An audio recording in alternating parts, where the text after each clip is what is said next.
the 27th of January 2025, the Special Motion Court for Justice calling the matter of Jacob Zuma and Mpofu Wesizwe versus the South African Broadcasting Corporation and others, case number 048/2024. Okay, this is the court, my lady. I appear for the first and second applicants in this matter, together with my learned friend, Mr. Mwela. Sorry, my other learned friend, Ms. Ndabula, was unable to be here, but she was part of the preparation. Thank you. As your ladyship pleases, together with my learned friends, Mr. Sabula Zana and Joko respondents.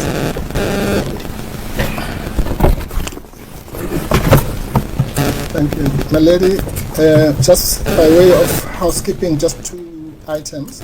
My learned friend and I have had a discussion about the time. Yes, I'm great. Thank you. And roughly, we're going to take about 2 hours each. And depending on what time we finish, it might pass for 15 minutes. But that's, we've divided up when we stop when. So, and also on the basis that if I go over, then obviously it will affect my reply time. But we could have it. You can take it that I've read the heads, Yes. and that I've read the papers. Yes, of course. Thank you, my lady. That should speed things along. It will, yeah. Yes. That will assist us, my lady. And in fact, I want to start right there. My lady, oh yes, sorry, another housekeeping issue. We have, so when I attend, but there's a case which I came across overnight, which is not part of our head of argument, and not even in the supplementary bundle. I beg leave to hand a copy up. In the case of the Citizen versus McBride, constitutional court. I assume that that Mr. Matau and his team have been given a copy. Yes, we offered them. They said we must give it them. Yeah, but it's a. Thank you. Thank you. Right. Thank you.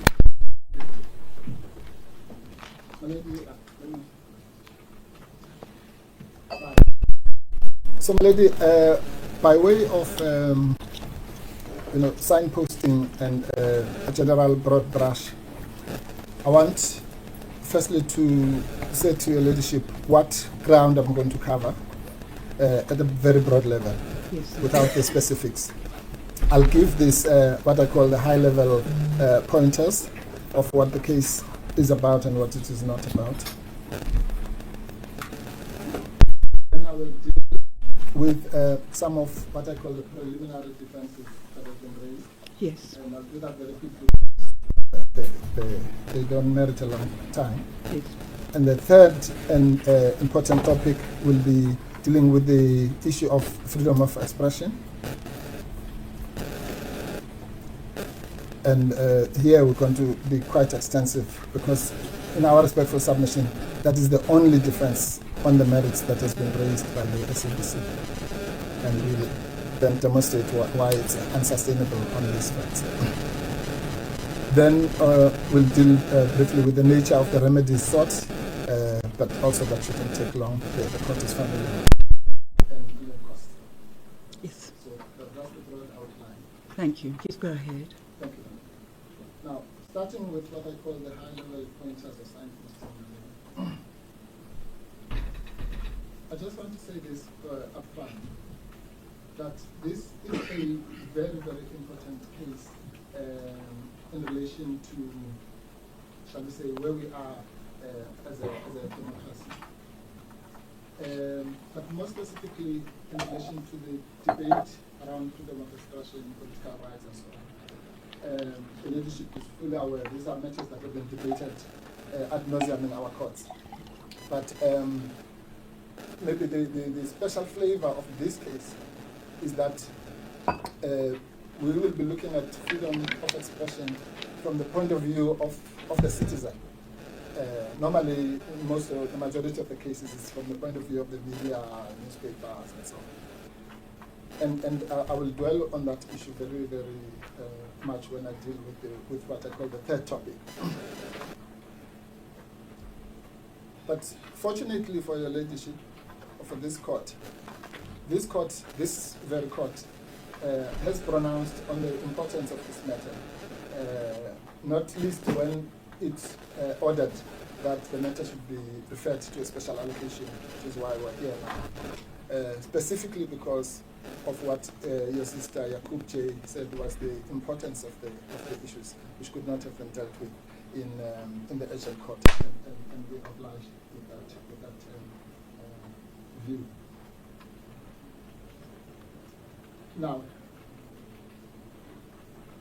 the other fortunate thing for the leadership is that this court has also pronounced itself on what I would call the nub of the issues in this matter. And it did so in the case that we have put in our preamble, my lady, to our heads. That was the case of Freedom of Expression Institute versus the chair of the what is known as the CCC, the Complaints and Compliance Committee, and others. Unreported judgment 2009/51933, 2011 ZAGP JHC2 at paragraph 77. It's in your head. It's in the heads, and actually in the preamble we open up with it.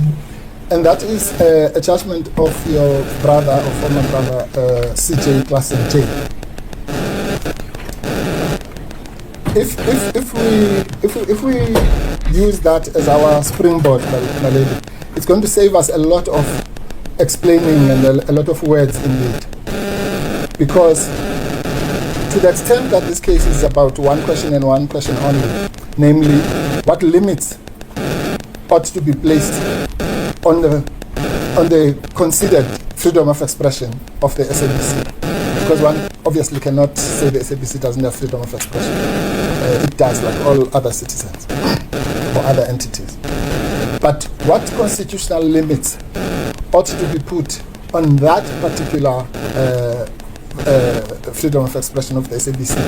Because A, it is an organ of state, and B, it is a public service broadcaster. In other words, what limits arise from that identity? Our courts, and that's why I headed up this case of McBride, because it expresses better than any other case that freedom of expression is not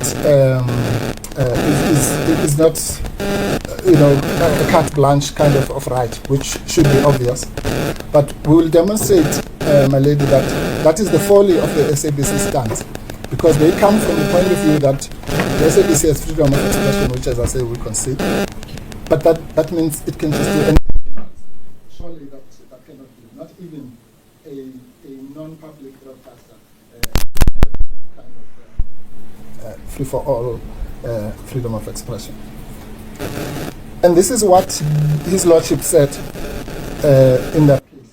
And and I'm going to be coming back to this many times, so I'm not going to comment on it for now. I'm just using it as the outline. The SABC cannot be equated with a private citizen or broadcaster who is entitled to freedom of expression. The SABC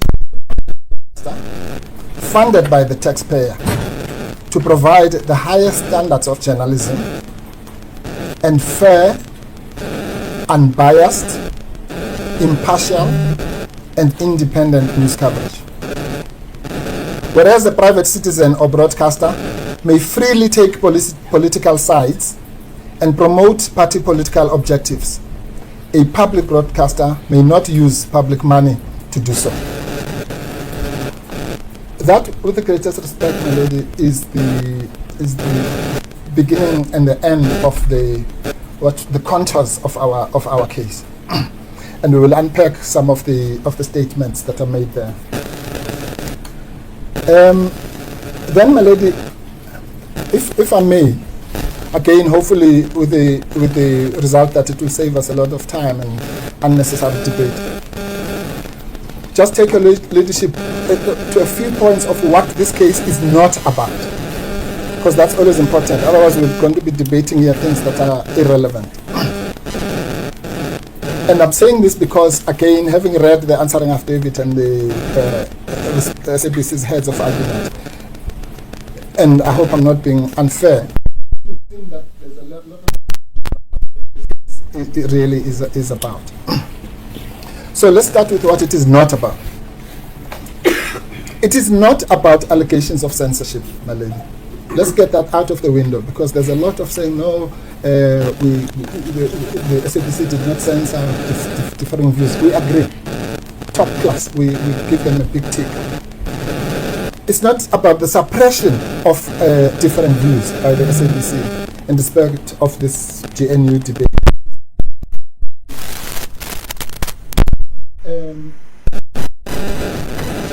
What the case is about in that respect is about the SABC's own adoption, its own adoption, mimicking and what we call mouthpiecing, if there's such a word, of a term simply because it was improperly abused by the ruling party, the dominant party. The dominant party no longer dominant, and the government. And if I may pause there, my lady, the simplest facility to understand that debate is this: is to juxtapose, as I will when I get into my juxtapose what a state broadcaster is. Most of us, hopefully, listening to this will be old enough to know the SABC of old. So that was a state broadcaster, a mouthpiece of the government by any description. Fair enough. And juxtapose that against the SABC post-1994 and what it stands for, and what a public service broadcaster is, both locally and internationally, but more particularly in our context. Very simple. So if any conduct, if I put conduct and I say this is the conduct, and is this conduct reminiscent of the SABC of old, or of what the SABC now should be doing, then that exercise will make it clear. So please, nothing to do with censorship and nothing to do with suppression of views. We're simply saying that the SABC has wrongly and improperly and unconstitutionally adopted the nomenclature or terminology of the dominant party and the government. Secondly, the case is not about a complaint, because that also has caused a lot of smoke with no fire. A complaint, and this is in relation, of course, your leadership will remember from the papers, to the whole issue of internal remedies and so on. Yes, but that's the Padger point. Absolutely, only if we get there. Only if we get to the Padger. Absolutely, madam. Absolutely. Well, that takes away my other point. Your leadership has already articulated it. But even if, in the unlikely event that we do, the complaint is defined in the Broadcasting Act and in the ICASA Act and so on. And that is a complaint when you complain about a particular news item or a particular, something that affects you, and then you have to follow all those things. This is something completely different, and this point was made in the Islamic Unity case, which we'll deal with. We said, okay, yes, there's a complaint as well, but this is not what we're about here in court. In court, the court is here to regulate, not the complaint, but to regulate the Constitution, which is the job of the court. And insofar as the case has been pleaded as regarding constitutional breaches, the fact that there may or may not be a complaint as well is irrelevant. If there is, it will go to all those other places. The third point, my lady, is that, it's linked to the other point. The application is brought in terms of Section 172 of the Constitution, read with Section 38 and 33 of the Constitution. That's the Padger point. And in the alternative, the principle of legality. Your leadership has just foreshadowed that, so I'm not going to spend time on that. The fourth point is a point that I've already made. The only defense on the merits, and I'll deal with the so-called preliminary defenses, is that the Section 16(1) of the Constitution gives the SABC, as I said, carte blanche to do as it pleases outside and places the SABC outside of the jurisdiction of the court. That doesn't even need to be dealt with. Then the last point, fifthly, is that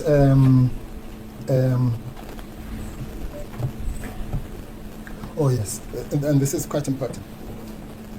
To the extent that we cascade the regulatory regime until the editorial policies, Baledi, it's important to say upfront that the matter is not simply about the issue of accuracy. It's accuracy, yes, and it's impartiality, independence. Those are the yardsticks against which we would like the conduct, which is mostly admitted and common cause, to be gauged. What does that mean in simple terms? And this is another mistake that I think Balena friends have made. Let's assume, for argument's sake, we're wrong on the issue of accuracy. Then we'll still have to look into the conduct against the measure of impartiality. Let's assume we're wrong there as well. Then we still have to look at it against the measure of independence. And if it fails on any one of those three, then our case will be made. And that's an important point. So that's as far as what the case is not about. Now, I've already touched on what the case in our respectful submission is about. And I want to paraphrase it again as follows. It is about the alleged breaches by the SABC of mainly the following provisions of the Constitution. Section 10, that's the dignity clause. Section 16(1)(b), or let me just rather say Section 16, with particular emphasis on 16(1)(b) and 16(2). Section 19 of the Constitution, the political rights of a citizen and of the party. Section 20, the rights to citizenship. And Section 32, the right to access to information.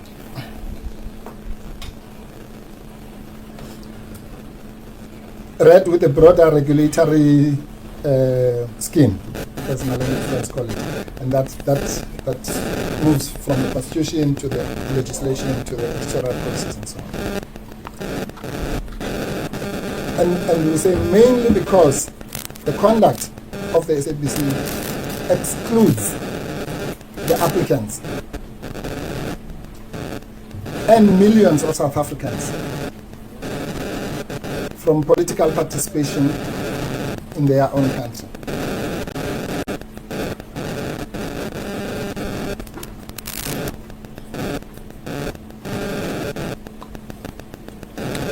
I won't read out the whole list. Your leadership will read the same thing about dignity, about all the other aspects. Of course.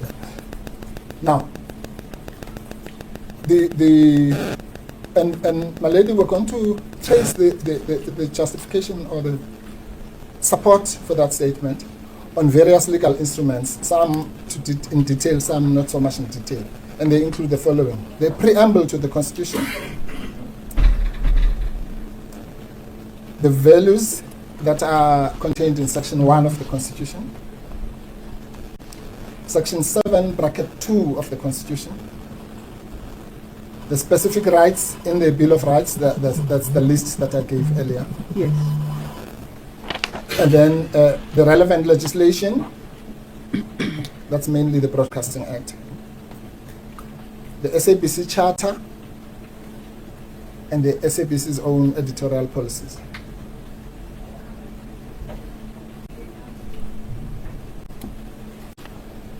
If we demonstrate, my lady, that any of these constitutional standards, provisions, call it what you may, have been breached by the conduct of the SABC, then the court must, as the wording of Section 172(1)(a) says, the court in this matter will have no discretion. It must declare that that breach has happened. But also it may, as 172(1)(b), now the court now has the discretion. It may then give just an equitable remedies, which we will talk about here. But it's important to emphasize that distinction, which was made in the case of, in the so-called Nkandla case, the EFF case, the EFF1, as it is known, by Mogoeng CJ. In other words, this court, the main relief that is sought from this court is really the declaratory relief. What the court does or doesn't do after that is a matter of subsequent debate. But the simple question is, have we, as the applicants, established a breach of any of these things that I've spoken about or not? If we haven't, we must lose. If we have, then the SABC must lose. It's as simple as that. So that's the end of the outline. Thank you, my lady, for that indulgence. So now we then go to what I will call the impugned conduct, because of course we all know section 172(1)(a) says whenever a court finds, I'm paraphrasing, whenever a court finds that there is conduct or law inconsistent with the Constitution, then the court must declare and so on. So here we're not dealing with the law as in legislation, we're dealing with conduct.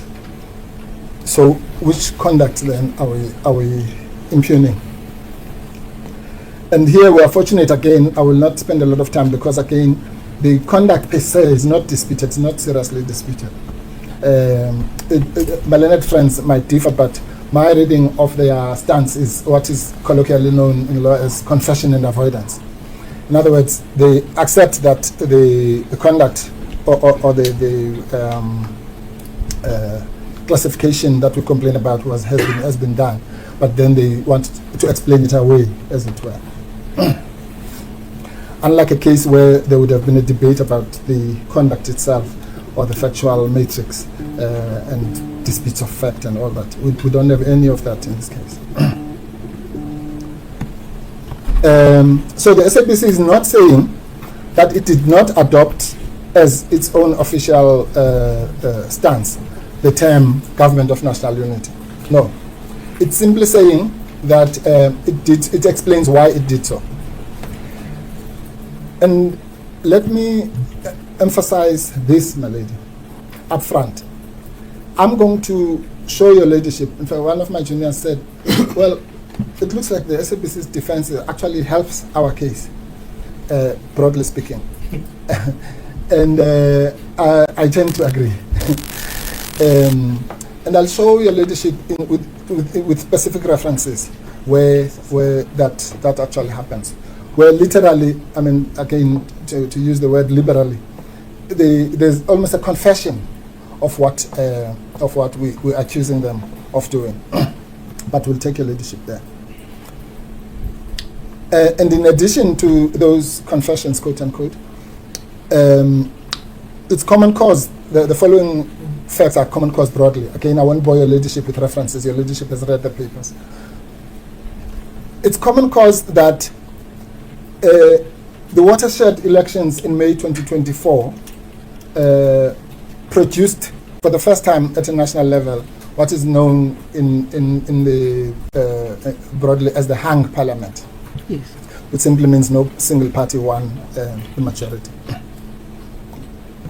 Two, it's also common cause that the ANC, at its meeting on the 6th of June in Birchwood, came up with this notion of a proposed GNU, and I'm using the word proposed advisedly. So it said, well, we're going to go out and we intend to form a government of national unity. Nothing wrong with that.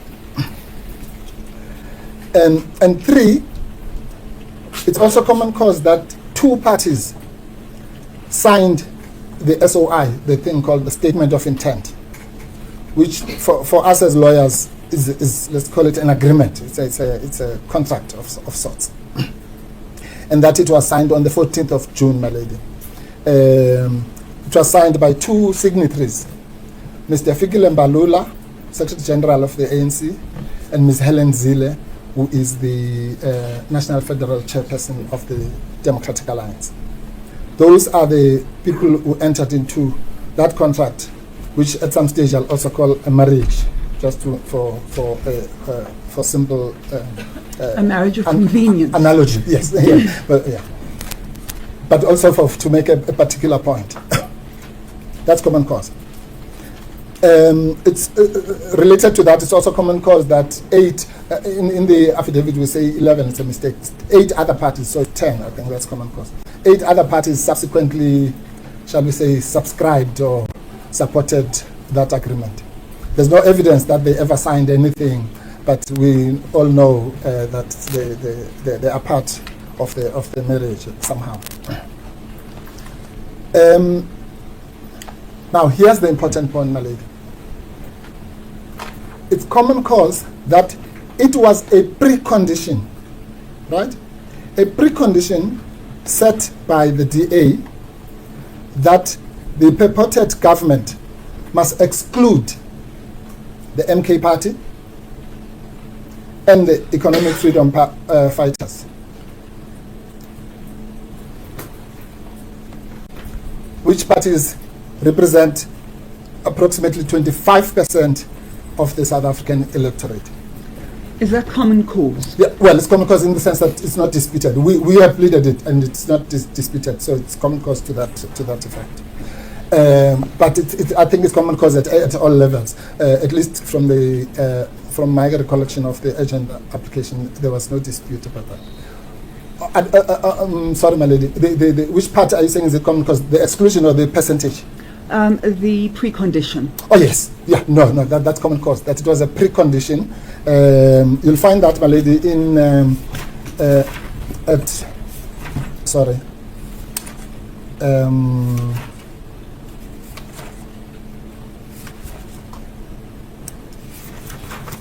you'll find it in the founding affidavit, my lady. I'm just finding the actual passage where we talk about Doomsday Coalition.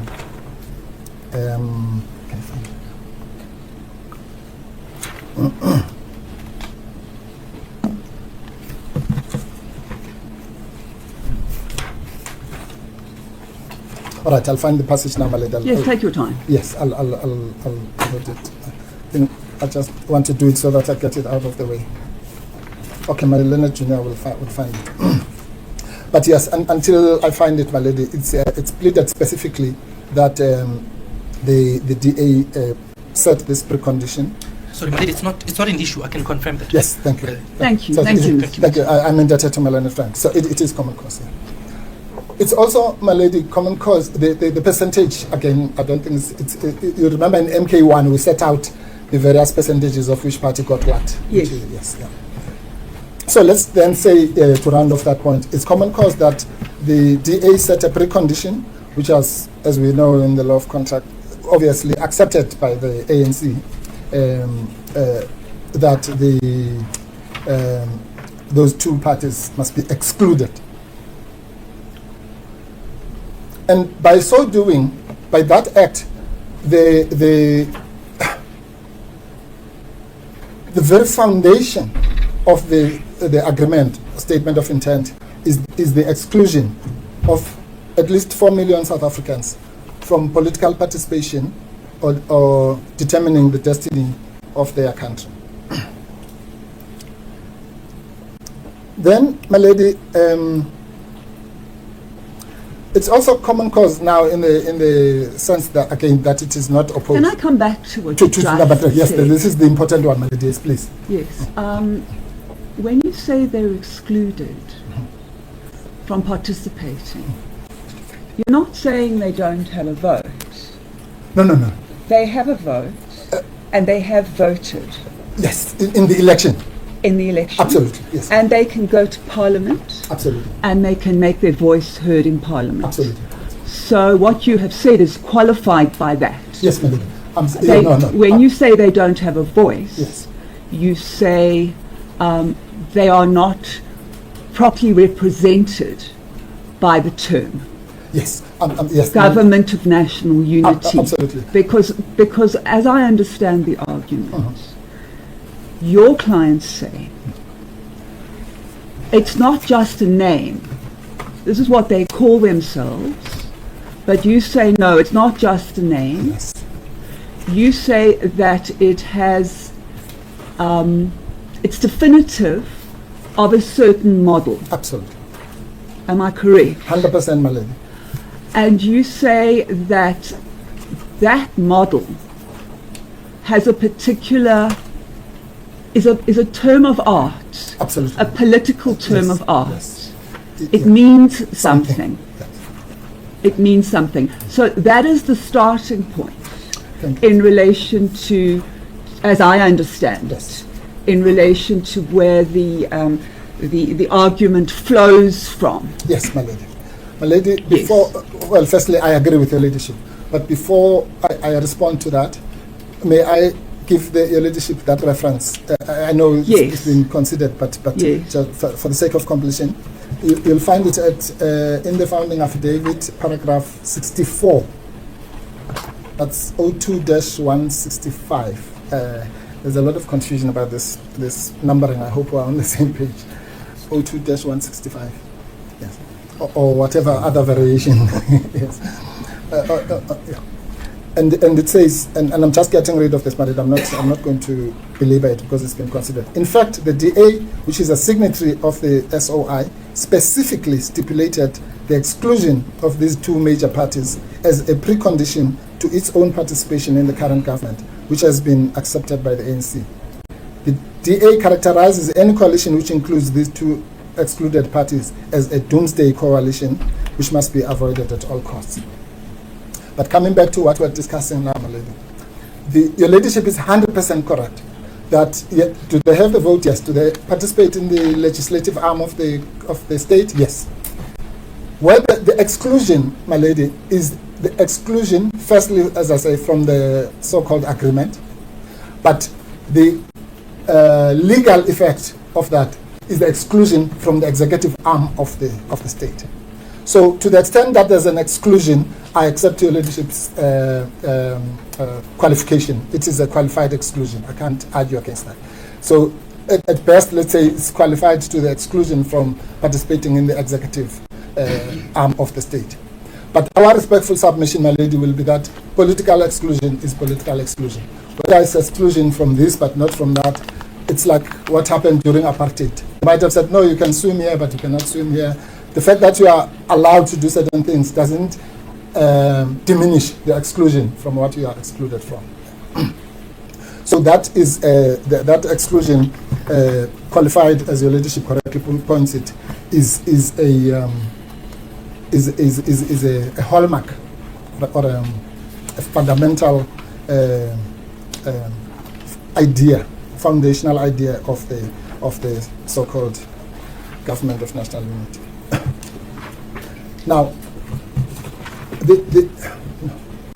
and we will argue, my lady, very vociferously that just like apartheid itself, any arrangement whose foundation is the exclusion of millions of South Africans, or at whatever level, cannot be called national unity without insulting those people. Because if national unity is not just a loose term, it's a legal term. It has been dealt with, my lady. There's something called the National Unity and Reconciliation Act of South Africa. There's a lot of case law, not least of which the McBride case, where the concept of national unity is dealt with extensively by the Constitutional Court. So, leadership captured this. I was smiling when the leadership was giving that summary, because that really nabs into what we're talking about. That this is not just a name. No, it's not a name like Mary or Temba, which it's a concept which has, as your leadership correctly said, some meaning, and we're saying that this government might be a government of all sorts of things, but it's not a government of national unity. But where does one find? And I think that we have to, that's the second place that we have to start. Yes. So we understand it's not just a name. Yes. It's a political term of art, if I can term it. It's a definable thing. And what does that, what are the ingredients of that? Of what a GNU is? Yes. Okay. Because I see that you rely on definition. Yes. You rely on a political, an Oxford dictionary of political terminology for a definition. Correct. And what we know is that there have been governments of national unity through the ages One of the more famous ones was when Churchill took power after the war. Please, I'm not out of disrespect as you're speaking. Can I just try and Of get course, my of course. So please do what you need to.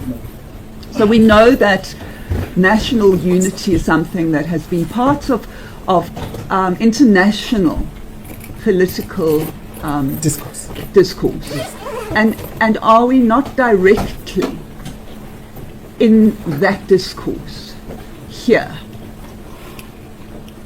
We're determining what the term means. Yes, my lady. My lady, yes. So I'm not patronizing your leadership, but that's an important question. Let's do it like this, my lady, because this is a crucial part of the case. If we go past the fact that it's not just a term, it's a definable term. Then secondly, we say, what are, which is really your leadership's questions, what are the features? If I say this is a bus and not a car, you say, why are you saying it? I'll then have to explain why. Yes. The leadership is quite correct. And then the third aspect of your leadership's point is that what is the idea that it symbolizes? Whether it's Churchill's GNU or the Mandela's GNU. Or Israel, or there are countless examples. China. Yeah, absolutely. So we do have it as part of a political, Yes. it's positioned as part of a political Absolutely. Yes. Just as we know, ideal. Absolutely, yes. Just as if we say constitutional democracy, we know what that means. And there might be variations from country to country, but we know what that means. Yes. The leadership is quite correct. Now, let me answer the question, madam. Firstly, we start with what I call the dictionary definitions. And obviously, they were also drawn from what your leadership and I just discussed. And the Oxford Dictionary of African Politics defined it as one that brings together a number of rival leaders and political parties in order to promote national unity. And you'll find, sorry, Melody, you'll find that at paragraph 61 of our founding affidavit, which is 19-164, I think. Brings together a number of rival political parties in order to promote national unity, underline that, and political stability. Governments of national unity are often formed after a political crisis, so that's one of the things, after a period of conflict or during a transition from one regime or another. That's what your leadership and I just discussed. Wikipedia says it is, and this is a more exact, it is a broad coalition government consisting of, underline, all parties or all major parties. This underline. So it's either all parties, in other words 100%, or all major parties in the legislature, usually formed during a time of war and other national emergency. That again, we know what that is. So, my lady, from these definitions, and I'll go to others, the two things that come out are the following. That you have, and we've put in there, and that has not been denied, that the average is 85%, 90%, because you may never get 100%. But it has to be a substantial high number of participation. 100% would be great, but 85 to 90% is accepted. But that is an incident of the political debate. No, The percentage is an incident of the political debate. Yes. So where you say, well, it's got to be 90%. Well, what if it's 70%? Yeah. At what stage in the debate does it fall below the required, the required majority, Yes, the yes. notional, Yes. if you like? Yes. No, my lady. Required majority. Yes, I hear your leadership. No, it's not a function of the political debate, because if we say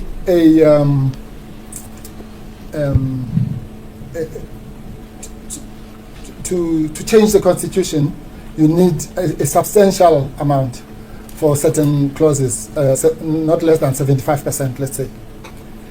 Then that's it. Then once that threshold is set, it's set. You can't say, well, what if it's 74? Well, if it's 74, it's not certain. Well, yes, but this is not an exactitude. Well, It's a political debate in relation to what that sliding scale means, what it reaches, what it doesn't reach. And as you say, it's not a 2/3 or of that nature. We're not talking about percentages on the basis that they are laid down as required. We're talking here, as I understand it, about ideology. No. Absolutely not, Malay. No, it's not ideology. It's quantum. We are saying that if you have a government that has 51%, you can't call it a government of national unity. All right? That's a question of science. It's not that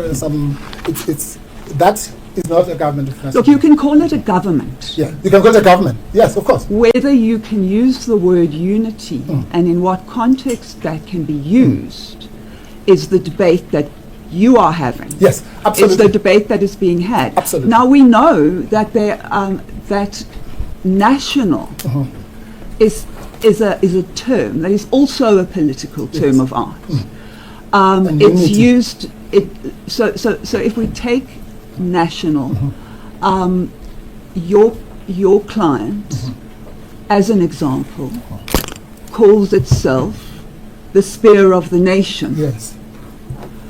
So there's a national element there. Absolutely. The ANC says that it is a national Congress. Correct.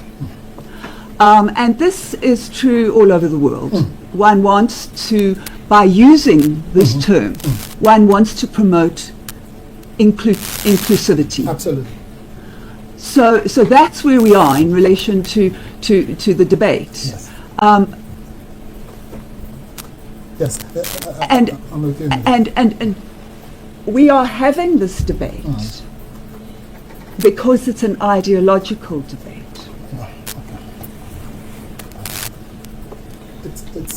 My lady, with the greatest respect, it's not. We'll get to the ideological debate later. This is a matter of law. Is there a majority government, let's say, for example? What is a majority government? A majority government is that which represents 50% plus 1 of the electorate. That's it. It's nothing to do with ideology. It could be the fascist government or a communist, it doesn't matter. If it represents 50% plus 1, it's a majority government. Because that's the model. Yes. That's the electoral model. Yes. And the executive model that we follow Absolutely, in South Africa. Yes. So that's where I am now. That okay. Let me put it more crassly, my lady. You cannot. Let's take the word national. Yes. Now, yeah, a political party can exaggerate its importance and call itself the international party of this with 2 members. That's fine. Yeah. Okay. And the global universal party of the world. Yeah. Nobody is going to stop them from doing that.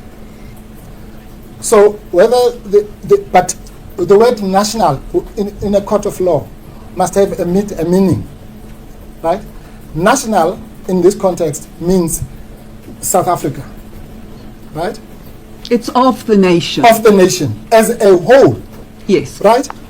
Now, let me ask a rhetorical question. Can anyone say that something which excludes 4 million South Africans is national? No. Well, maybe they can't. But in the same way, because that's inaccurate, but in the same way as the example you've just given of the enormous exaggerated name party, that's inaccurate. Yes. But does it mean they can't call themselves that? No, my lady, it doesn't. They are free to do so because they are not the SABC. But the SABC, which is a national public broadcaster, cannot feed us as citizens with inaccurate information. But So, is it inaccurate to say this is what they call themselves? They call themselves the GNU, and we're calling them the GNU because that's what they call themselves. In so doing, we are not aligning ourselves with any one or other position. And the Democratic Party, we may not think that they're very democratic at all.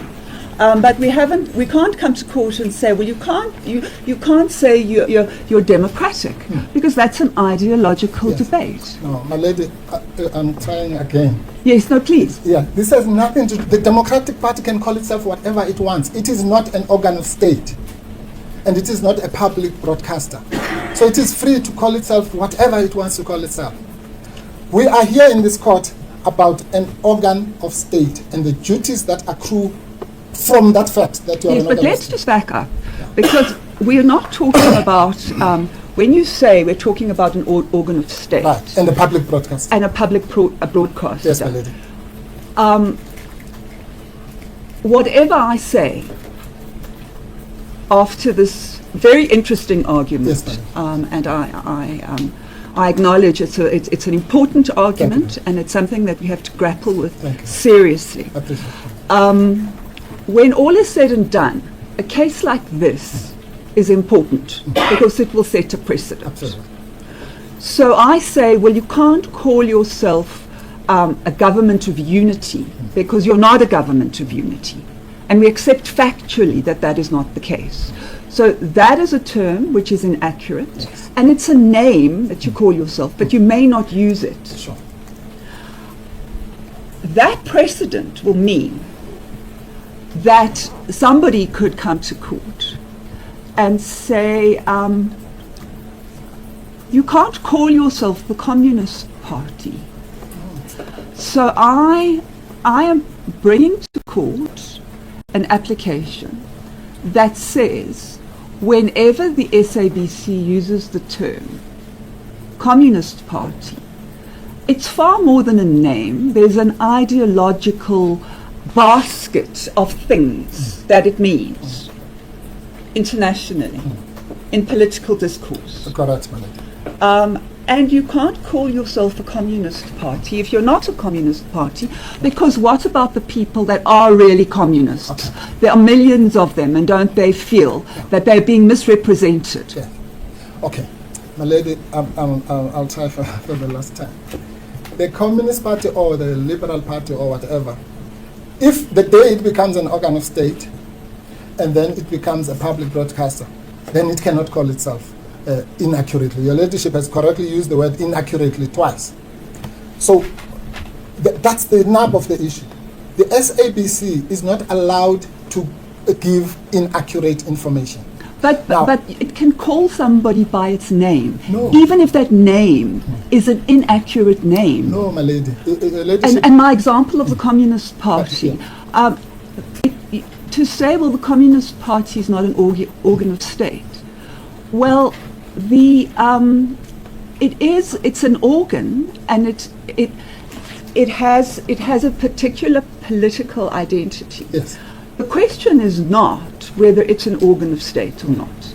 The question is, can the organ of state in issue, the SABC, can they use the name Communist Party if somebody comes and says, no, that's a completely, No, okay.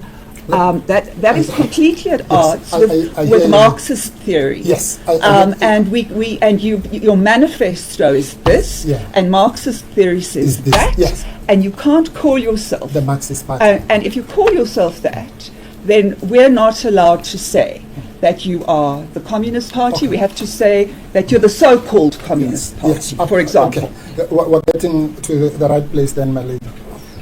Without being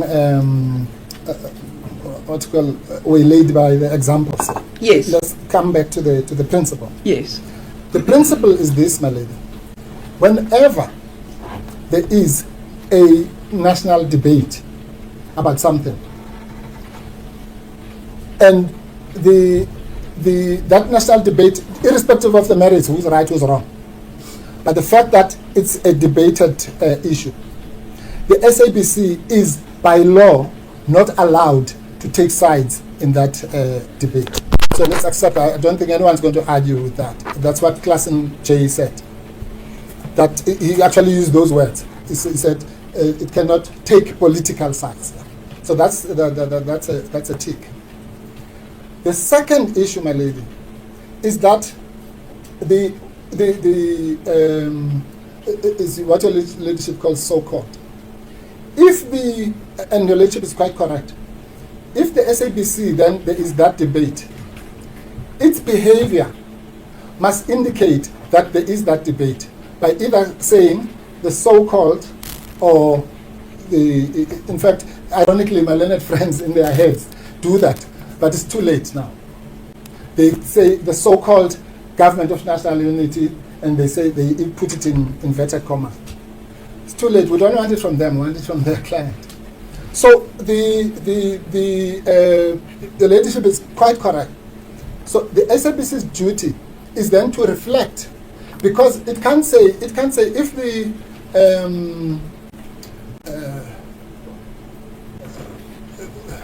Springboks call themselves a netball club.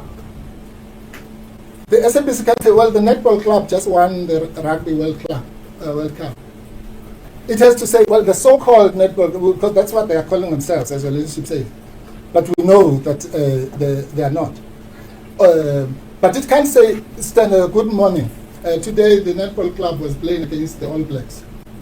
It can't, because the SABC has a duty to give the citizens of this country accurate information.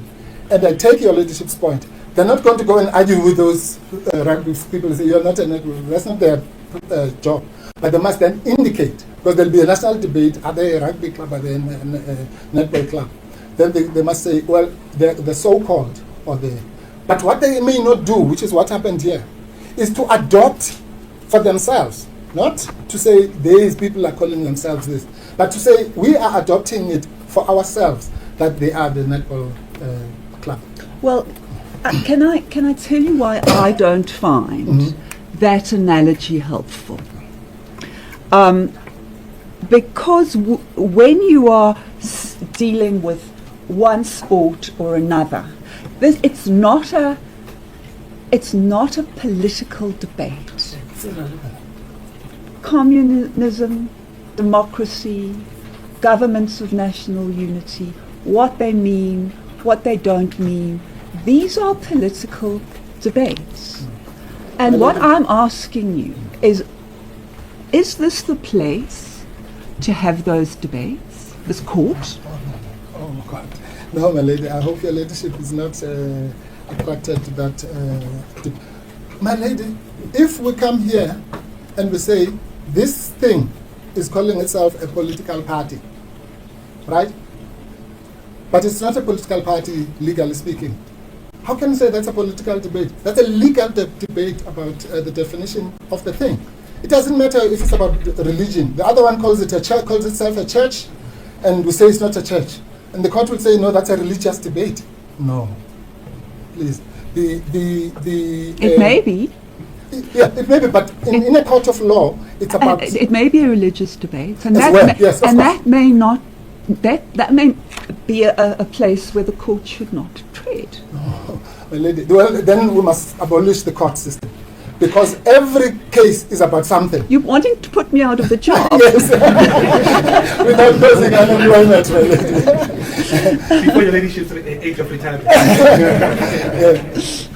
No, my lady, on a serious note, there is no I was explaining this to someone. There's no such thing as a court case. There isn't.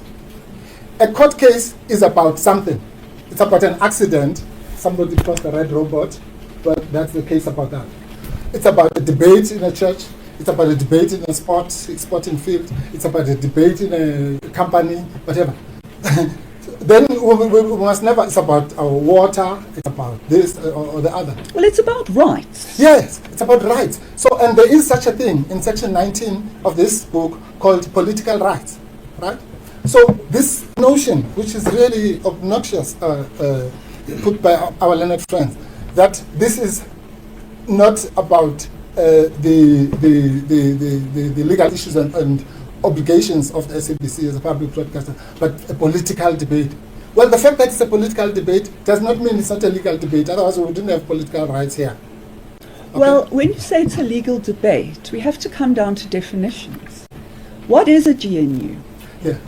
And I think that's where we started Yes, that's this exchange. testing Yes. that we're doing Yes. between one another. Yes, So how does one define Okay. a GNU? Thank you, Malady. Yes. Okay. Because and as I said to you, the difficulty I have is it about percentage? It can't be. Well, it must be also about percentages, my lady. With the greatest respect, are you going to have like that's what I said? If it was 2%, then call it a government of national unity? No. If it's 40%, is it a government of national unity? No. If it's 51, is it a government of national unity? Well, it wouldn't be 2% because our electoral system doesn't permit of that. Fair enough. Let's start so at 50. let's start at 50 plus 1. 50%. Yes. Let's say 50% plus 1. Yes. So Which then is we what have we've had. then we have a government. Yes, we have a government. So then we have at 2% we don't have a government. Yeah. So we have a government. We have the fact that the government is entitled to govern. Yes. It's And by entitled the to way, my govern. lady, without putting words in your mouth, my lady, we concede that it's a government. So let's not. Yes, Yeah. of course. So we then come to the third leg of it, and that is unity. National And I unity. think we know that It's not national. it's a government. We know that the government governs the nation, and we know that it calls itself this conglomerate, if I can term it that. They call themselves a GNU. So I think the term that we come down to is what is unity, and is that not where the debate resides, and is that not where the debate has resided for decades within the political sphere? Yes. My lady, the answer is no. But I'll also address, if your ladyship is correct, what the answer is. The answer is that it's not the term that is under, as I say, we concede it's a government. Yes. It's a government. But the term that is under contention is national unity. It's not just unity. And I'll explain why.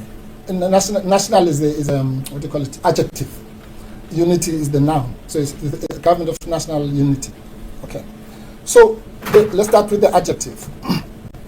I'm saying, my lady, that something which is not, and I'm talking legally now, forget about politics. Something which is not representative of the nation as a whole is not national as a matter of law. Well, then the ANC can't call itself No, the but- ANC.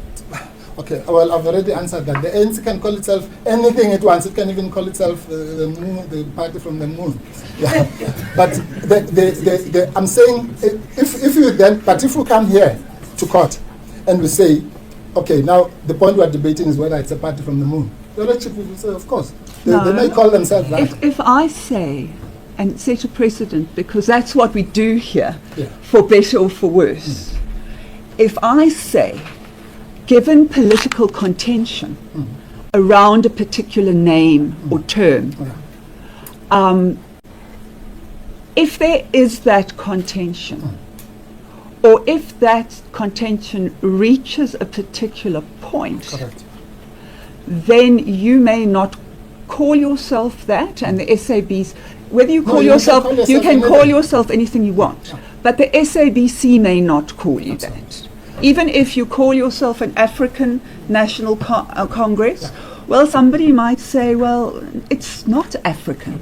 No. This is not the manner in which your manifesto reads cannot encompass the whole of Africa, so it's not African. My lady, I'm not going to address that again. Simply to say that a party can call itself whatever it wants to call itself, and that if there's a national debate about the name ANC, that's a different matter. But if somebody comes, that doesn't wash.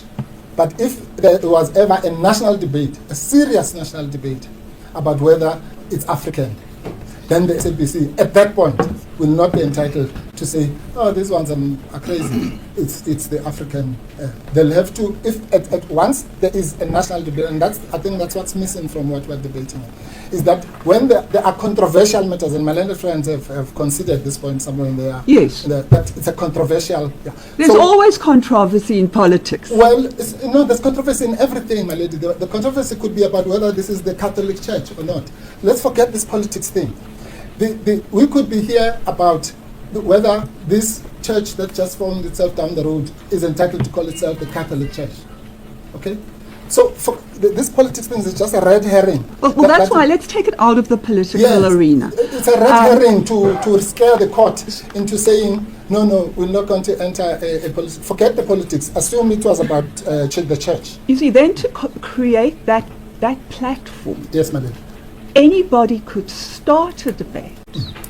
And then the question would be, well, is there a national debate? In the Dark Ages, there certainly was, about whether Catholics were right or whether Protestants were right, and who should be burned and tortured. Absolutely. So that was a big debate. Yes.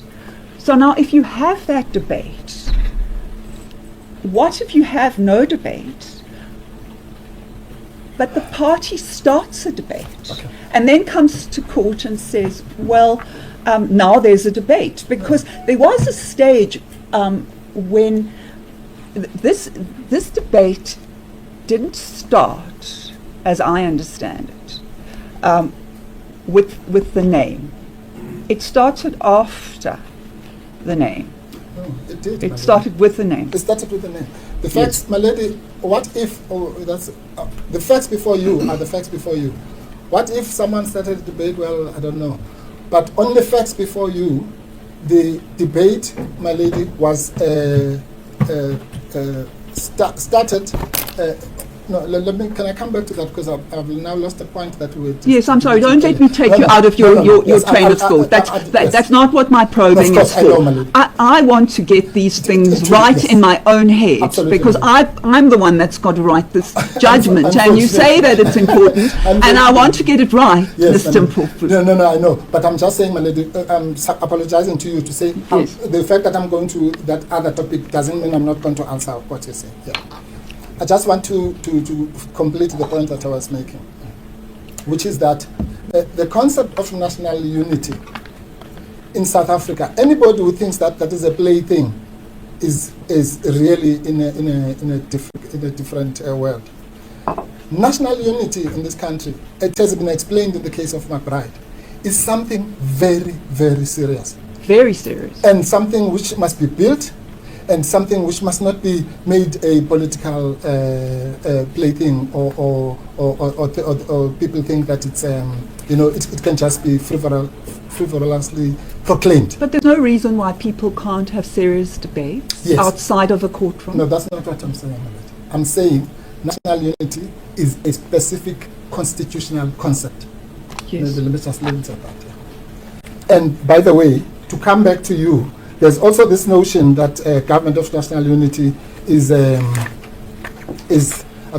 something made up by politicians. If you go to Annexure B of this book, you will find the following heading: Government of National Unity, National Sphere. And then it goes on for many sections, and then later it says Government of National, Annexure C, Government of National Unity, Provincial Sphere. So the government of national unity is not something unknown to our law. We don't have to be debating whether is it a nebulous. It's a legal concept. Well, it's not defined. No, it might not be defined, but it's a legal concept. Okay, then of course we're here. If it was defined, we probably wouldn't be here. If it says, an orange is something with this and that, then we can't come here and debate what it is. We come to debate here because it simply says, well, there's a fruit that is this and the other, and then we have to come and debate whether it's an apple or an orange. Okay. So the point I'm simply making is that government of national unity is a legal term, a constitutional term. It exists. It has been referred to in. Sorry, my lady, if you leadership, just give me 1 second. Yes, of course. Take your time, Mr. Mpofu. Yeah. One of them. In that case, 232, it must be Ngobo. Ngobo CJ said this. Freedom of expression, bringing it home now to it. Yeah. Freedom of expression is a right to be exercised with due deference to, among others, the pursuit of national unity and reconciliation. It can be the ground for excusing the citizen of the newspaper. That's not the point. But the point I'm making to you, my lady, is that the Constitutional Court and the Constitution have used this term. So it's not just a term, grabbed from the air. They've also used the term democracy. Yes, which is also more important. They use many, many terms. But the question is whether I can say that the SABC is not allowed to refer to the name because of the ideological debate. So we know they call themselves the GNU. In the same way as we know what your party calls itself, what other people's parties call themselves, we know. And that's a matter of common knowledge out there. Okay, let's leave that, Melody, because I don't think it's going to... Perhaps I can't. Perhaps it's an opportune time, Mr. It is, for the tier journalist. Yes, it is. But can you just throw the next debate without building on it? My lady, this case is about one thing and one thing only, and it is about the obligations of a public service broadcaster. Let me put it like this, my lady. The SABC of old, which is what we are juxtaposing this against, called the organization you just spoke about, called Nelson Mandela a terrorist. Yes. Okay. The only reason they called Nelson Mandela a terrorist was because the government of the day called him a terrorist, right? And in the same way, a public broadcaster that says, actually they say it in their own words, that says to you, I'm only calling it this because the state calls it that, or because the ANC called it that, or because the president called it that, is behaving exactly in the same way as the government that called Nelson Mandela a terrorist because he was called, not because it had made its own research or whatever, but simply because the state, the powerful state of the day, called it that. So I'll develop that when we come back from. Thank you. Thank you. We'll adjourn until 11:30.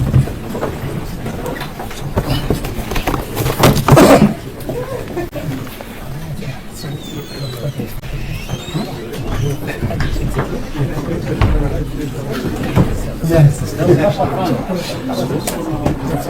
Yeah.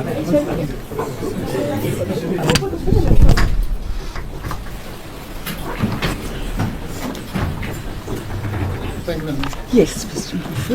Lady, yes, as I said, I don't want us to fall into the folly that I was accusing my learned friends of just dealing with the issue of accuracy, because that's just one issue. Yes. It's still the issue of impartiality and independence. Yes. But to round off this issue on accuracy, I want to say this, Malik. Well, let me start with the more serious submission. Your leadership, and I really am indebted to your leadership for stating that your leadership realizes the importance of this debate, hence the engagement, which I also appreciate, Malik. But I just want to say that, in the McBride case, to emphasize the seriousness of this case, Ngobo CJ said at paragraph 169, those who cannot remember the past are condemned to repeat it. And that statement, my lady, really encapsulates what we are here about. If we don't know the danger that can happen when a public broadcaster becomes the mouthpiece or the echo chamber of the government of the day or the dominant party. And we've seen that before. Everywhere, Malone, not just here. We've seen it before here, yes, but we've seen it in Iraq, We've seen it in Israel. But we've from a seen it personal everywhere. perspective, Yes. we've seen it here. Absolutely. Actually, yes. We don't need anyone to tell us about that. Tell us about propaganda. Correct, my lady. Yes. So this is what we are busy about. So if, my lady, there is a public broadcaster, know-how, that says in its own mouth that we are using this term because the government uses it. They say it themselves. That's what I call the confession. It's not your ladyship will going to have to say no, they're lying. But that's what they say under oath, that we are doing this because the government uses it. What is the difference then between that and what's the definition of a mouthpiece? A mouthpiece literally means a mouthpiece. An echo chamber means an echo chamber. They just hear what is the government saying and repeat it, without processing it through any process of any sort. The dangers of that, my lady, are bigger than if you poisoning the minds of people is bigger than if you poison them with poison, physical poison. Because that, as the great Steve Biko said, the greatest weapon in the mind, in the hands of the oppressor, is the mind of the oppressed. Not the guns and the tear gas and all that. It's the mind control. So this is what we're about. So it is no answer, with the greatest respect, my lady, to say, well, we're saying it because they are saying it. Actually, that assists our case, because that's exactly what we are accusing them of. Now, on a lighter note, my lady, apropos the debate that we're having about how official people define themselves, all the examples. This is what the Ugandan dictator Idi Amin's official title was in Uganda. And every time they had to do the news there, they had to do this. His Excellency Presidents for Life, Field Marshal Alhaji Dr. Idi Amin Dada, VC DSOMC, Lord of all the beasts of the earth and fishes of the sea, and so on and so on. It goes. And it went on for about every 5 minutes they had to talk about him, they have to say all these things. And of course we know he also called himself the King of Scotland. Yes, he did. Yeah. So the point, my lady, with that tongue-in-cheek analogy is that it would be no answer then for the Ugandan Broadcasting Corporation or its equivalent to say, well, we know he's not the King of Fishes and the King of Scotland, but that's what he calls himself. Because what they were doing was simply being the echo chamber and the mouthpiece of that nonsensical claim. So that's on accuracy. So the SABC's editorial policies say that they must adhere to the standard of accuracy and the highest standard. And my lady, we wouldn't be here if they did what your ladyship has said, and said there's this debate, the so-called government of national unity or whatever. But to adopt it as the gospel truth and spew it to the public as the gospel truth is wrong, is in breach of the and the Noble CJ went on to say, to my mind, conduct, and this is really what this case is about, conduct that threatens nation building and national reconciliation is inimical to our constitutional democracy. It would indeed undermine our constitution. What was he talking about there? Okay, he was talking here about the conduct. What had happened is that the equivalent of the SABC there was the Citizen newspaper. Yes. And the Citizen newspaper had called Mr. Robert McBride a murderer and whatever because of his crimes. Well, alleged crimes. Alleged crimes. Well, I think he was actually convicted of his previous crimes, let's call it that way. I'm just paraphrasing. And Mr. McBride obviously then came to court to complain that this was defamatory and the usual. And I think the lower court had found against him, and the SCA, I can't remember, but the Constitutional Court said this. The Constitutional Court said, because of the standard of national unity and reconciliation, for the citizen, and the citizen came like what we're debating. They said, well, the man Was convicted of murder, so Yes. we can call him a murderer. It's virtually through public benefit and all that jazz. But the Constitutional Court said no. The goals of national unity and reconciliation permeate our Constitution. That's why we call it a transformative Constitution. When we talk about healing the divisions of the past, which you find in the preamble to our Constitution, we mean exactly that. And that goal supersedes everything. And therefore, to, as it were, conduct yourself in a way that threatens nation building is inimical to our constitutional democracy, and it undermines the Constitution. And what was the order there? Sorry, my lady.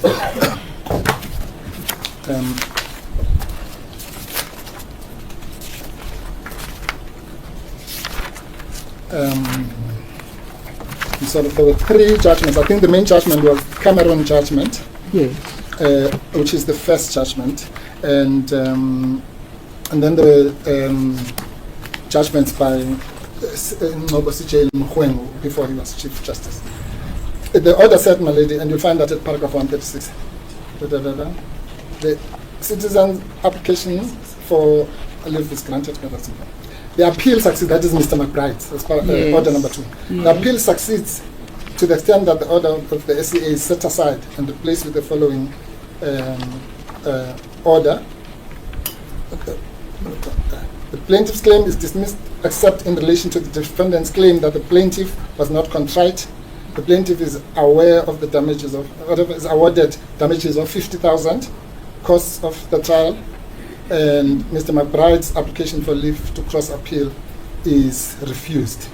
There is no orders to cross. Yeah. Yes, thank you. So yes. So the relevant part, my lady, of what I'm citing the case for is that it's traversed more than any other case, and that's why I just ended it up, because I only found it yesterday. Yes, thank you. Yes. It traverses more than the relationship between this issue of national unity and our Constitution. And the leadership will read it in your leadership's own time. But just also to an issue that we left hanging, where I didn't respond to your leadership, about where did the genesis of the complaint. Yes. The genesis of the complaint, my lady, was in what is quoted, or at least from the papers. I'm sure there might have been other complaints. Well, I must confine myself Yes, to the papers, to the and I papers, yeah. certainly will do that. Yes, yes. But as far as the papers are concerned, the complaint was articulated by former President Zuma, the first applicant, on the 23rd of June. That would be about a week or so after the announcement. The announcement. Or the formation. invitation. After the remember, it was signed on the 14th. Yes. So it's a week after that. Yes. The signed signature of the state. So it was even before the executive was appointed, because that was done on the 30th. Yes, thank you. And he said at paragraph 41, regarding the current political situation, we need to educate our people that there is no government of unity in South Africa. There is only, he didn't say that. There is a white unholy alliance between the DA and the ANC of Ramaphosa. It is sponsored by big business. It is for the benefit of the markets, not the people. It must be crushed before it finds its feet. The media is also selling the story of a government of national unity when they know that there is no such thing. I know because I was part of the leadership which introduced the GNU in 1994. We have asked our lawyers to write a letter to the SABC to stop deliberately misleading South Africans by using terms like government of national unity and so on. Then he says later, which goes to the class in J, we know that private media has to serve its masters, but the SABC belongs to us. It has no right to feed our people with the lies and to pursue narrow agendas at our expense. We shall seek an urgent meeting with the SABC board and so on. So that was the first articulation of the complaint. Thank you. And then, my lady, which is, I keep on saying I'm moving away from this accuracy point, but there's so much on it. We of course then refer, my lady, to the following statement, which you'll find at 02-697 in reply. That's the statement of Ms. Helen Zille. Yes. She says it's not Yes, government. she says, President Cyril Ramaphosa came up with the notion of a government of national unity, which he thought would be a better way of selling the concept of a coalition to his own party. Let's pause there. So he said he conceptualized or invented, I mean, obviously not the term itself, but in this context. Yeah. Yes. And then she says, very important. Now, this of course is not a government of national unity. And she doesn't stop there. She explains why. She says, because a government of national unity brings all the parties together, which would have to include the EFF and the MK party, Umkhonto Wesizwe party, which it did not. In other words, it excluded those, as we debated earlier. But, and here's the important part of the motive, but it still gave the president the fig leaf he needed to bring in all sorts of smaller parties to say, I'm not in a coalition with the DA. Now the truth, she says, the truth, which is what the SABC is supposed to pursue. The truth is that we are actually in a coalition, because a coalition means that if a party withdraws from the coalition, the government fails. Now, she is 110% correct. She actually captures this whole debate we've had this morning about the accuracy. Because she says, A, it's not a government of national unity, and she says why. B, why was the lie had to be told? So fig leaf. Fig leaf is literally fig leaf. It's what happened in the You garden. put it over the, Yes, the nether regions if they offend you. The truth, yes. It happened As a statue. with Adam and Eve, yes. The fig leaf is what she used to hide the truth. So she says that former President Ramaphosa, sorry, that's a Freudian slip. She says that President Ramaphosa is using this fig leaf effectively to hoodwink his colleagues into this. Now, let me be the first one to say this. President Ramaphosa is entitled to use whatever fig leaf he wants to use to his colleagues in the ANC. That's not what we're debating here. What we're debating is whether the SABC is entitled to adopt that fig leaf and spread it to the country as the gospel truth. When the author, this is one of the two signatories to the statement of intent, says she should know more than all of us. I don't want to bring the rules of the law of contract, but we know that the person who actually drafted the contract or signed it probably knows better what they meant. But she says, this is not a government of unity, it is a fig leaf. So if anyone wants to say, well, the SABC is wrong in saying themselves that we did this because the government is doing it, and Ms. Helen Zille is also wrong in saying it's not a GNU, well, good luck to the country if that is what we're going to do. Now let's go quickly to the question of impartiality. My lady, this is what your brother Klassen J, the second leg of his famous dictum, where he talks about, he says the SABC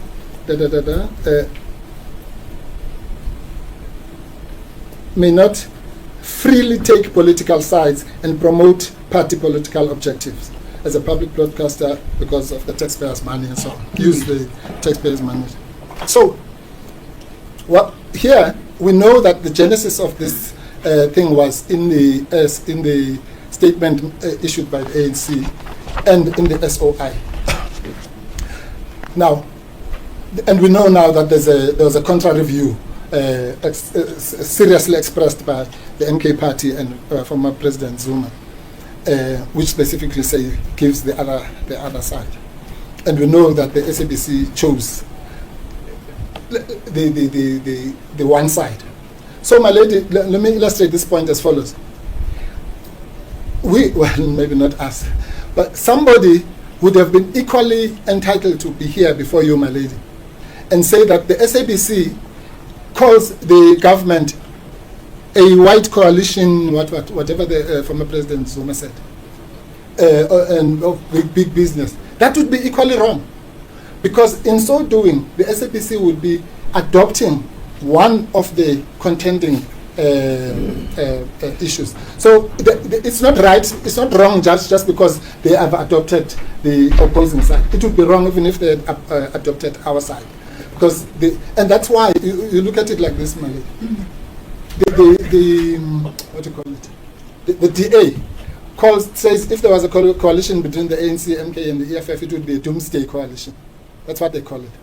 Now imagine if that coalition took place, and every time you open the news, the SABC says, well, today the doomsday coalition decided to it would be as wrong as to call it whatever that coalition would call itself.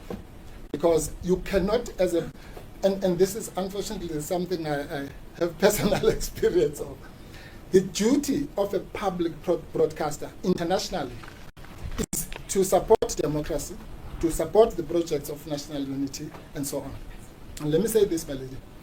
You know, my lady, going back to the question of nation, the population of the Northwest is about 4 million people.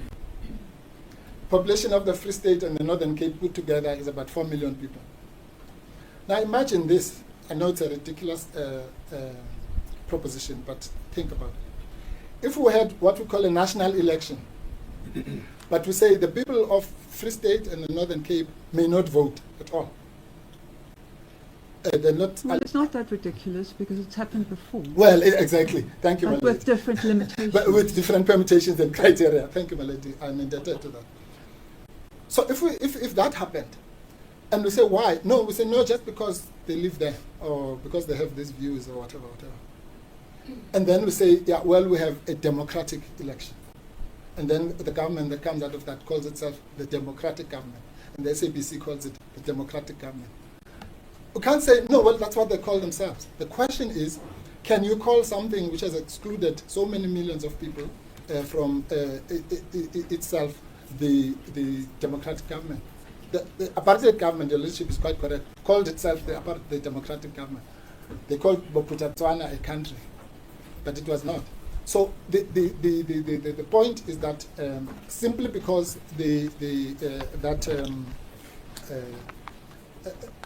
particularly dominant party or the government. Remember, when we talk about independence, my lady, I'm now I'm trying to do both impartiality and independence because I don't have much time. Independence mainly in broadcasting, in international broadcasting terminology, means independent from the government and from big commercial entities, because those are the powerful players in society. Now, this is not to say, and again, I know this from personal experience, the state and the big capital put pressure on the SABC every day. And there's nothing wrong with that. They want to wield their power. But what is wrong is for the SABC to succumb to that pressure. That's where the constitutional problem comes. It's not the existence of the pressure. But if because I'm a big advertiser and I say you must call a cat a dog, and then you do it simply because you want my advertising revenue, then you are breaching the code and the constitution. Yeah. Thank you, Baledi. Now, so impartiality is about that. Impartiality is about what Klassen CJ Klassen J. I'm sure he always benefited from those initials. I know that you're using it to designate between the class and brothers. Yes. And I appreciate that. Thank you. But conveniently, I would use my initials if they were that as well. Mine are DC, unfortunately. But so am I. Oh, great! Yes. So when he talked about the duty not to take sides in the national in such a national debate, that's exactly what he meant. He meant literally. I mean, it's like you're a referee, and then you just jump out for joy when the other side scores. Yeah. That's basically the duty of impartiality. Now I understand what impartiality is. No, I'm saying in this context. In any context, I understand it. Well, okay. Let me put it this way. In the context that Class J was imposing on as a duty on the SABC. Yes. It was with regard to a controversial topic. And in this case, I think paragraph 39 of the respondent's affidavit, the answering affidavit, they've said that at best it's a controversial. But even that concession, by the way, is fatal, because in the editorial policy, there is such a reference to a controversial topic. That when the topic is controversial, this is how it should be treated. And You must invoke a measure, a higher, a measure of, or a measure of measure. a measure of measure. Yeah, but we know. In other words, it's not business as usual. Yes. Your leadership, I will give you the reference in reply. Thank you. Specific reference. So then we say the following. Assume and as I said, my lady, the SABC's only defense, apart from all those other fanciful things at the beginning about whether it's a political this or whether it's the exhaustion of internal remedies and so on, is that it was exercising its right in terms of Section 16. Now, as a matter of law, my lady, that defense is unsustainable. Why? Because Section 16 of the Constitution itself contains its own internal limitations. And I don't know if your leadership has had time to read the article. We sent an article on Friday, we uploaded it. Yes, there's an article, I won't go into it. Your leadership, again, will read it in your leadership's own time. Yes, thank you. But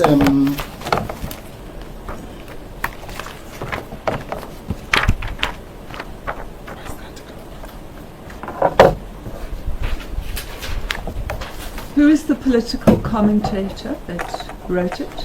it's an academic book. Somebody called Joanna Bota. We've uploaded it. You'll find your leadership will find it at 19-978. Thank you. It's called Disinformation and Democracy in Africa and South Africa. Excellent article which deals with even this McBride case and all the cases that both my learned friend and I have relied on, Islamic unity and so on. And when I read the papers, it wasn't yet uploaded, Okay, but no. I will go I back apologize, ma'am. and Yes, I will you'll find certainly it. read the papers again Yes, my lady. with your submissions in mind. And whatever we've submitted. Thank you, my lady. Yes.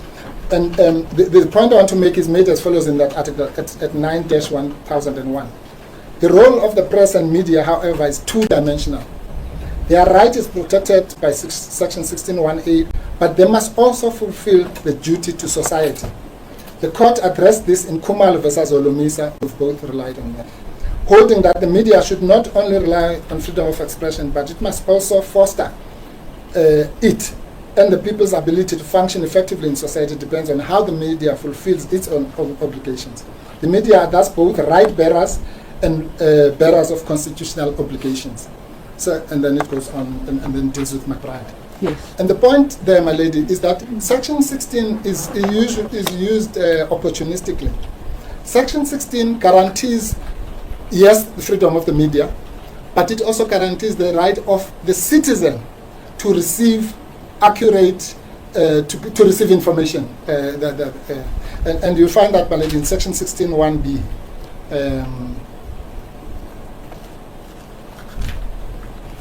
So Section 16 of the Constitution says, everyone has the right to freedom of expression, which includes freedom to receive and impart information or ideas. And my emphasis is on the freedom to receive.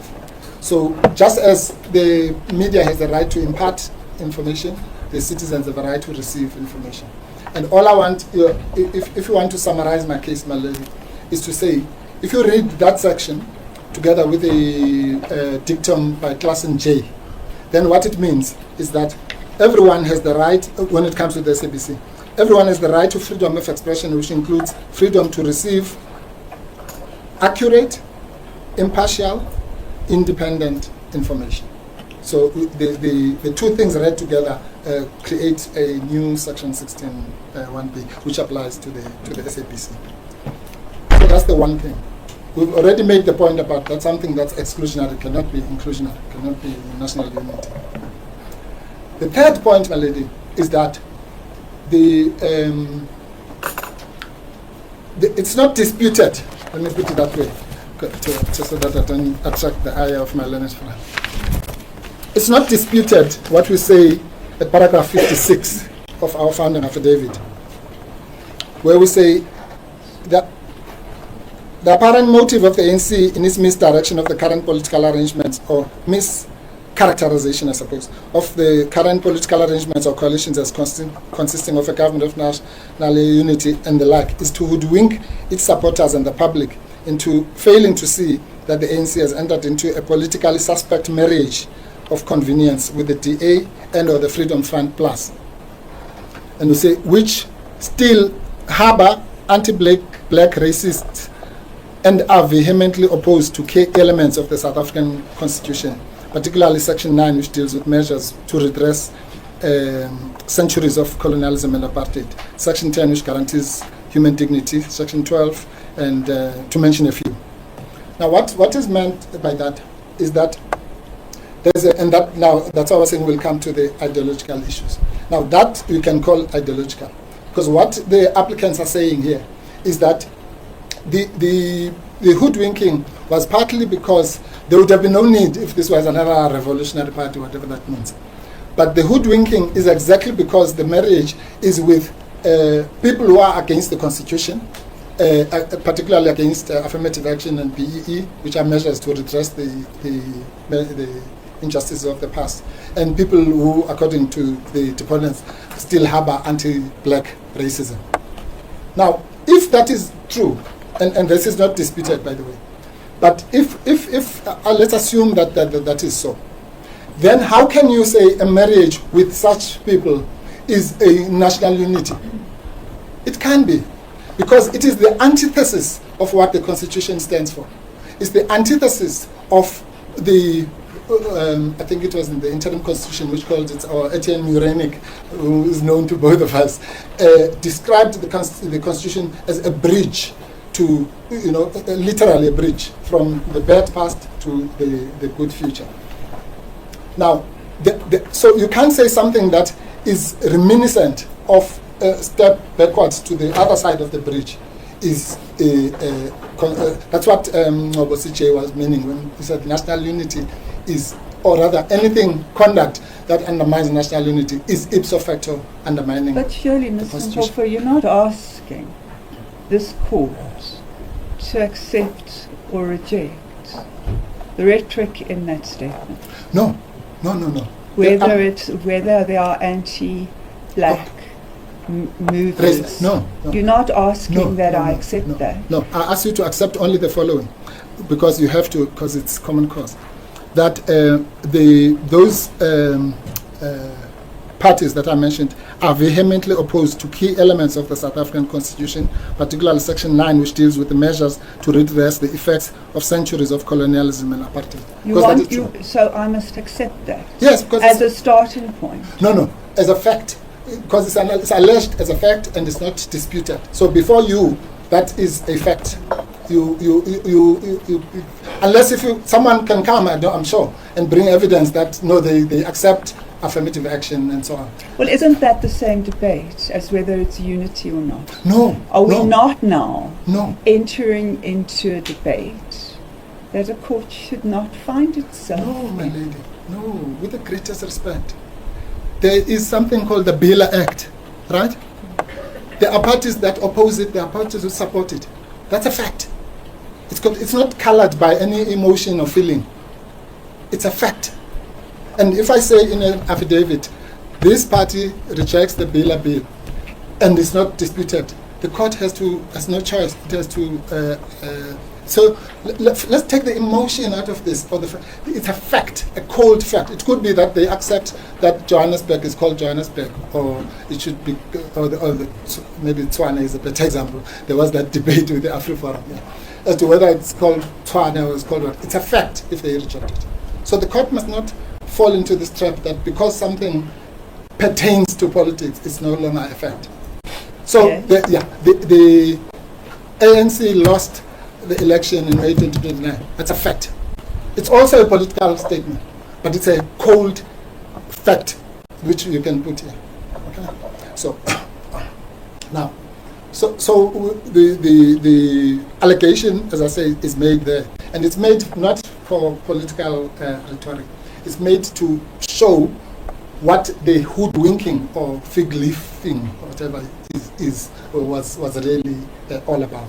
The only question I'm putting to your ladyship is whether, if that statement is indeed reflects the reason why the fig leaf was made, can a court of law endorse such an anti-constitutional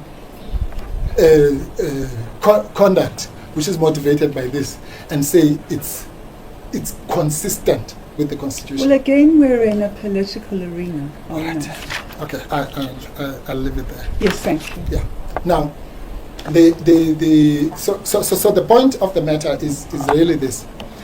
For whatever reason, and that's why I like to go back to my religious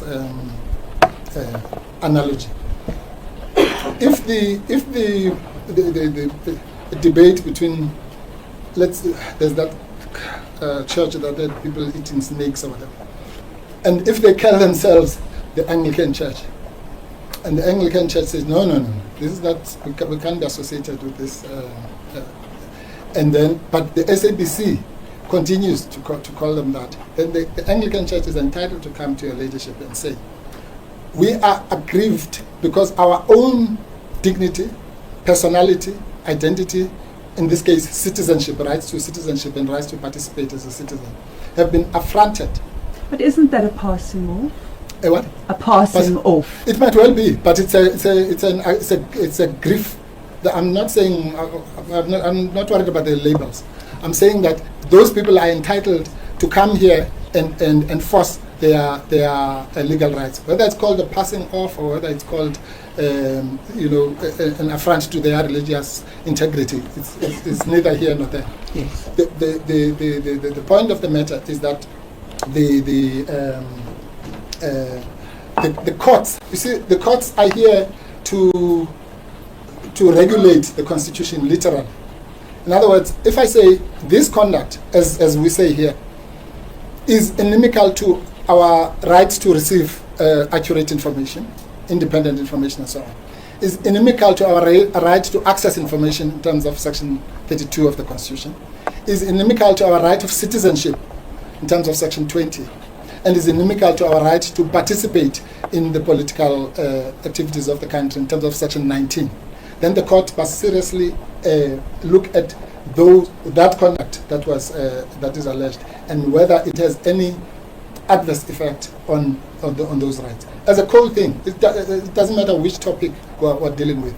And if the court finds that, as Wesizwe says, that such conduct which may undermine unity, or that's not national, that's neither national nor unity, for it to be called that would offend the sensibilities. Remember, these are not just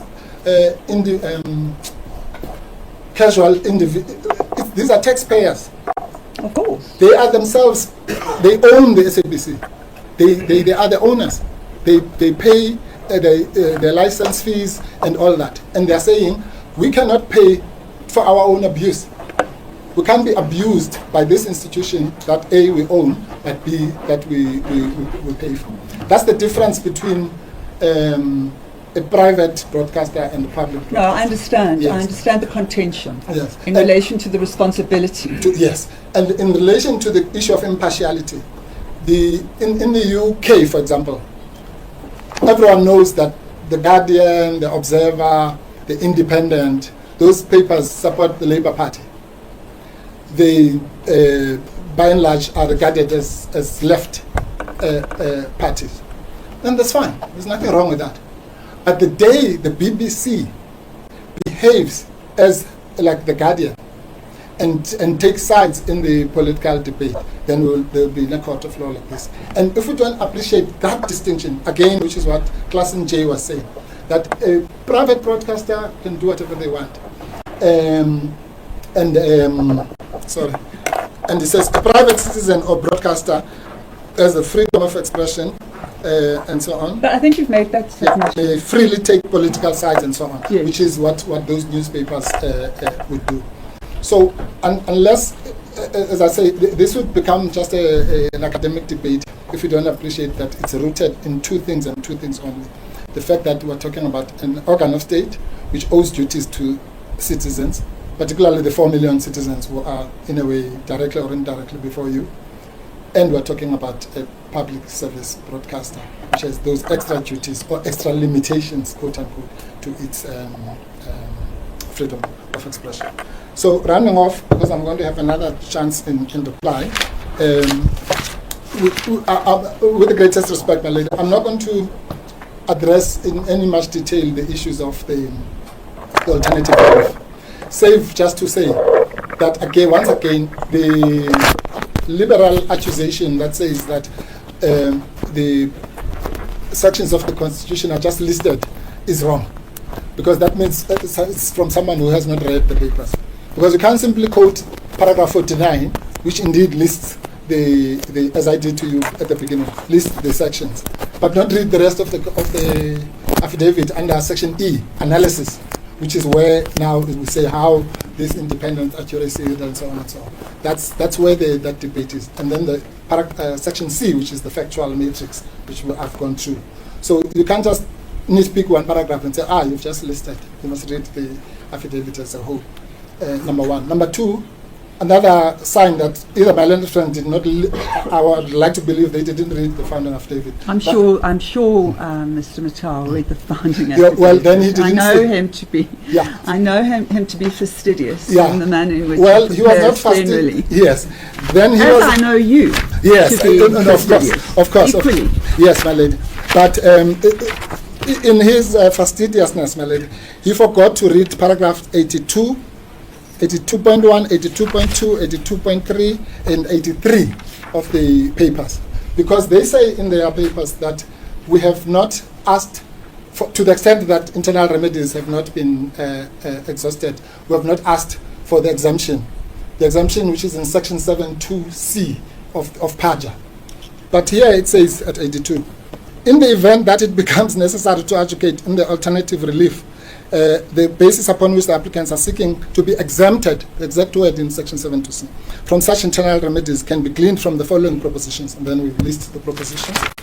And then we even refer the test in section 7.2c is exceptional circumstances and interests of justice. Then we say at 82. Ultimately, the interests of justice favor the bypassing of the purported internal remedies. The matter is truly exceptional as demonstrated by the salient facts contained in this affidavit.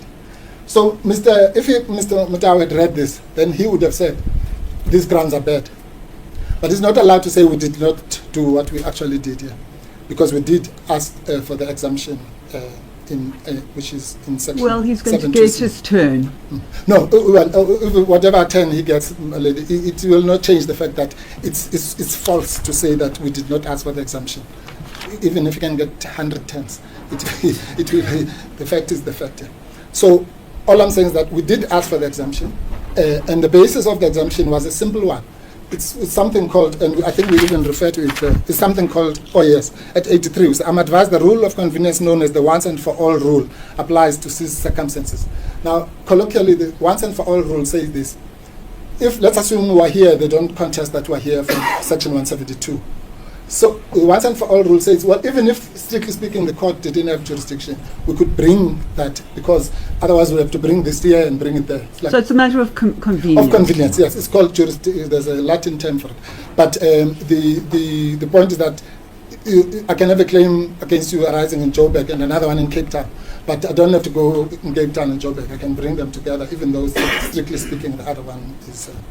So that's the application. It's here in black and white. It can be wrapped out.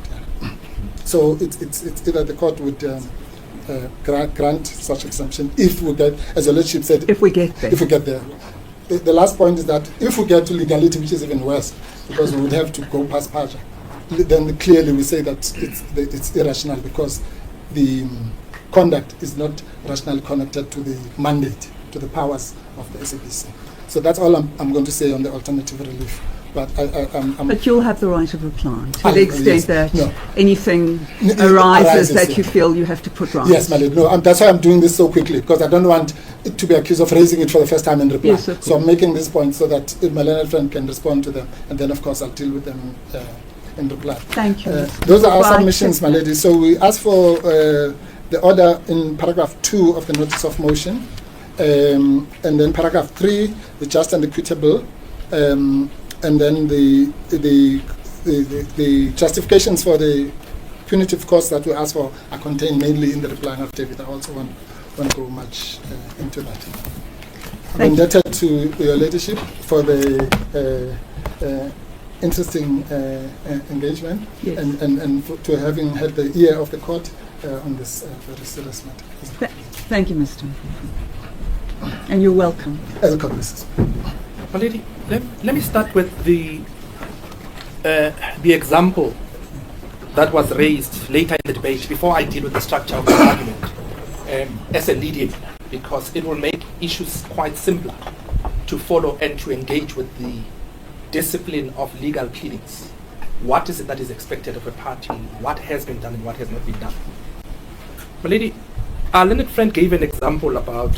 The question is, what is the cause of action? Yes, precise. And what is the relief that you can ask for? Your ladyship, in response to the example that was given by my learned friend about the eating of snakes and the Anglican Church coming up to court and its entitlement to raise constitutional complaints, your ladyship was spot on by asking the question, but is that not a passing off? Because if it is a passing off, that is the remedy that you seek. It doesn't in any manner, form or shape entitle one to constitutional remedy or reliefs. If there is a specific form of remedy that the law provides, which does not implicate and or breach the need for one to deal with the Constitution. And maybe that is an important principle, because your ladyship will see, as we present our argument, what I intend to do in the argument is to first dispose of the alternative reliefs, which are review reliefs, just purely from a pleading perspective, just to indicate to your ladyship that there is no proper invocation of the principles that warrants your ladyship's attention to have to adjudicate whether is this a Paja review or is it a legality review. No case whatsoever has been made up in the papers. Then, my lady, I will thereafter focus on the constitutional relief. On the 172 relief. Yes, my lady. And, Yes. and equally indicate that if there is a remedy, even assuming in favor of the applicants, if there is evidence that there is a breach of the editorial code or the SABC charter, then, my lady, what a party seeks in court is that the SABC has breached policy X, Y, and Z. That's the remedy. The next layer will be, if there is a breach of the Broadcasting Act and a particular section that has been breached, that's what you come to court for. And that's what happened in FXI, which I'll deal with, lady, in detail during my argument. And the point there, my lady, is this. We've given our learned friends notice of the fact that we're going to be raising the question of subsidiarity. And your leadership is quite affair with that principle. Where there is legislation that is enacted to give effect to the provisions of the Constitution, a litigant is not entitled to bypass that legislation and try and find relief in the Constitution. That is impermissible.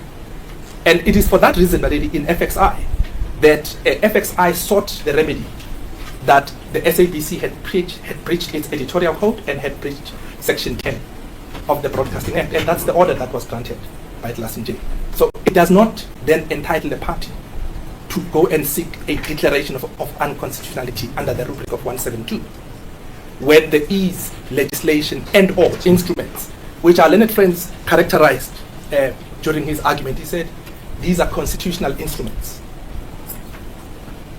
And my lady, we have no quibble with that description. But the point about it is, from the discipline of what one can seek by way of a remedy, they have sought the wrong remedy. Even assuming they're correct on everything, the remedy is to say the SABC has breached its editorial code and these provisions, etc., and it has breached the conditions of the Broadcasting Act in these sections.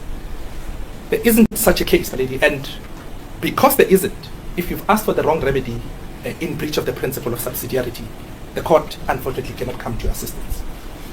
My lady, if I can just ask then that we just do the exercise of dissecting the founding affidavit, because once we do that, your ladyship will see that many of these points that our learned friends make, they are only superficially attractive. But the conclusions that are being sought to be drawn from that are not the conclusions that are legally sustainable, through which the leadership can come to the assistance of the applicants. So, my lady, it's a fascinating political debate, at best. But with regard to the principles of pleadings, the competence of remedy, and the discipline that one must follow, none of that has been observed. And for that reason, my lady, the claim is not only one which is not of a constitutional nature, which would necessarily, on the facts of this case, as we will demonstrate, it would warrant that costs be awarded against the applicants, because this matter has got nothing to do with the Constitution. And as the authorities say in the Constitutional Court, which we've cited, a matter that is purely factual, which is dressed in constitutional garb, is not a constitutional matter. It's just a factual issue. And what would be a factual issue here? Assume on the three pillars that our learned friend has argued, on inaccuracy, on impartiality, and on independence. Those would be standards that are set out in the SABC Charter and the SABC editorial policy. If there is a breach there, that's the relief that you seek. If it's buttressed through the Broadcasting Act, that's the relief that you seek. It's got nothing to do with the Constitution. And it's important because when we get to the BioWatch debate, or at least submissions on it, because there shouldn't be much of a debate with reference to the other decisions of the Constitutional Court that we've cited, Mahlangu, etc., your leadership will see that the applicants cannot find refuge in the BioWatch principle. So, my lady, to do so, might I just ask, my lady, we know if one has regard to the notice of motion, and if I can just ask your leadership to walk this journey with me, and your leadership will then immediately see the point that we're making. We know that the primary relief that the applicants seek is the one that is set out in prayer 2 of the notice of motion, which your leadership will find on page 02-55. So the 544. And that's the declarator. So that is what we will label, for purposes of our submissions, the constitutional relief.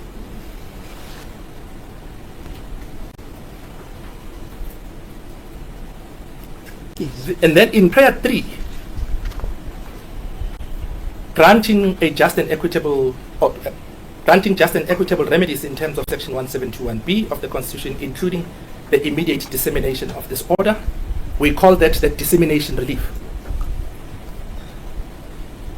And my lady, in prayer 4, there is in the alternative an order that is sought, or a prayer that is sought, that your ladyship should grant a review and a set aside of the SABC's decision, i.e. in refusing to accede to the letter of demand under the principle of PAJA, alternatively through the principle of legality. So that we call the review relief. So we have 4 reliefs: constitutional, dissemination, and review relief. Let me call them 3. Then, my lady, Well, one is hand in hand with the second is hand in hand with the first. Yes, my lady.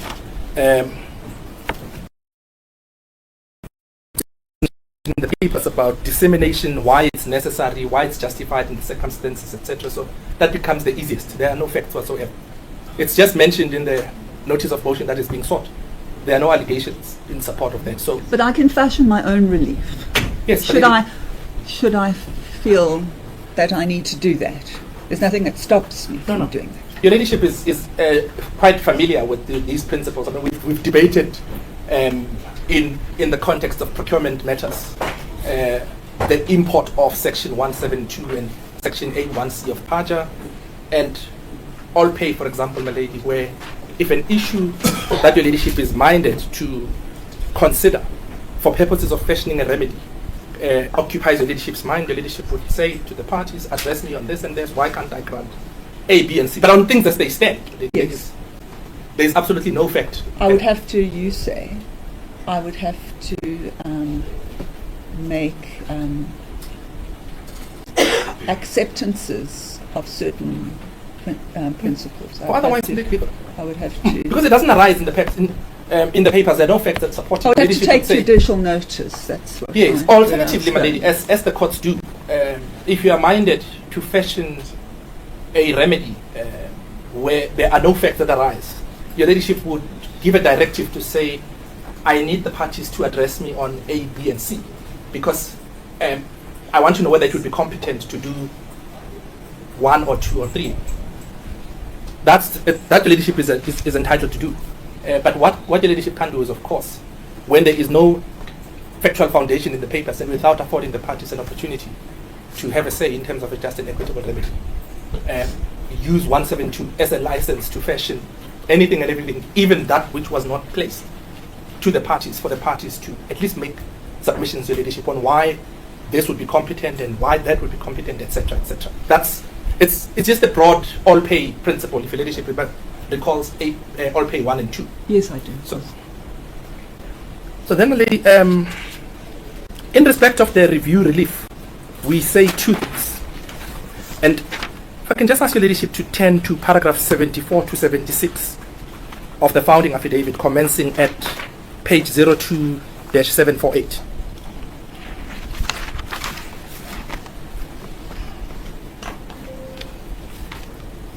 You want me to turn it up? Lady, I can just give your ladyship the reference and Yes. But if you want me to go there, then I'll go there. perhaps, my lady, it might be easier to navigate this through walking this journey together. All right. Just give me that that page again. It's then, page please. 02-748.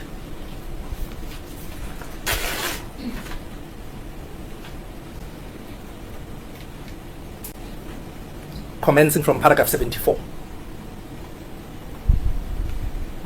Yes, thank you.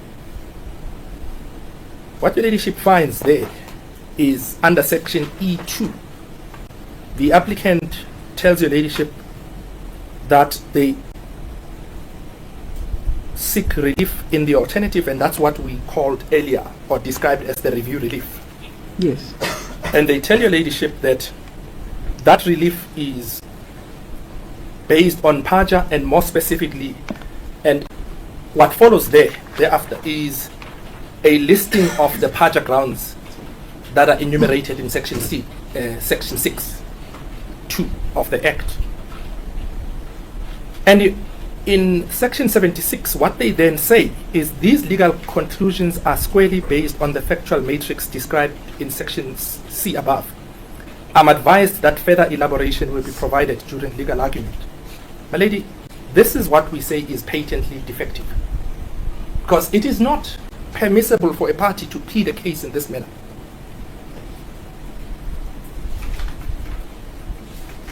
The discipline in motion proceedings, as your ladyship would know, it is by no means different from a witness that is giving evidence. But in this instance, there is no engagement to say which facts that are set out in section C implicate which section of PAJA. In other words, how is the conduct, the impugned conduct, implicated by which fact in section C? And how does that connect to which section of PAJA? Well, there's one theme, if I can put it. There's one theme, if I can put it thus. Yes. The conduct is that the SABC refers to the alliance or the whatever it is, Yes. The arrangement. the arrangement, refers to it as a government of national unity. And says Mr. Mpofu, it may not do that, because it's more than a name. It's not a question of that is its name. It's it should take cognizance of the fact that there's a political debate in relation to the use of this term, and it should not use it. Yeah. That's the simple constitution. narrative. And that, yes, Or the that's, factual construct. that's the fact. Those are the facts. And there's it goes a bit further in relation to the fact that it's obligation and right-based, but ultimately therein lies the crux, as I see it. My lady, the factual... sorry, am I not interrupting you, lady? Not at all. No, no, no. My lady, I'm addressing a slightly different point from a pleadings perspective. Yes. It is one thing to set out a factual construct or a factual narrative. It is quite another to say these facts implicate this section in this way. In other words, the impugned conduct is in breach of section... let me give you, ladyship, an example. Let's go to section 75.4 of the founding affidavit. If your ladyship can read it with me. Yes. Section 62G, in that it consisted of a failure to take a decision. Yes. Well, a decision on their own version was taken against. But that's the problem, my lady. This eliminates the problem. You can't plead in this way. Because what they then say is, we will tell you in legal argument in 76 how all of this connects together. You can't plead to such a case. You can't. What is that case? I'm sorry, it's gone out of my head.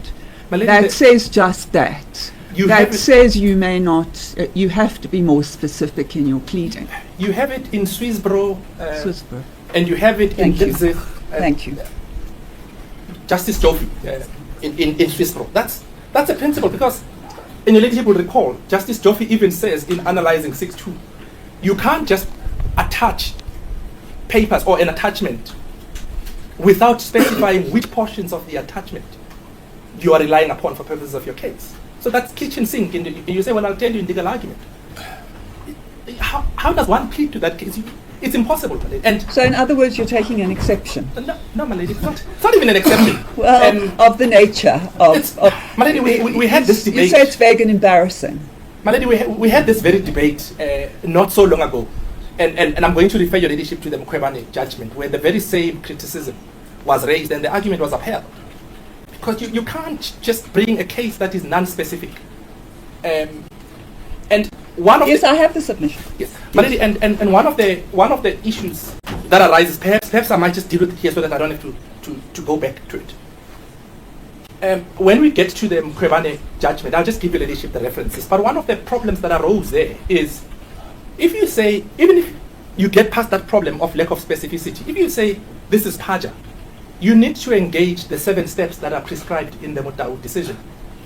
And I'll give you ladyship that reference. It's in your heads. Yes, my lady. Yes. The Motau decision is in our heads, but we make, in the heads we make the point that it is adjunct to a policy as described in Motau. So we make a different point with reference to that judgment, but it is also good law for purposes of this point that we're raising. So I'll give your ladyship the relevant paragraph of... You only have to give me the references if they're not in your heads. Yes. That particular paragraph is not in our heads. So, my lady, this should be sufficient given the time that we have, just to illustrate one of the difficulties that arises. Because imagine if your ladyship was pleading to this. Your ladyship would have had to look at the section C, that sets out the factual matrix, and then look at this and look at 75.4, for example, and say, well, do I plead to this, do I not? And if your ladyship does, your ladyship might still get it wrong, because the applicant has said in 76, I'll tell you in argument. I'm not pleading it. They're kitchen sink. That's the difficulty, my lady, with that form of pleading. It's not allowed in our law. So that, my lady, should indicate the lack of specificity in the Paja case, insofar as that part of the cause of action in the alternative, if we do get there, my lady, for purposes of determination, your ladyship will see that there are factual and legal hurdles to the competent granting of that order that is sought. Then, my lady, perhaps while I'm here, I might also just deal with the alternative, the failure to exhaust internal remedies point. And this point arises in this manner. Goes hand in hand with your last submission, because there has to be an exceptional set of circumstances. Mr. But Mr. yes, but Mpofu also makes that submission himself. yes, And you say to the extent that that set of circumstances is taken into account, it must be pleaded. The discipline, and the decision that we've cited, Denge Tenge, there is one in this division where Justice, the DJP, Justice Sutherland, also upheld the issue of a failure to exhaust internal remedies. But let me not go there. Let me just deal with Denge Tenge and these cases. You then bring an application in terms of Section 7.2 of PAJA, requesting to be exempted. Because PAJA then tells you that this is the discipline. You can't throw it just in the air and say, well, if we get there, this is what we're asking for. And the last point we make, and this is why you need to invoke it properly. Your leadership knows the once and for all rule is a cause of action issue. It's not a jurisdiction issue. You can't say because I have two different causes of actions that arises in two different courts. Through the once and for all rule, I can found a court's jurisdiction. That becomes a consolidation issue. That's a causa continentia or something they call it. Yes. Convenience.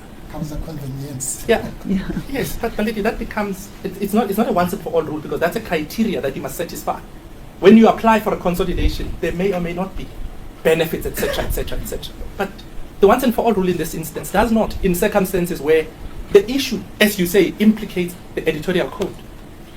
It implicates the SABC's charter, where those instruments have got internal remedies themselves.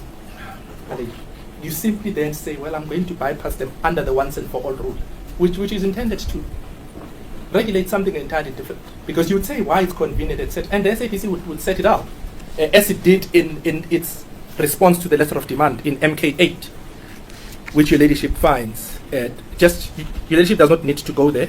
The note is 02549, where they say there are two steps. It's one is the internal one, and the second one you go to the BCCSA. And this is important, my lady, because there is no constitutional issue that arises, and that's the point, which I'll illustrate when I get to the constitutional relief, with reference to the subsidiarity principle. So that's why you plead those facts, and you bring that application as part of your remedy. But my lady, the debate might just be interesting, but we say, on first principles, the case does not get out of the starting blocks as a PAJA review from the deficiency of the pleadings. So that's where we submit the case should end. Then, my lady, we then have the legality review, which is also equally easier to dispose with reference to paragraph 77. In paragraph 77 of the founding affidavit, they say the review ground is also based on the alternative ground of a breach of the principle of legality, to the extent that the impugned decision is plainly irrational in the circumstances. That's all. That's a legal conclusion. There are no facts. So you'll have to do the same thing. Why is it irrational? And the SABC pleads in the abstract that it says, well, this is rationally connected to the purpose that is sought to be achieved. Because the SABC says, all that has happened is we're referring to the government the way it calls itself. We've made the platform available. Our viewers know that we've invited commentators, even political leaders. You've been told one of them, Mr. Malema, has also been hosted, who've expressed different views that this term is politically controversial, and parties or political parties don't make common cause on its appropriateness for purposes of usage. But importantly, the SABC says we are not an arbiter of the correctness or otherwise of the usage of the term. We just say this is what the government calls itself. No more, no less. We don't endorse the correct usage of the term, and we don't say it is correct. And which is what your ladyship raised with our learned friend, that accuracy is one thing, but this is a politically contested term. And my lady, let me illustrate with reference to... You say it's not for this court to enter into that arena. Absolutely not. But importantly, the SABC says the decision to continue in compliance with the injunction in the editorial policy to represent or at least to broadcast a plurality of views, includes highlighting the fact that this term is politically controversial, political parties are not in agreement, and to give the platform, which is what the SABC has done, for those who are pro and those who are against.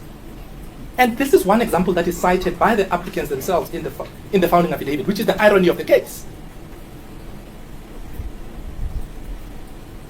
Sorry, I thought I'm being given an instruction. I could hear a voice from the back.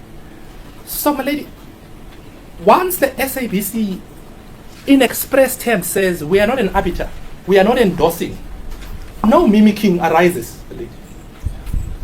No parroting arises. Because they say, this is what the government calls itself.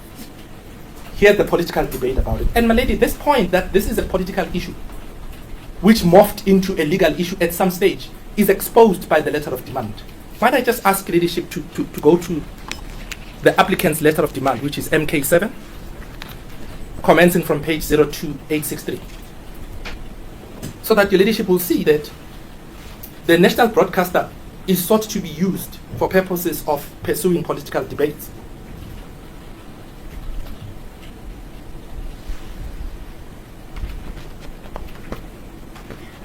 Your leadership can go to 02864 over the page.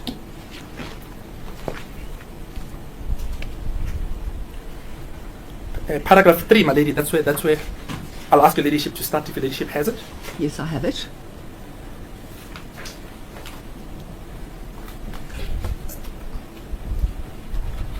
The reference is made to the terms by the SABC itself. And this is in the context of what they're saying, GNU and PNU. Via its employees constitute multiple and repeated breaches of the independence and related public mandate in terms of the SABC editorial policies read with the Broadcasting Charter, the Broadcasting Act, and or the Constitution. More specifically, these provisions enjoin the SABC to report accurately and impartially, independently of political or commercial powers and influences. Then over the page, please. Paragraph 4. You are no doubt aware our clients stated the following during a recent public address to the nation, which was covered live by the SABC. Importantly, as a platform, the SABC affords the utterer of these words, Mr. Zuma, a platform to express his view on the term. And this is what he does. He uses that platform to express the following. Regarding the current political situation, we need to educate our people that there is no government of national unity in South Africa. There is wide-led unholy alliance between the DA and the ANC of Ramaphosa. It is sponsored by big business. It is for the benefit of the markets, not for the people. Then, 3 things, my lady, that we wish your leadership to note. 1, it must be crushed before it finds its feet. So this is a political contestation to crush this arrangement before it finds its feet. The media is also selling the story of a GNU when they know that there is no such thing. I know because I was part of the leadership which introduced a GNU in 1994. We've asked our lawyers to write a letter to the SABC to stop deliberately misleading the South African by using terms like government of national unity or government of provincial unity. Here's the second point. Refer to the present sell-out collisions. That is a political posture that is taken by the utterer of the words. Well, it's rhetoric. It's political yes, rhetoric. It's political rhetoric, precisely. As I said to Mr. Mpofu. Precisely. And then the last thing... It takes a particular side. Stance from a political perspective to say to us, this is what this term means. There is nothing, or this is nothing but a return of apartheid and colonialism. There is nothing legal about this point. This is the issue that we're raising. It's all founded on a political complaint. So these are the 3 elements that arise. And then if I can just deal with the second unnumbered paragraph and I'll stop. We know that the private media has to serve its masters, but the SABC belongs to us. It has no right to feed our people with lies and to pursue narrow agendas at our expense. we shall seek an urgent meeting with the SABC board and management to raise this issue and, if necessary, educate them, and but here are the following words, on the correct political terms which are appropriate. So there, Malidi, you have confirmation. The attack is premised on a political rhetoric, and the issue is the SABC is using an incorrect political term. And but I'm sorry to interpose. But, says Mr. Mpofu, yes. In the same way, wound up in this term is also rhetoric. No. And the fact that it is used suggests that rhetoric is rejected, and the rhetoric contained in the GNU is accepted. No, we understand that that's the argument. But that's the argument. Yes, no, but my lady, we are showing that firstly the genesis of it is a political contestation. But the second aspect is, what does the SABC then do? Because that's the nub of this case. If the SABC had expressed the view that in broadcasting and or referring to that the government as it refers to itself, the government is correctly employing the term, one, and that the SABC endorses it in those terms, then that is where taking of political sides is involved, and that is why I'm gonna go to FXI, because the SABC would then be taking sides. And two, if the SABC was suppressing all views on the subject, then Malidi, that would be a breach of the editorial code and the policies, and that's the upshot of the case. And let me give an example here, which is aligned to the Catholic Church example that Mr. Mpofu used. We know at the moment there is contestation between the African National Congress and the MK Party regarding the latter's entitlement to call itself the MK Party, the SABC. So the ANC says, this is our legacy, this is us, etc., etc. There is that debate that is playing itself out in the court. That's a passing off question. And this is the point. When the SABC reports, it calls the MK Party the MK Party. It doesn't say it's the so-called MK Party because the ANC is currently in a dispute in court, and whether the MK Party is entitled to call itself. So, and in referring to it as the MK Party, the SABC doesn't say the adoption of the term, of the name by the MK Party is correct, and therefore we endorse it as the MK Party. So you say mere statement of what a party calls itself does not without more does not represent endorsement. And you say, to the extent that more was added, like so-called, that too could be construed as a taking of the side. So it's damned if it does and it's damned if it doesn't. And you say it's not for the courts to tell it how it should entertain what everybody accepts is a political debate. Does that sum up what your ladyship anticipated the submission? Correct. Yes. Because I was going to go to the flip side to say that presents a very problem, because the others would have said, well, you've taken a stance because these ones are calling it this. So the SABC hasn't, and the SABC's position is clear to all of these people. The SABC, even through these proceedings that are being published or broadcast, the SABC's point is clear, even on affidavit. It does not endorse the GNU and its usage as the correct political term. It does no such thing. And it tells its viewers and presents a balanced view, which includes a plurality of views as it is required to by the editorial code and the policy, to say it is a politically controversial term. There is a contestation. Here is a platform. And Milady, might I, on that note, go to FXI? Yes. Just to remind ourselves what FXI was about, and to show your ladyship that what this applicant 6 is actually the same as what. I think you've given me the case, haven't you? Yes, my lady, I I have. Let me. Yes. Oh, it's in Mr. Mpofu's client's bundle. Yes, ma'am. It's the Class and J one. It's the class and J one. Yes, let me just find it quickly. Yes, I've got it. We both parties refer to it. Yes. Our learned friends have it at 19-186.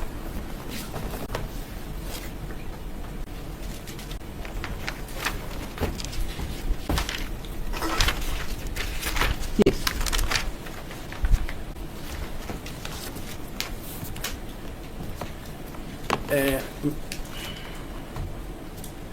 My lady, just for your ladyship's notation, we have it at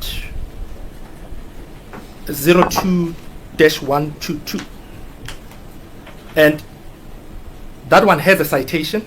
It's 2011 JDR 0036. Just give me the number GST. again. Sorry. It's 02-122. Thank you.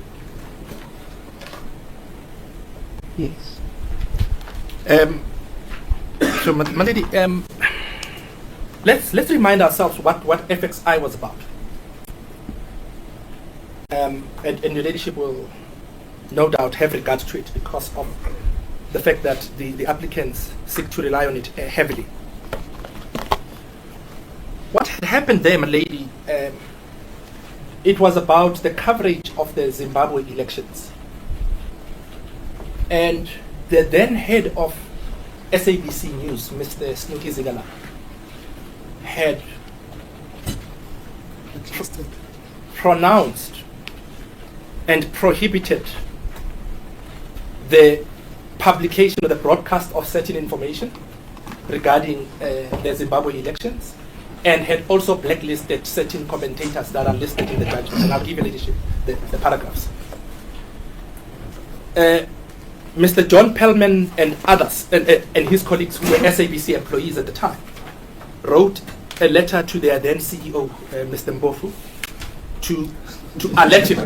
Well, it's all in the judgment. It's got, it is all in the judgment. Well, unlike what our learned friend did earlier to testify from the bar about personal knowledge, in this case, I'm not relying on his personal knowledge. I'm relying on the judgment itself. What then happened is the CEO appointed a commission of inquiry, what became the Sisulu Commission of Inquiry. Yes. And the Sisulu Commission of Inquiry upheld the complaint, or the complaints. And a report was produced. The SABC did not disclose the report. That was one of the controversies. Your leadership will recall, the Maiden Guardian published a version of that report. I'm doing all of this just to save time. The FXI then brought a complaint to the CCC, the compliance. The CCC of ICASAS, the Complaints and Compliance Committee. Sorry, the name had escaped me. And what then happened is the CCC ruled that it did not have jurisdiction to adjudicate that complaint. And faced with that judgment, FXI then brought a review, and specifically it brought a PAJA review on the basis that the SABC's conduct, which was to suppress information and to mimic the position that was taken by the government of the day, as it were, in relation to Zimbabwe,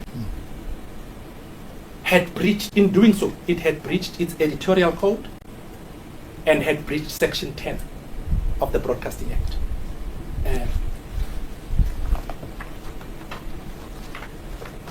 do you think that this may be an opportune time? Sorry, I see that it's 1 o'clock. Shall we come back at 2 o'clock? that's in order, lady. Yes, we're happy. You wanted Yeah. to say something? No, it's fine, my lady. I wanted to know if my learned friend was not inclined to ask the court to come a bit earlier, if it's possible. But depends on whether the court is... What do you think? Do you think that shall I come 15 minutes early? Shall I sit until 1:45? please. It'll give us that Yes, that last after- 15 As a minutes. court, please, my lady. My lady, while I'm on my feet, I just didn't want to interrupt my learned friend.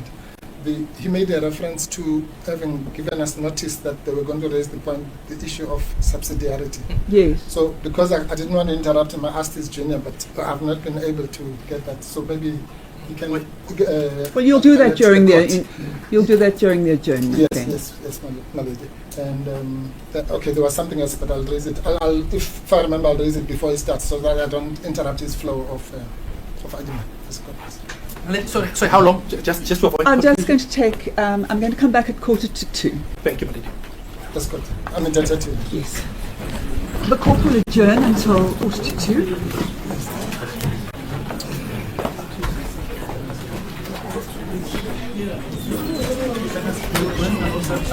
No, international can't find it. Are you ready? Thank you, my lady. Before the adjournment, I was dealing with Yes. and what the case was about. Yes.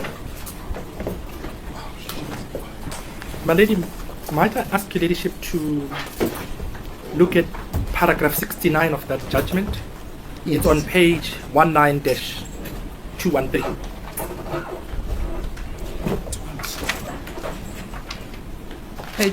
Paragraph what? 69. 69.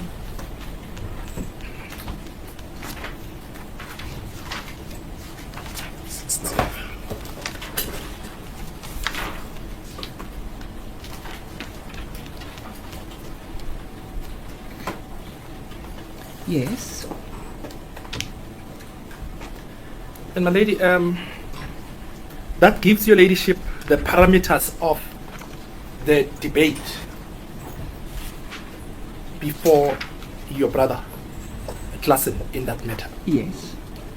So it's an allegation of the transgression of the license condition and section 10. There's an argument that was never persisted with, that's at 70. So paragraph 70. So these are the two. These are the two. These are the 2 points And- raised. Then my lady, if I can then ask your ladyship to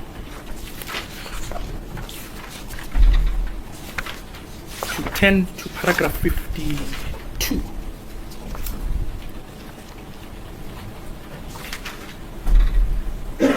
of that judgment. Yes. Your ladyship will see what a part of what was in issue there was the SABC's dishonest cover-up under that heading. And I've referred to some of the issues. But if I can just ask your ladyship, just for purposes of emphasis, to look at paragraph 54. Yes. Later that same day, this is after they wrote a letter to their then CEO. The one by Mr. Pellman and his colleagues that I referred to earlier. Later Yes. the same day, the SABC issued a public statement in response to the Sowetan article. Mr. Pellman says that the facts in the statement must have come from the SABC's news management headed by Dr. Zigalala. The statement was a patently dishonest cover-up or attempt to cover up the truth. Dealing with each of the paragraphs of the media statement, the comments that follow upon each subparagraph are, in my view, quite justified. Then I only want to focus on 54.1. Yes. Which was that media statement. The SABC would like to state that the news division has not imposed any blanket bans on the use of individual commentators by our current affairs programs as reported by the Sowetan today. Mr. Pellman says that this statement was blatantly false and a deliberate attempt to mislead the South African public on an issue of critical importance. That was indeed so. Dr. Zigalala had by then blacklisted many individual commentators, including, and those commentators are listed there. Then if I can ask your ladyship to turn to the next page, 54.4. The SABC subscribes to freedom of speech in its policies, and we strive to give the South African public a diversity of opinions and voices on any topic discussed. This was a rather cynical distortion of the true facts in light of a false cover-up of Dr. Zikalala's blacklisting. Now, two things emerge from that to prove that in this case the conduct of the SABC is the opposite of what it was accused of. If one has regard to 54.4, the SABC, in the exercise of its freedom of speech, as enumerated in its policies, strives to give the South African public a diversity of opinions and voices on any topic discussed. And what is the topic in this instance? The topic is the GNU. And the SABC, there is no cover-up, there is no taking of political sides, but it presents the facts as they are. And which is why, my lady, that's the context in which the remarks by His Lordship Justice Klassen in paragraph 77 of that judgment and that footnote should be understood.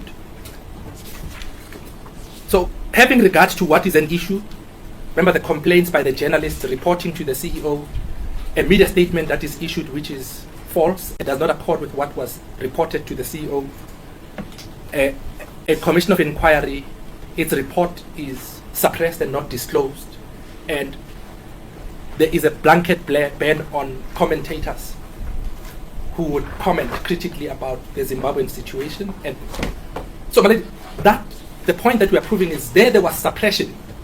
Here you have a compliance with the very duty that Klassen J references in paragraph 54.4 when it quotes and says those complaints were justified. Then leads to paragraph 77. The SABC cannot be equated with a private citizen or broadcaster who is simply entitled to freedom of speech. And that footnote, my lady, is important. See the SABC Policy, News, Current Affairs and Information, paragraph 1 on page 499 of the record, where the following is stated. The SABC occupies a distinctive position of trust in the lives of its viewers and listeners. We are the most extensive, all-inclusive and diverse news organization in South Africa. The SABC considers it a duty to provide consistent, relevant, useful and top-quality information and analysis on which all South Africans can rely as they discuss and deliberate, form opinions and build a common future. Then returning to the paragraph, the SABC is a public broadcaster funded by the taxpayers and to provide the highest standard of journalism, which is fair, unbiased, impartial and independent news coverage. Whereas a private broadcaster might be free to take political sides and promote party political objectives.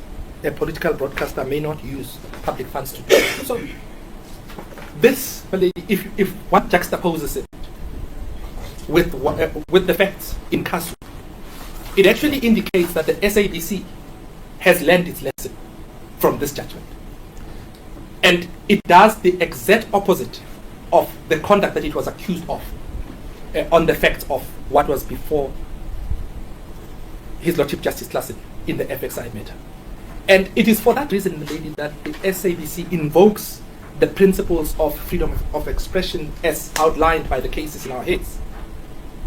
The duty of a broadcaster in the exercise of its freedom of speech and the right expressed in section 16, it is to impart knowledge, to inform the issue of public opinion, not to blacklist any views that does not accord with the view that the SABC holds and or is sponsoring, but to put all facts at the disposal of the viewer so that viewers can form an opinion as to whether, according to them, it is or it isn't a GNU. But to do so in circumstances where the SABC makes it plain itself that it is merely conveying what is in the public domain, but endorses, so does not rather endorse. I meant to say it endorses neither of the contentions that are advanced by the political parties that hold opposing views on the subject matter. Is this truly a freedom of expression issue? is it really a freedom of expression? Because as I understand your argument, you say they're not expressing anything. They are attempting to, in the manner in which they go about their reporting, they call the coalition by its name, its given name, Yes. and they take no issue either way.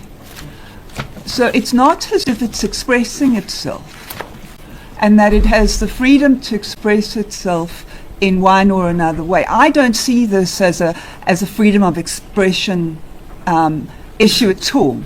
No, my lady, we agree with your ladyship. In fact, your ladyship would have seen the case is being posited on two levels. The one is it's a factual issue. The policies of the SABC requires of the SABC to do this. It has done that. To insist that the SABC must accede to the demand would amount to an infringement of its editorial independence. That's at the factual level. That's the beginning and the end of the case. But it's not a freedom of expression Well, yes, case. I'm going to come to the next level. Then the SABC says, to the extent that there is any issue beyond the answer that it has provided, which is a full answer to the facts, and if you get to the constitutional realm, then you are in 16 from an SABC perspective that in any event, as a broadcaster, the media has these duties and those are set out. But we accept, my lady, that at first principles, you don't even get to freedom of expression at all. Because you say there's no expression at all. It's a name calling, and that is how we report it. Nothing more. And to the extent the example I put to Mr. Mpofu earlier, Yes. to the extent that there was a dispute around the Communist Party and whether they were truly communist in their manifesto or not. In calling the Communist Party, the SABC could not be said to be taking, to making a stake in that political debate. And you say as long as the debate is freely had and accommodated, which you say is the case, there's no suppression. Do I understand the argument? My lady, your ladyship has summarized the argument correctly. Thank you. Then, my lady, para 98 of the judgment, this is the finding of by His Lordship Justice Klassen. He finds that the SABC's conduct clearly violated both the license provisions as well as Section 10(1)(d) of the Broadcasting Act, and he sets out. Then, following that finding, he reviewed and set aside the decision of the CCC, which your ladyship will recall. The CCC said it doesn't have jurisdiction. Yes. And then he remitted the matter back to the CCC for reconsideration. So this is important, my lady, because of the very point that we've had now, or the exchange that we've had with the ladyship, where the ladyship says it's purely a factual issue, nothing more, nothing less. And if there was any complaint at all, the complaint... that's your argument. Yes. That's your argument. Mr. Mpofu's argument is it's much, much more. No. Because GNU represents something that contains rhetoric. That's that's where the debate rests, the kernel of the debate. And yes, and then the question is, well, what are the duties and the responsibilities of the SABC in that instance? Yes. And even without assuming, or at least without accepting that the argument would be correct, but assuming that our learned friends would be were correct in that argument, and I'm going to deal with the founding affidavit yes. next. The issue would then be a breach of the editorial policies or the SABC charter. It's not a constitutional issue. So in any event, they haven't sought the right relief. So it's a debate that is fascinating, as I had said earlier, but it takes them nowhere. Because your ladyship will have to find what is it that I'm being asked to do here. And we are giving you this example in the Judge Klassen case to fortify the submission that you don't, by virtue of breaching the internal policies and the Broadcasting Act, which the applicants invoke, albeit inaptly, the upshot of that case, if they were correct, this is where the case would stop, or would have needed to stop. In other words, your ladyship would have had to be asked to say, this is the editorial code, this is what it prescribes, this is the conduct of the SABC, and it fell short of the standard prescribed by the code or the charter, and therefore we seek a declarator that in doing X or in refusing to do X, the SABC acted unlawfully, etc., etc. You don't? Well, let's take Mr. Mpofu's example. Yes. The terrorist freedom fighter example. Yes. Now, this is an international example in the sense that certain news agencies Yes. report that Hamas is a terrorist organization, and certain report that it is not. It depends on what you accept. Now, his argument is, but the GNU, it's a loaded term in the same way terrorist, murderer, these are loaded terms, and you've got to be careful about how you use them. So that's, as I understand, the gravamen of the argument. No, we understand that. But that, my lady, with respect, it ignores the fact that as part of its duties as a broadcaster, the SABC presents all facts and all sides to the debate. Let's put it, to use that example of Hamas. If there was one view in the contestation, and the SABC were to say it will only present a particular view that is held by a particular sector, and suppress and not put the other side. In other words, including the fact that the usage of that particular term is a contested issue, then that would amount to a breach. So in other words, more is needed. When you've just said Justice Fisher, but there's a debate whether Justice Fisher was actually properly appointed, did she have a matric, did she not have a matric, etc., etc. She is Justice Fisher. And then you would report that, but there is a contestation whether she is or she isn't. Lady, it's an absurd example. I'm trying to find the most absurdest of examples just to show how absurd the case is. Well, an example may be the use of the term doctor, for example. Yes. The title, professor, doctor, whether somebody can be called that or whether somebody can't be called that. Yes.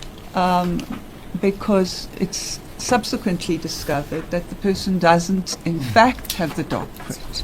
What is then to be done when there has been a reference to Dr. X all along, and now suddenly there's a discovery that is not the case? Do you revert to Mr.?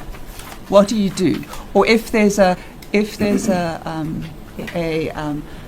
dispute in relation to whether there has been a doctorate or, conferred or not conferred, what do you do with that? What do you do with that title? Scenario. Yes. Your ladyship postulates two examples to me. The first example is the title was used. It is subsequently found that there was no PhD. Yes. And let me take that before I deal with the second example. If there is a finding that says so-and-so is not a doctor, to continue to refer to them as a doctor would infringe, I'm assuming notionally. But would that be a legal finding? Would that be or would that be a factual finding?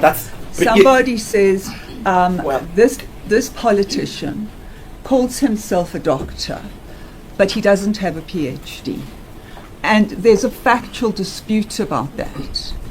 If there wasn't a factual dispute, and everybody agreed that indeed he had misrepresented his qualifications, well then it would not be permissible to refer to him.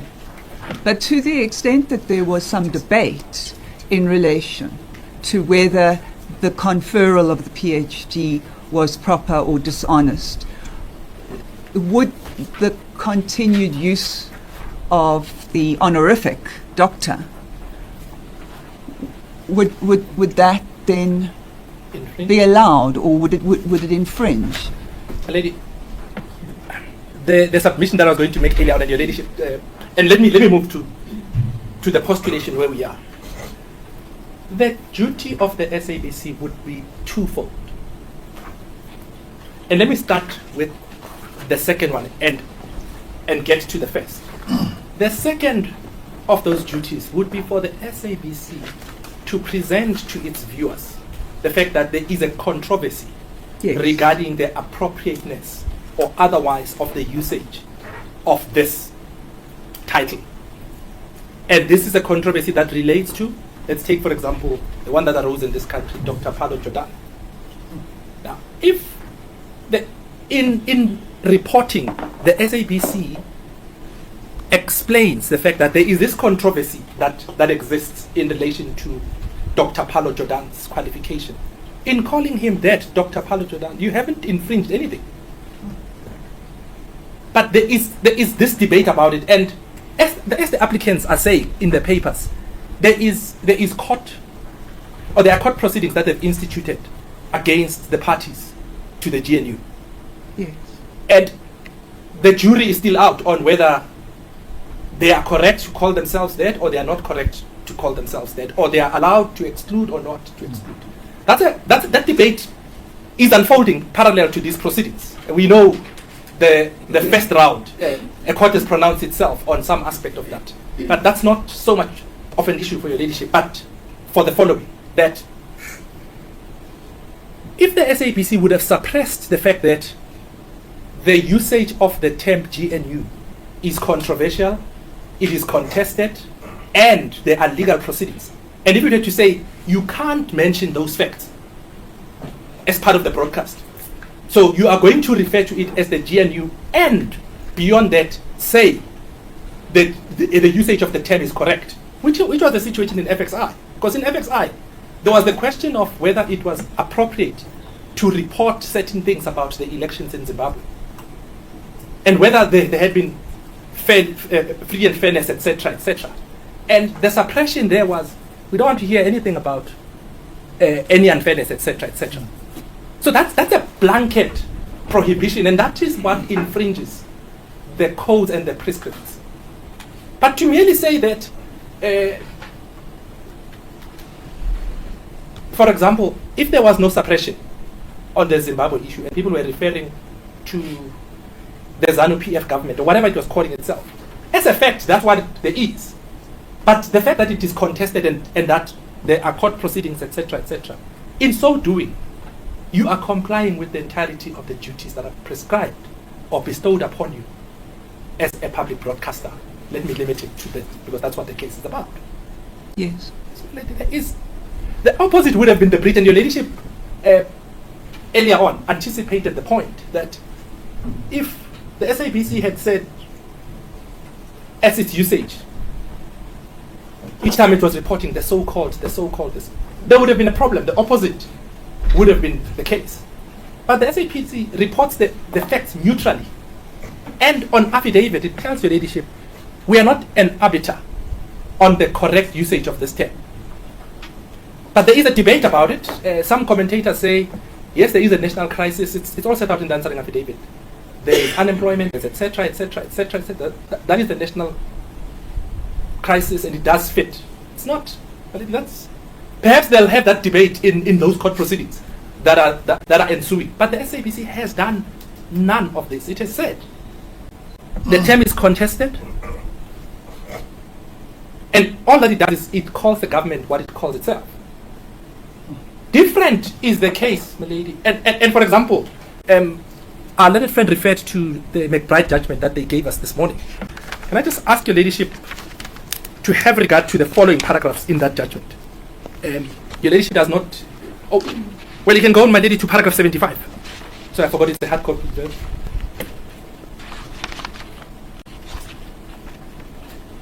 And your ladyship would recall that was the issue about whether he could still be referred to as a murderer when there was an expungement following the national... following the applicable act. Let me call it. Yes, yes.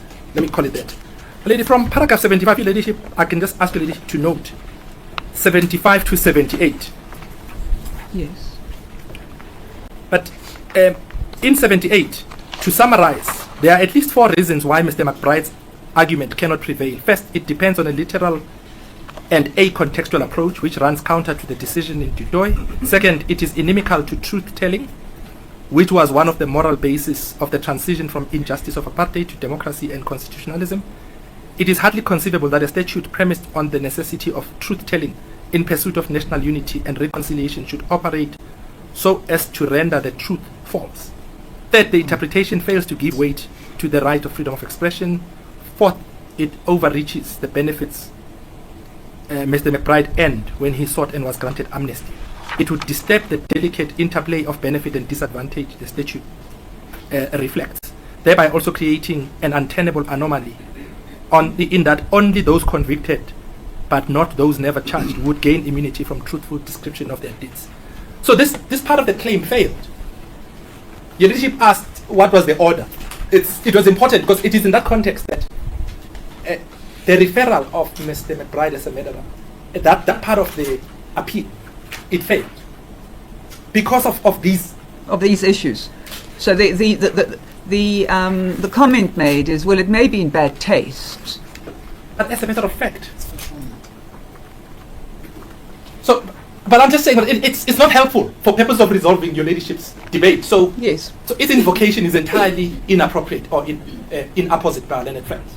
But just to complete that line, just to say, it's one of those, my lady, that as a proposition, as your leadership put it to me, like I said earlier, it is fascinating, but I qualify it by saying it is not one that these applicants can take advantage of, because it is simply unavailable on the facts. Yes, thank you. So the issue, my lady, is simple. They're going to say, these are the duties. The SABC cannot do that. The SABC must do A, B, and C. What has happened here is D, E, and F. It infringes A, B, and C in this way, and this is the declaratory sick. The case ought to have been as simple as that. But the difficulty is this: that it is for this reason that there is a deficiency in the pleadings. And I'm going to deal with the constitutional issue now in conclusion, and then the question of costs. The difficulty is, if these viewers that are being referred to in this wide national coverage that is the widest, to use my learned friends or to borrow from his expression, in Africa, are presented with a totality of the entirety of the facts, there is no poisoning of the minds. They are not only being told that there is a GNU 1, there is no endorsement that the usage of the term is correct, and there's no suppression of alternative views that this is a politically contested term.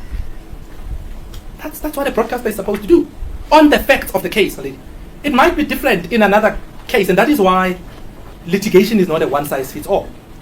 It's got to be determined in the context of the facts that are invoked, or the facts and the context in which the prescripts are invoked.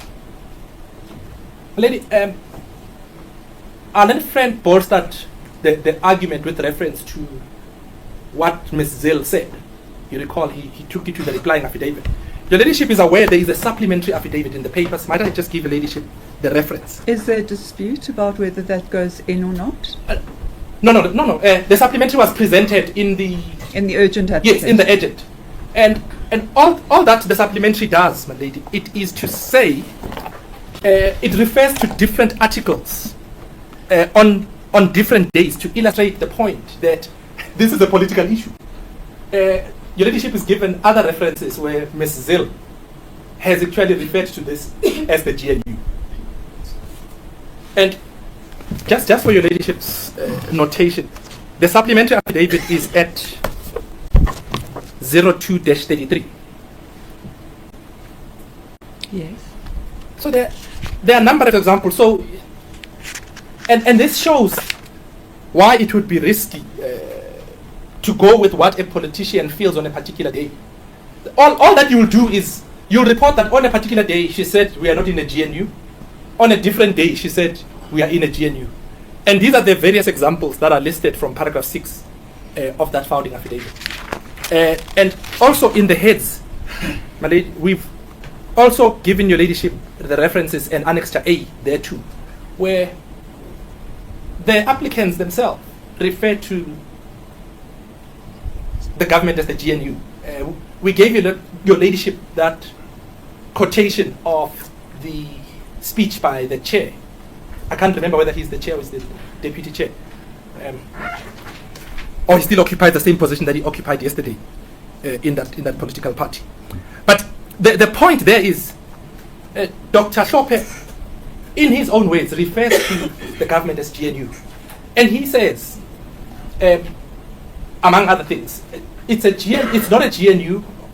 No, sorry. He says it is exclusionary because we don't want to go where we are not wanted. And he concludes by saying, but we also don't want to go there. In context, the leadership will remember, before the government was formed, and the leadership can take judicial notice, various political parties were approached, including the... I'm sorry, no. I don't You know object to my judicially taking notice. Giving evidence. No. I think that's fair enough. Yes, no, my lady. Yes. But I know what you're getting at, Yeah, but yes. yes, the point is each political party put its own preconditions. That's in the public domain. The MK party put its own. The MK. And I'm not here pushing the position of whether it was correct to do this or whether it is the GNU. Or for present purposes, I don't even have to get there. Whoever entered into an arrangement with whoever, and they were calling themselves whatever from different contestations, that's in the political sphere. The SABC, this is the nub of the case. The SABC does nothing wrong in calling the government what it calls itself, with an explanation that this is a contestation, as I've said, my lady. So I'll be repeating that submission. And my lady, what is of importance as well to note is,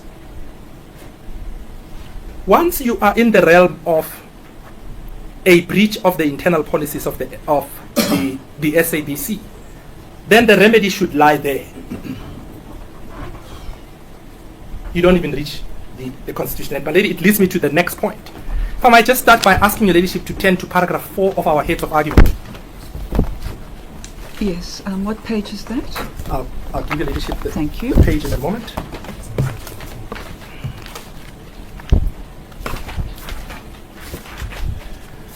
I'm told it has changed, so might I give your ladyship the new number? Yes. My old one is 19-71.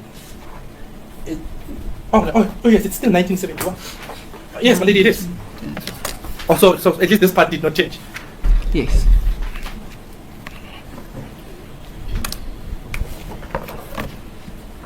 Yes.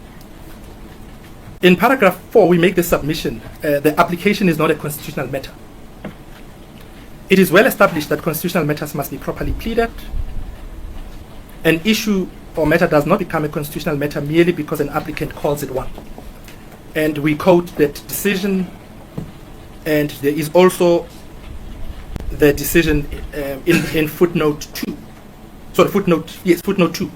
Mbata versus the University of Zululand. And if I could just ask your ladyship to make a note. This quotation in paragraph 4 from the Chiro's judgment, your ladyship will find at 19-522. Your ladyship does not need to go there. Just to make a note. Where the Constitutional Court held that in order to reach the question whether the applicant's fair hearing right has been infringed, the underlying factual question whether Sinyatsi AJ was conflicted must be resolved. In truth, therefore, this is a factual dispute dressed in constitutional garb. That does not engage our constitutional jurisdiction. That should be the end of the matter. If I can just stop there, because that is really the principle. And it is important for two reasons. One, it is relevant for purposes of costs, because once it is not a constitutional matter, then it's purely a factual issue. And the factual issue here, editorial policies, etc., etc. And if I can just, against the backdrop of this, ask your ladyship to then go to the founding affidavit where we had initially stopped when we were dealing with how this case is pleaded, or has been pleaded.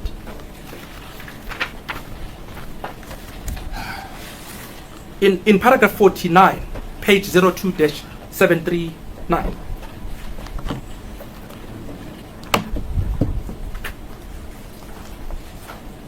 Sorry, I was just making a note to give me that page number again. 02-739. Thank you.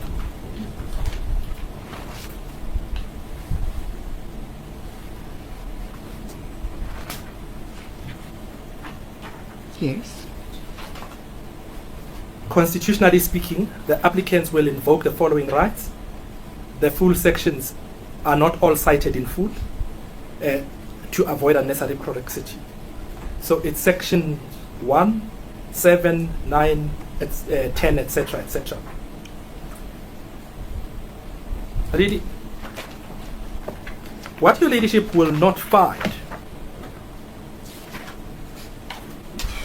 with respect is an engagement on how these rights are infringed. You have the right to dignity, for example, in 10, you have the right to equality in section 9. There is no factual engagement with these rights. Say this is how they've been invoked, or this is why they're invoked, this is how they are breached, and this is why it entitles us as the applicants to a declarator of constitutional invalidity. It's the same problem. And this is the same problem that your brother, Justice Moki, was faced with recently in Kwebane. And perhaps if I can pause and ask the leadership to go there, because the leadership will see the wording that is used is almost similar. The difference being that in this case it's paragraph 49, in the Mkwebane case it was in paragraph 48 of that founding affidavit. The Mkwebane judgment, your ladyship will find at 19-366.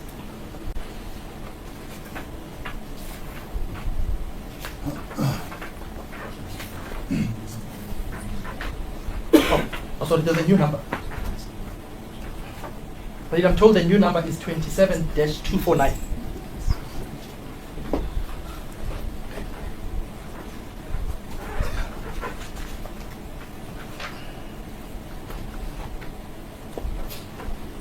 It's the same document. Yes, but it is the same document.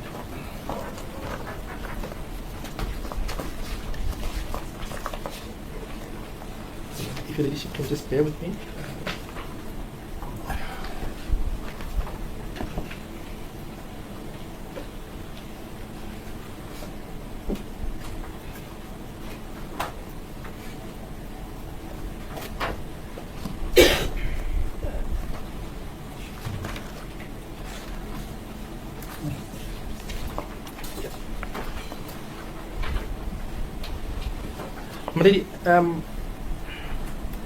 What was involved in the case was an interpretation of contract, and there were all sorts of constitutional rights that were referred to. And your ladyship will see in paragraph 45 of the judgment, his lordship says, the interpretation of a contract is not without more a constitutional matter. This is only the case where the claim advance requires the consideration and application of some constitutional rule or principle in the process of deciding a matter. There is no constitutional rule or principle that merits attention in interpreting the clause. And then in conclusion, in paragraph 46, an issue does not become a constitutional matter merely because a litigant calls it one, or where the issue is dressed up in constitutional garb.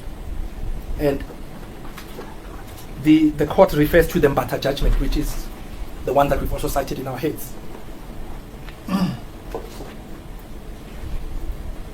That's the first one. The second point, and I'll take you. I'll find a reference in the judgment. I've missed it somehow. Can I just ask my juniors to find it for me? Where the court says the mere listing of constitutional rights without proper engagement is an invocation of the constitutional claim in the abstract. In other words, it is a non-specific constitutional case. 48. Thank you, Malady. Yes, in paragraph 48. Thank you, Malady. I ought to say more about the applicant's claim that the respondents infringed several provisions of the Constitution. The applicant's pleaded case on the infringement of the Constitution is non-specific. She averred as follows in her founding affidavit. Given the large number of constitutional provisions which are relevant to this application, which have either been breached, misapplied, or misinterpreted, and in order to avoid unnecessary prolixity, I do not quote them, but list them as follows. She then listed the provisions. The applicant says the provisions have either been breached, misapplied, or misinterpreted. She did not elaborate as to which provision of the Constitution has either been breached, misapplied, or misinterpreted. So in other words, the debate there, it was, again, the debate that is similar to the one that we had in relation to Paja. You can't just list constitutional grounds and not plead. Like, Section 1 here is the rule of law. What is it about the rule of law that has been breached as a foundational principle of the Constitution, and why is it a constitutional matter? Section 192 in 49.2, I proceed in the founding affidavit. We know Section 192 prescribes that national legislation should be enacted for the establishment of an independent authority. 192 is the provision that gives effect to the formation of ICASA. Nothing more, nothing less. ICASA has been established in terms of the ICASA Act. There is the Broadcasting Act. There is the Electronic Communications Act. Why is this infringed? By way of a provision that talks to the establishment of the regulator. And this is why, my lady, our courts deprecate this kind of conduct. You can't plead a case in this manner and leave it to the other side to figure it out, to say, how is this right implicated on this fact? How does it connect to the conduct? And why does it entitle one to constitutional relief? There's constitutional court authority for that proposition. I was trying to think of the name of the case. But I know there's constitutional court authority in relation to how one frames one's review grounds. We'll find that proposition. So we'll find the authority for your ladyship. But your ladyship is spot on. But it's purely a question of pleading. It's a foundational or an elementary principle of the discipline in motion proceedings. For example, a witness could not, if they were giving evidence and say this, how do you cross-examine this witness? You have to say, but okay, you say this. If I was cross-examining the witness, I would say, but you've listed, or in your evidence in chief, you mentioned Section 32. How is that a relevant consideration for purposes of conduct? And your leadership would know, for example, Section 32, it is the right to access to information. And that section talks about the need to prescribe national legislation. And that national legislation has been prescribed in the form of PAIA. And what that means is if you have a complaint about access to information, you can't rely directly on Section 32. You would go to PAIA. That's why we say it's not a constitutional matter. Even if this has been elegantly pleaded, it would be met by the principle of subsidiarity. Because you can't rely directly or invoke the Constitution directly and bypass the legislation. So that would be the problem, and that's why this is a difficult case to plead to, because you list complaints about facts in Section C, and then you say, well, I'm going to pull it all together. It can't be done, my lady. Then in 50, my lady, which then leads to this point on which we should conclude.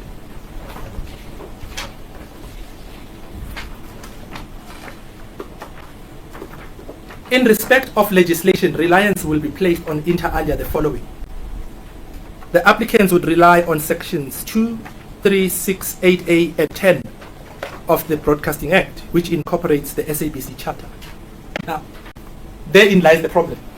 There are two difficulties that are insurmountable to submit on the part of the applicant. The one is this, that if there is legislation, and that's the submission I made earlier in the introduction, if there is legislation which has been promulgated that deals with the subject matter, you find your relief in the legislation. So apart from the fact that the case is inelegantly pleaded, again we have the same problem. You don't know why Section 2, why Section 3, how, etc., etc. But so that submission is that it goes beyond the exhausting of external remedies. Internal. the point is that it offends the subsidiarity principle, which is bigger than that. Yes. So in other words, even if you were to assume in their favor, just confining myself to 50.1, assume in their favor, which we don't accept, that they have established a case here at 50.1.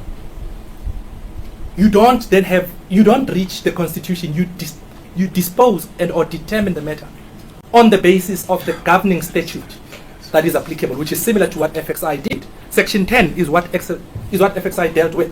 Yes. And an internal code of the SABC, which is here, in this case, it's the SABC charter. You go there and you say, this is the problem. And then you seek an error of law in your review, as FXI did. Or whichever one is applicable in the grounds of perjury or legality, but you plead it.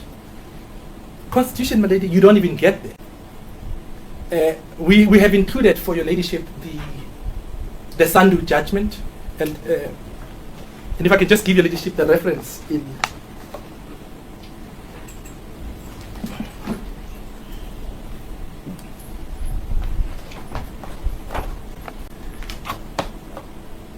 it's 9-1106.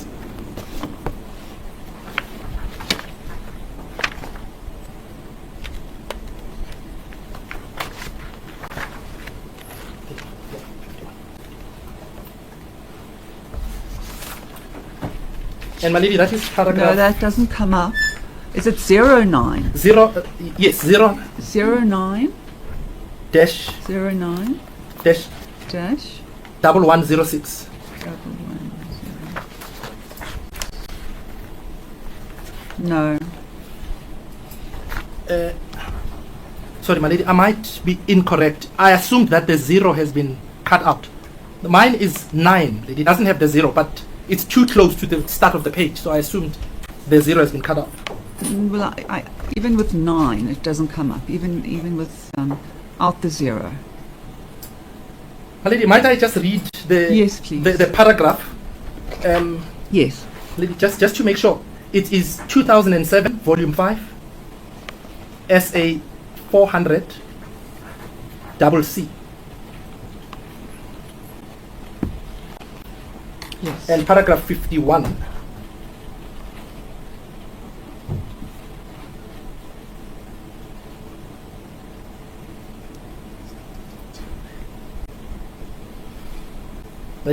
I'm not going to deal with the code.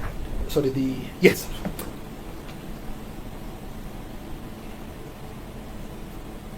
In 52 as well, my lady, and I'm just going to read 52 because the 51 is where there is specific legislation that is enacted to give effect to the Constitution. A litigant may not bypass that legislative scheme and find Yes. a case in the Constitution.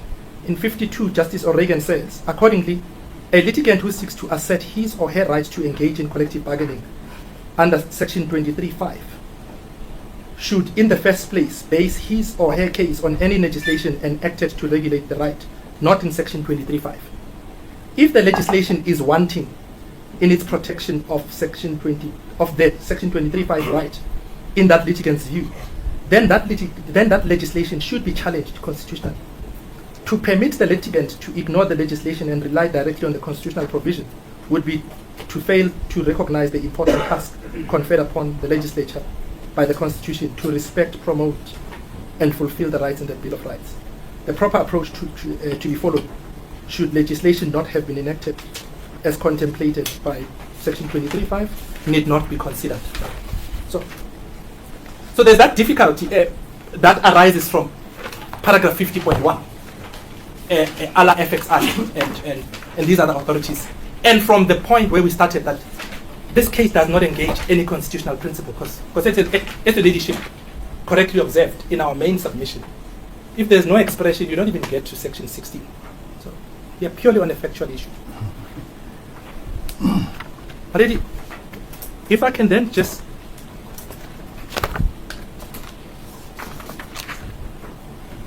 give your ladyship as I had undertaken to do so earlier, these following references.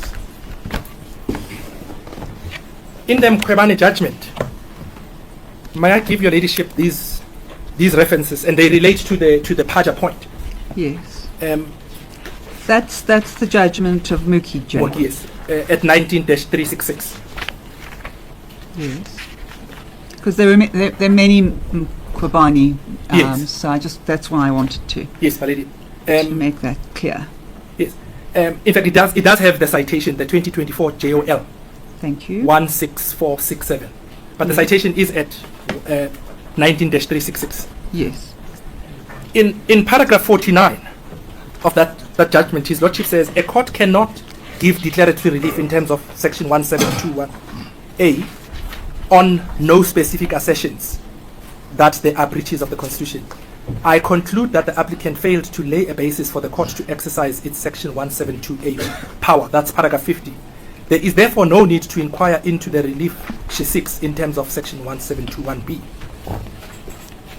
So those are paragraphs 49 and 50 in relation to 172. Then in paragraph 52, I had said to your ladyship that 7-pointer requirement in the Motau judgment. His Lordship Justice Smoky deals with it in paragraph 52 of the judgment at 19-382. Now, my lady, this is purely on a belt and braces that if your ladyship gets to the alternative relief.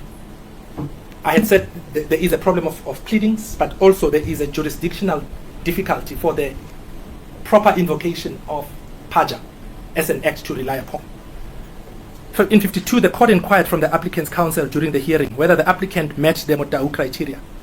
The court pointed out that these criteria are jurisdictional requirements for a court to exercise its power of review. The court was met with a non-specific response. And that criteria, or the 7 points requirement, your ladyship will find in paragraph 33 of the Motau judgment, which is in the bundle. Yes.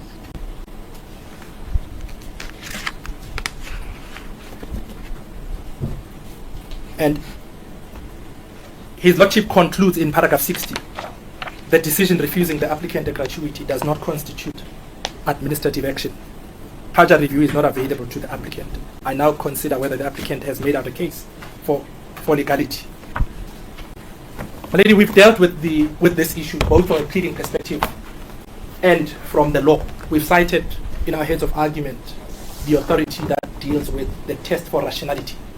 And we do so, my lady, in the abstract because there are no facts that are engaged for the lawful invocation of a legality. You've got to say it's irrational in this way and that way and that way. I showed you, ladyship, in the founding affidavit. There is just a conclusion, a legal conclusion without any facts. Your ladyship will recall, I think it was in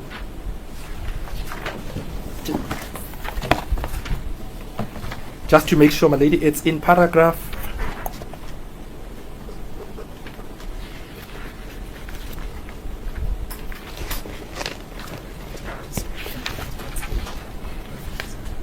the alternative relief. Sorry, it's in E. If your ladyship can just bear with me. Yes, I will. It's paragraph 77, but your ladyship does have it from the initial submissions that we made. Yes.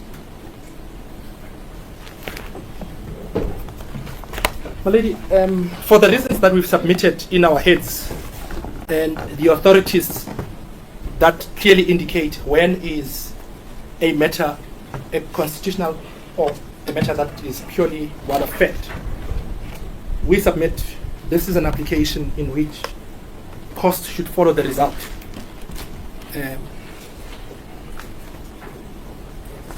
We ask your ladyship to dismiss the application with costs, including cost of 2 counsel, one of which is a senior counsel, and on scale C.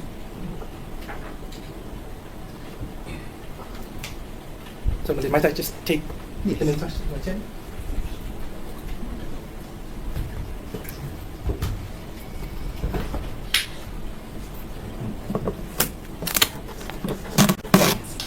So, my lady, perhaps just purely out of caution, there is an issue that does not arise from the pleadings. But it's just to give you leadership context about it. Yesterday,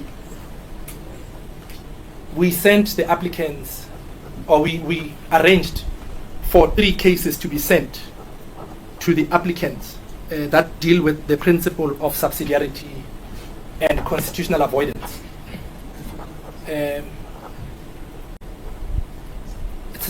It's nothing new. It's a point. That's why I started in paragraph 4 of our heads.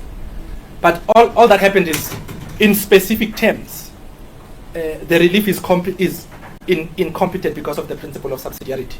But all the arguments your leadership has seen, we make them with reference to FXI, with reference to Chiroz, Mbata, etc. So what happened then is our attorneys sent the judgment, but without the covering email that my junior had said, please tell them expressly we are raising subsidiarity.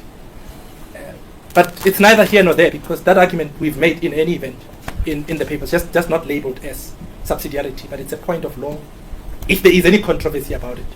And our learned friends can answer the case. If they need more time, they can file supplementary heads on the principle of subsidiarity to cure any prejudice, if there is. We can't imagine, because we've always said it's not a constitutional matter. Unless there is anything else. No, thank you, Mr. Mutau. Thank you, Lady. Those are submissions. My lady, could I just ask, without even adjourning, there was just an issue about which pulpit. that one is, I had offered mine to Mr. Mutau because it has the support, and this one.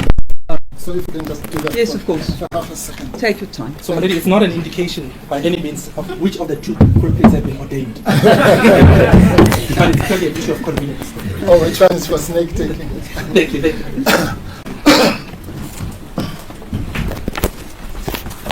Thank you. My lady, you know, I don't know where to start. Or in fact, to be honest, I should not even start at all, because the case has not been dealt with at all, and I'll demonstrate.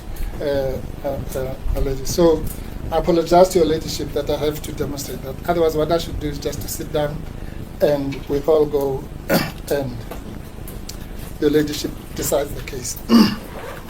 Let's start with this thing of subsidiarity. The reason why I raised that question before lunch was to give my learned friend an opportunity, because he said they have given us notice about subsidiarity.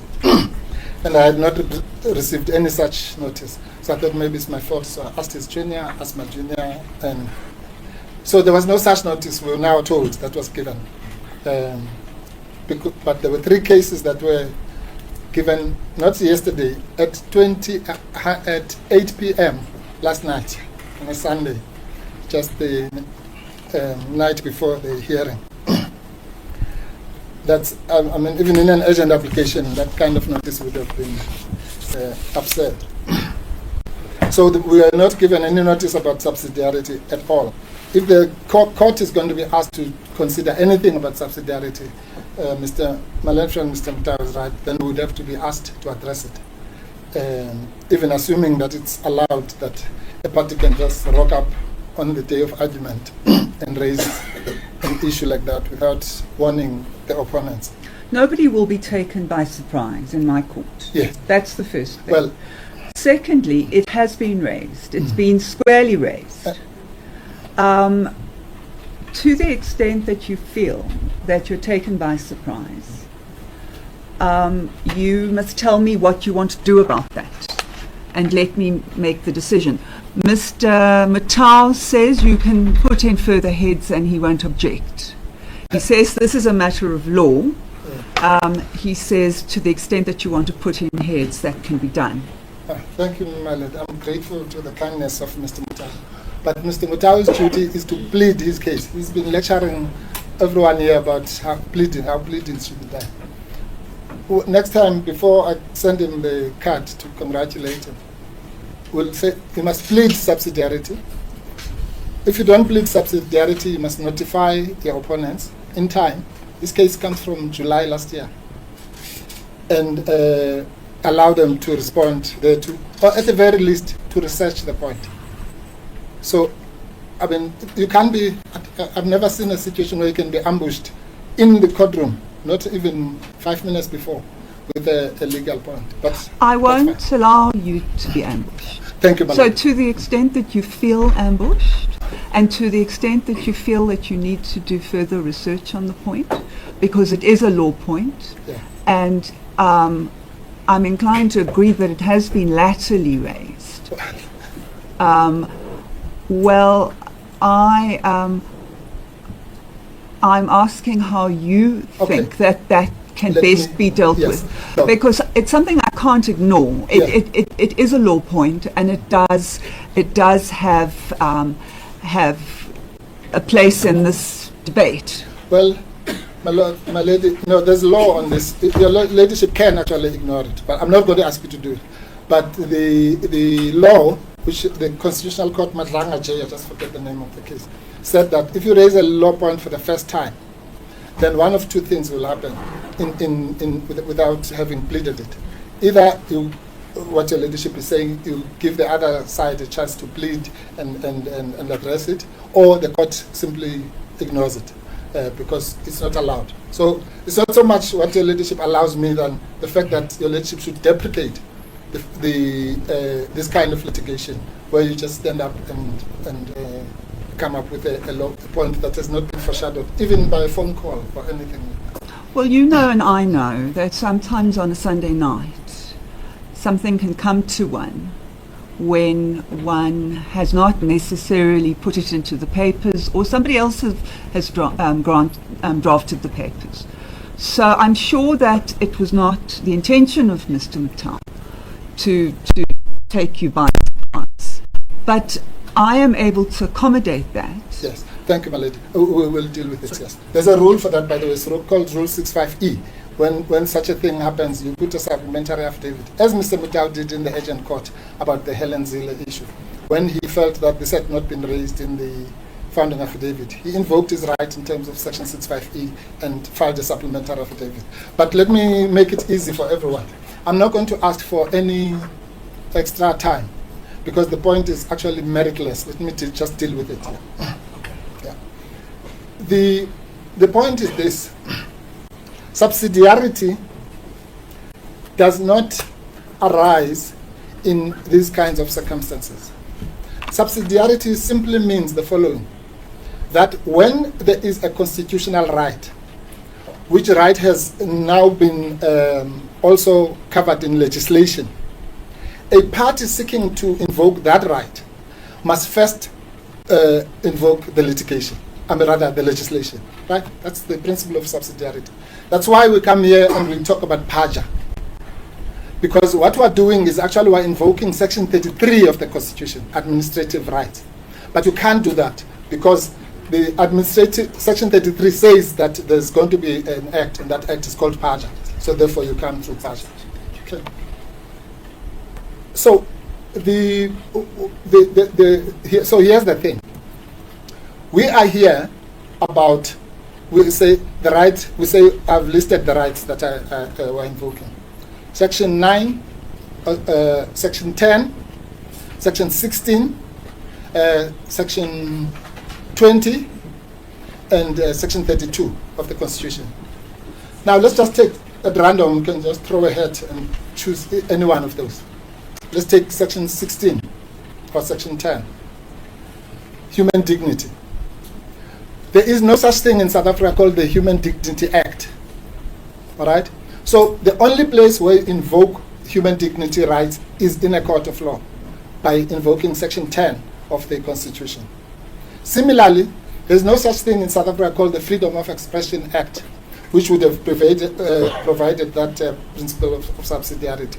So those rights, for which, unlike Section 33, have not been imbued with a particular act, must be invoked in a court of law. So there's no subsidiarity issue to deal with, even if it was properly pleaded, which it is not. So let's move on.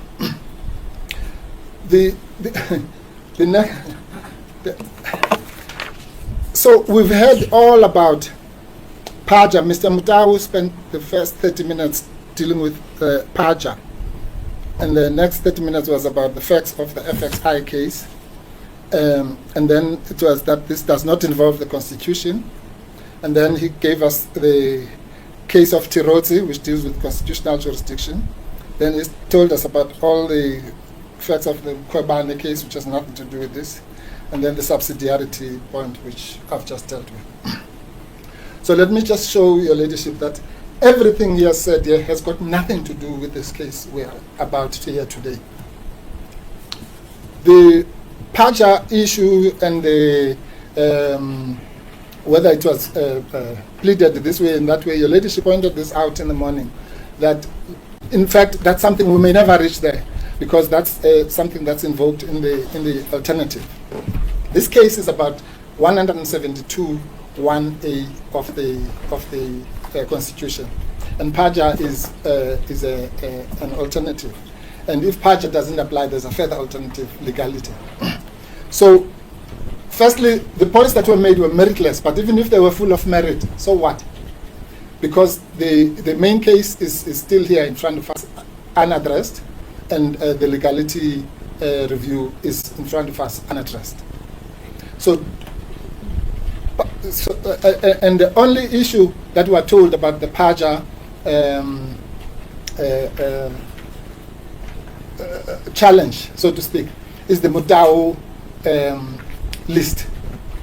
But that is misleading the court, because in the founding, rather answering affidavit, at paragraph 44, that's the answer. That complaint is qualified as follows. You'll go to paragraph 44 and 45. So the impugned decision is not an administrative action under Paja. That's the Mutau point. Then the code Paja, well, we all know what Paja says. But here's the point at paragraph 45 that is being raised. The impugned decision, That's 45 of the answering affidavit. yeah, of the AA, yes, my lady. Yeah. The decision to refuse to comply with the request to refrain from referring government does not adversely affect the applicant's rights or anyone else. Decision does not satisfy all the requirements of the definition. It is therefore not administrative action. In other words, what is pleaded here is that having given us the definition, the reason why it's not administrative action is because it does not satisfy section 1B. And even in section 1B, that part that says adversely affects any rights of any person. Okay, so that's what's pleaded before you as the ground for the one ground that's supposedly missing. Okay, so we can't now, in argument, bring a different case. If the case is that this action does not adversely affect the rights of the applicants, then I'm going to give you a one-line answer to that, because that's an absurdity. The answer is simply this: the violation or the alleged violation, or even threatened violation at that, of the rights in the Bill of Rights are ipso facto harmful or adversely affect the bearer of those rights. I mean, that's like Constitutional Law 101. And in Fose, I think is the case, one of the cases that we just look at paragraph, I think it's paragraph 36 or 37 of Fose. That's a case that happened in 1996. It was my first case in the Constitutional Court. In Fose, it was said that the violation of constitutional rights cannot be equated to the violation of interpersonal rights, as the leadership knows.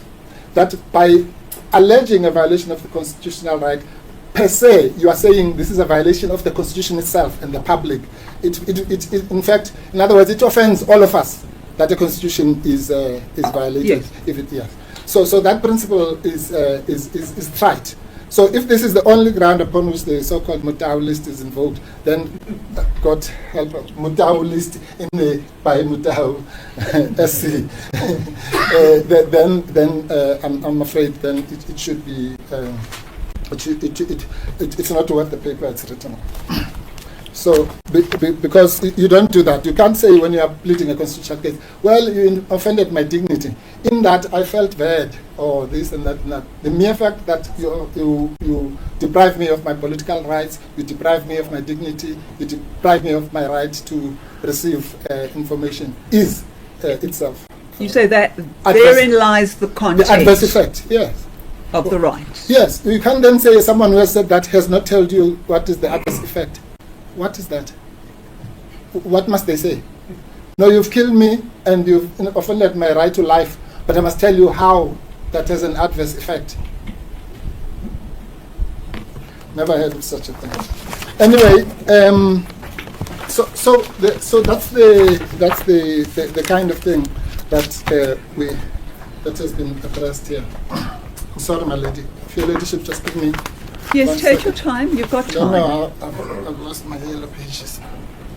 Mr. Matar left you with an hour.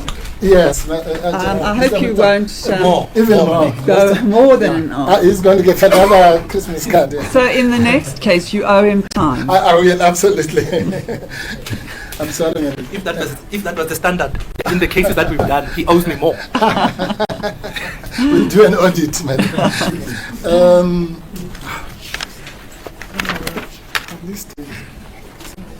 Anyway, I'll find it. Sorry, my lady.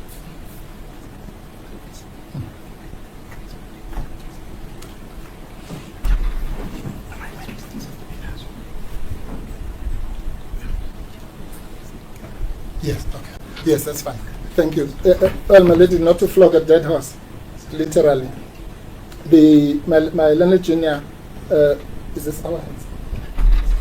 Oh, in Grace Marine Hot Bay, that's another case which deals with the Mutawa list as well. Yes. Knows. At paragraph 23, it says, while PAJA's definition purports to restrict administrative action to decisions that adversely affect the rights of any person, I do not think that literal meaning could have been intended. For administrative action to be characterized, but its effect in particular cases seems to be paradoxical and finds no support from the construction that until now been placed. And then it goes on. I don't want to. It's an obvious point, my lady, that ipso facto, once the rights are affected, then it's adverse. It's adverse.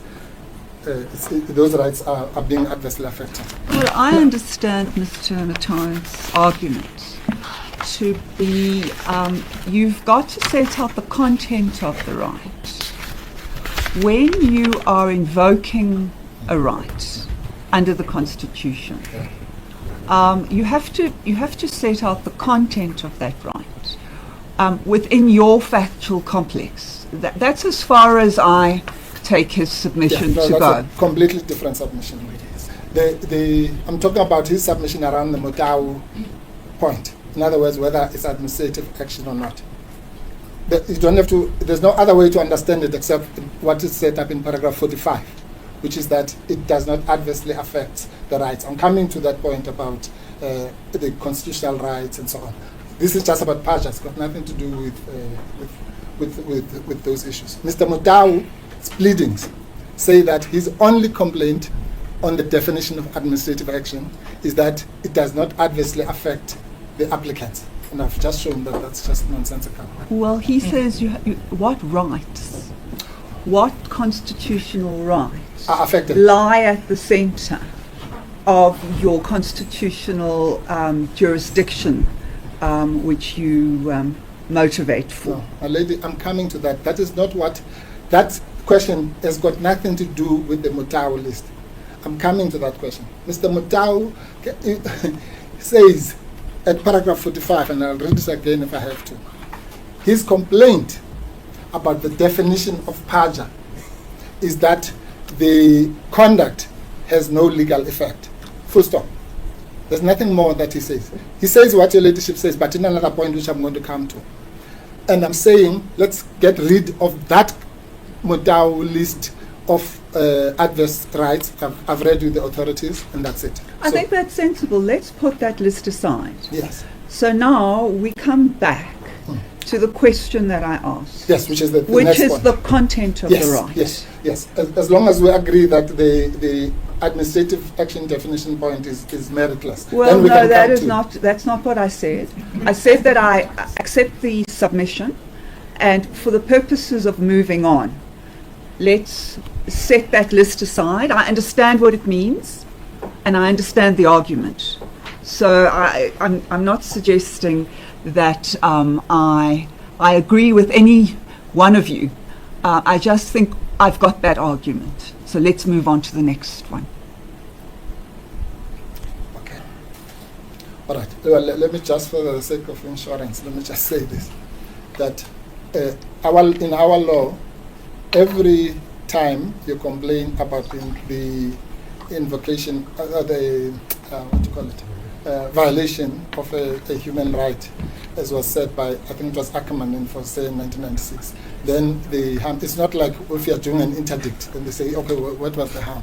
The harm is assumed. Okay.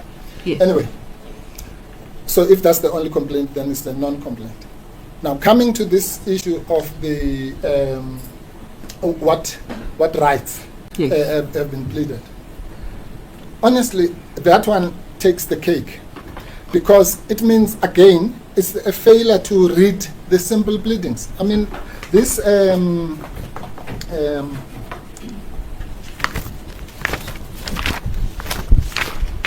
founding affidavit is only 30 pages, really. I don't know how it can be not read. Firstly, we were told that we did not ask for an exemption, which is there. I showed you that it's there. The second thing is that we're now told that we've just given a list in paragraph 49. I explained this in chief. I was thinking maybe a leadership was going to put it to Mr. Mutar, that all that happens at paragraph 49, my lady, is what we call, there's a heading, a big heading there. It says the constitutional, statutory, and other regulatory framework. Yes. Right? And then it lists the sections. Section 1, Section 7, Section 9, 10, 11, 20, 32, like I did to you this morning. And you say, I must go to each of those sections, and therein lies the content of the right. No. That you... No, that's not what I'm saying. I'm saying, my lady, anybody who has done pleadings or taught pupils how to plead, you say, you put your facts, what, then you say to the court, these are the legal prescripts we're going to be dealing with, or clauses of the contract, or whatever it is, 1, 2, 3. And then you then elaborate as to that, but you can't be faulted for having said, well, in this matter, we're going to deal with clause 10 of the Constitution, and clause 20, and clause 30. That's all we're saying here. Then, in the rest of your pleadings, you then say, why is clause 10? What's wrong with clause 10? Or clause? But how can somebody be allowed to come and say, no, you can't say, these are the sections I'm going to deal with? I agree. I think you are allowed to say that. Yes, and then you go to section But I E. think you need to be specific. And I think for the purposes of this debate, Yeah. I don't want to misunderstand you. Correct. What is the right? Can you tell me the right Yes. in your own words, Yes. which you say has been transgressed? Yes. Can I answer that question in two ways? Yes. The I'm going first- to write it down. Yes. The first one is, before we get there, my lady, I want to please make this point, that what I'm debating about now is the accusation that all we have done here, we came here to this court and met people, and we said, these are the rights that are going to be invoked, and we sat down. All these other 30 pages don't matter. It's only the list that matters. It doesn't work like that. Well, that's why I'm If giving you you go- the opportunity Yes. to formulate Yes. the right that you say has been breached. Okay. Two things. That exercise has been done from paragraph 55, 56, 57, 58, 59, 60, 61, 62, 63, 64, 65, 66, 67, 68, 69, 70, 71, 72, 73. All right, can you formulate Yes. it for me? Okay. So that's well, I'm just telling you, my lady, first that it is formulated in the papers. You said Okay. earlier that the right to life. Give me the answer. if somebody has been killed, it does seem to be clear that you're dealing, or if somebody is threatened My lady, with death, I'm going to assist that right is clear. Yes. But rights are not where they reside. Sometimes needs to be fleshed out. Yes. And I'm asking you to tell me where your rights reside. Okay. Okay, my lady, we say ad nauseam in the. Let me put it this way, my lady. Maybe it will assist your leadership before I answer.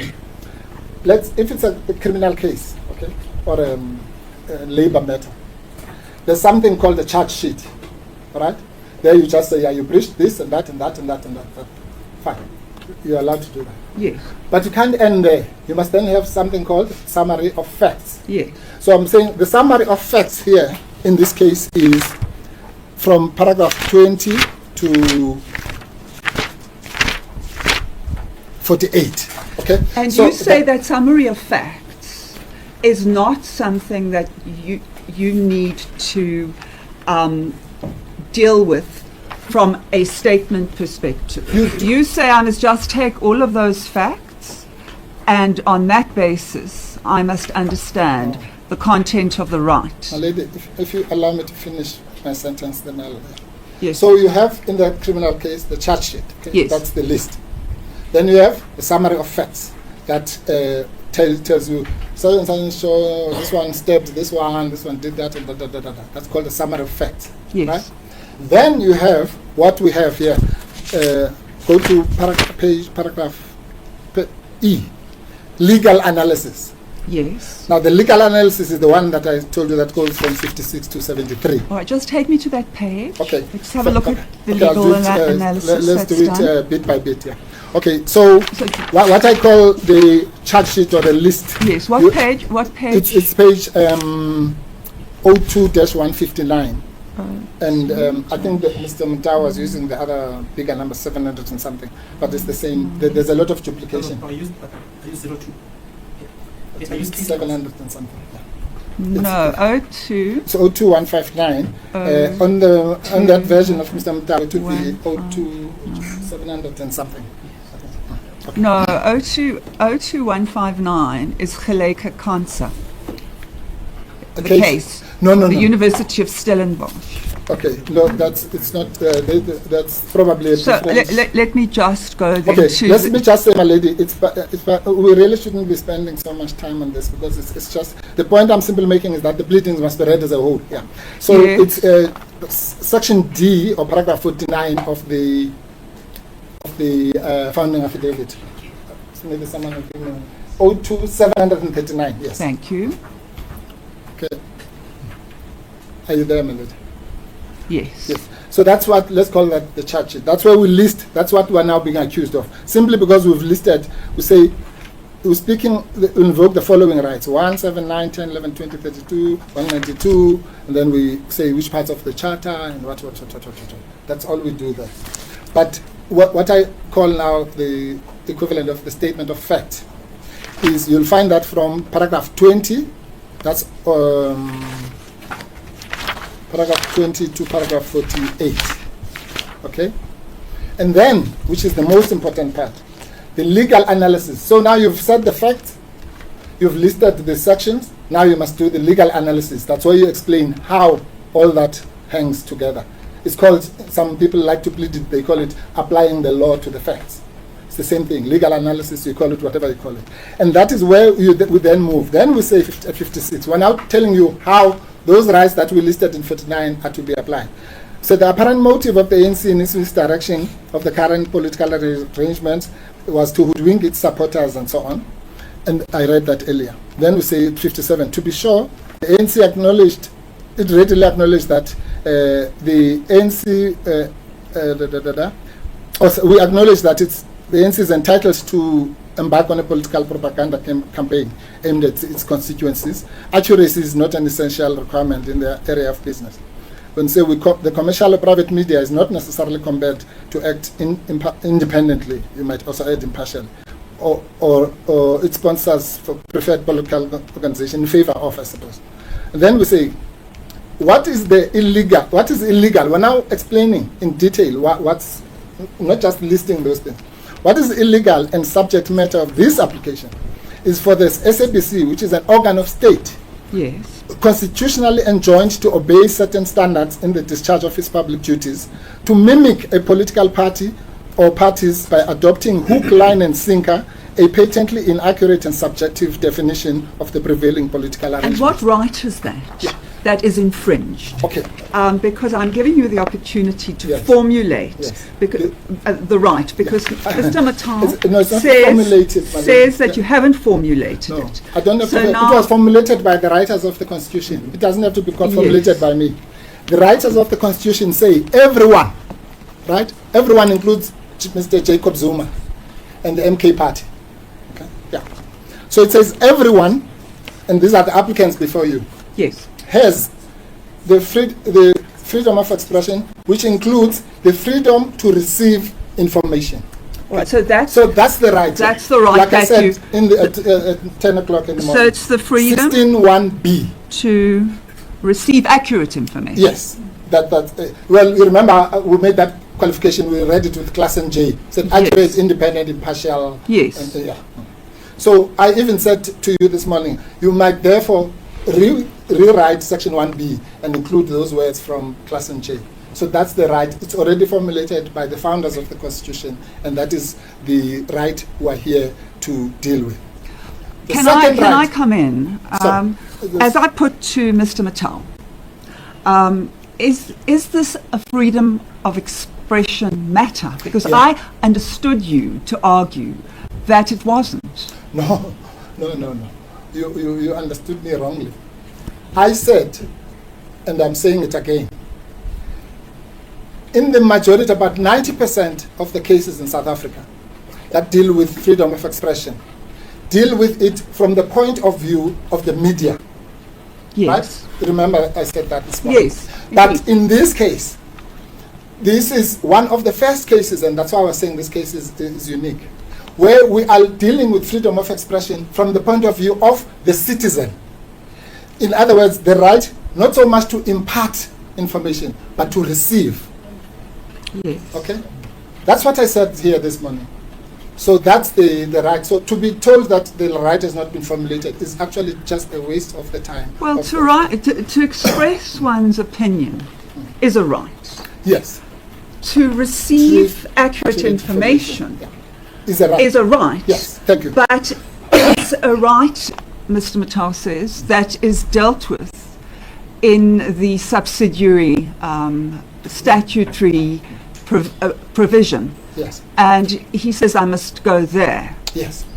My lady, can we please deal with one thing at a time? Because now we're moving to another topic which I will address.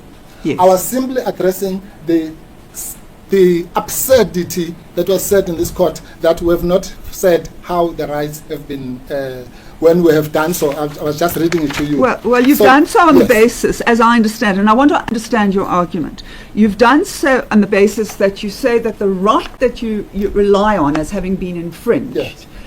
is not the right to express yourself or otherwise, but the right, you're saying you're looking at it from an opposite perspective, and you're saying that is the right to receive accurate information. I don't understand how that correlates, No. because people have the right to make even inaccurate, nonsensical, False. false. Defamatory. They've got the right to express themselves because they believe that is their right. No. So it's not. We're not turning it around Yeah. No. on your argument. Yes. I understand, my lady. Yes. Well, firstly, that's not true. Nobody has the right to do everything. And to as I think it was Voltaire, one of those philosophers, said, you might have a right of expression, but you don't have the right to shout Fire in a crowded theatre. Yes, I have So that. that's So there are limitations. Absolutely. That's the issue. But that's really the only that's issue. the issue. Yeah, there's no Yes. one who has a right, as long as you believe something. If you believe there's a fire, then you can shout it in a crowded room. It doesn't work like that. And the reason why your ladyship says it sounds confusing is because the formulation that your ladyship gives is wrong. Your ladyship says, I said, I did not say, that it's not freedom of expression, but the right to receive information. That's no. The Constitution says, there's no but. The Constitution says the right to receive information is freedom of expression. That's why it reads as follows. Everyone has the right to freedom of expression, which includes freedom to receive information. So there's no dichotomy. The right to freedom to receive is freedom of expression. Okay, so that's the first right. The second right, to the extent that I have to say this again, Yes. is the right to human dignity. Yes. Right? The right to human dignity is an adjunct to the political rights. That was stated in a case which I did in 2012 called Ramakatsa versus Mahashul. Another case? Yes, it's cited in the article. Your lady, I don't have to go to. Yes. In that case, Musaneke DCJ said the following. I'm paraphrasing. Political parties, which is the second applicant, are the vehicles through which citizens exercise their political rights, right? And that political right to vote or to participate in a political party must be traced to what was said in the case of August versus Electoral Commission, is a badge of dignity. In other words, when you vote, you are expressing your dignity. It's given our apartheid past in particular. But and you say this impacts on the right to vote? Yes. No, not the right to vote. Section 19, political rights. Yes. Okay. The section. Okay. Let me assist it like this, my lady. If you go to the article, and your ladyship, I know you don't have it, you'll read it in your own time. I will do. But when you do, my lady, you should go to 19-999. Yes. Yes. This is what is said. This hopefully will explain everything. It says the heading is constitutional protection of freedom of expression. Then they quote the section, and then she says the following. Then she says, my lady, the South African courts have confirmed the value of freedom of expression in a democratic society on many occasions. For example, in Sandu, Oregon held that expression plays a significant role as a guarantor of democracy and facilitates moral agency of society. Let me just pause there. Yes. So the freedom of expression is, in other words, okay, let me put it this way. When you vote, my lady, you are expressing yourself. Okay? When you join a political party, you are expressing yourself. So that freedom of expression in that sense is, as she calls it, a guarantor of democracy. Yes. So, okay? Okay. And then so permitting individuals to form and express opinions and ideas. Nevertheless, freedom of expression is not an absolute guarantee, nor is it a paramount value. Here's the important part. It is, quote, he's quoting a case of Curtis, a web of mutually supporting rights, and must be interpreted in accordance with the constitutional values and other constitutional protected rights, including the rights to human dignity, to participate in free and fair elections, should be exercised with due deference to the pursuit of national unity. Here we go again. Yes. And reconciliation. Yes. In other words, to paraphrase, freedom of expression itself is an expression of dignity in the sense that the Constitutional Court has said so many times, but also it's part of one of its goals is to foster national unity, which we say has been breached here. So that's the dignity. That's the dignity angle or connection. Yes. Right. Now, then, my lady, it has also been said, in the same article that the SABC in particular, which is the same thing that Klassen J said, that the media, not even the SABC, even at a lower level, the media is both, and that point has been made earlier, and I think the court accepted it. The media is both a bearer of the right of the freedom of expression, but also because of what I've just read out, it also carries constitutional duties and obligations. So it is those duties that we invoke here, not the rights of the media to freedom of expression, but the duties that arise from Section 16(1)(b) in particular. Okay. So then the third one, and those two, I'm starting with those two deliberately because they are the ones that are not susceptible to subsidiarity, even if the subsidiarity point, yes. Because they are not covered in any legislation. Then there's the right to citizenship, that's Section 20 of the Constitution. Yeah. Section 20 of the Constitution says, as a citizen, you are therefore, you have participatory rights. And that is why Section 19, unlike all the other sections of the Constitution, well, not all, most of the sections of the Constitution which says everyone has a right to do this, everyone has the right to do this, like Section 16. Section 19 says every citizen. Yes. So so that's former President Jacob Zuma says to this court that I am the first applicant in this matter, paragraph 3, and acting both in my personal capacity as a citizen of South Africa and also in my official capacity as the duly appointed president of the second applicant. So qua citizen, forget any other, even forget that there is a former president or whatever, just could be anybody in the street. That person, as a citizen, would be entitled to come here and say, my lady, I have been watching something that I find offensive, and as a citizen of this country, the SABC cannot do A, B, C, D. So that's the first applicant's standing, if you like. As I understand it, the right is, you have the right to citizenship. It's Yes. not a question of locus standi. It's a question of if your citizenship is in some way offended, Yes, or violated. Yeah. violated, then you have the right to come and say, look, I'm entitled, I'm a citizen, Yes. I passed the test Yes. as far as citizenship is concerned, concerned, so you cannot violate my rights of To citizenship. number one. It doesn't mean that anybody who is a citizen can come to court. Obviously, every citizen, if they've got a cause of action, Of course. they come to court. Yeah. So what we're looking for here is the cause of action. Yes, but my lady, maybe I'm not making myself clear. Go to Section 19 of the Constitution if you've got Yes, it there, my lady. I do. You do, okay. Here Section 19 says, because it's not just citizenship in the air, it says every citizen is free to make political choices, which includes the right to form a political party, to participate in the activities and whatever you can. Yes. So in these pleadings, and really, I don't know why I have to redo the pleadings because they're here.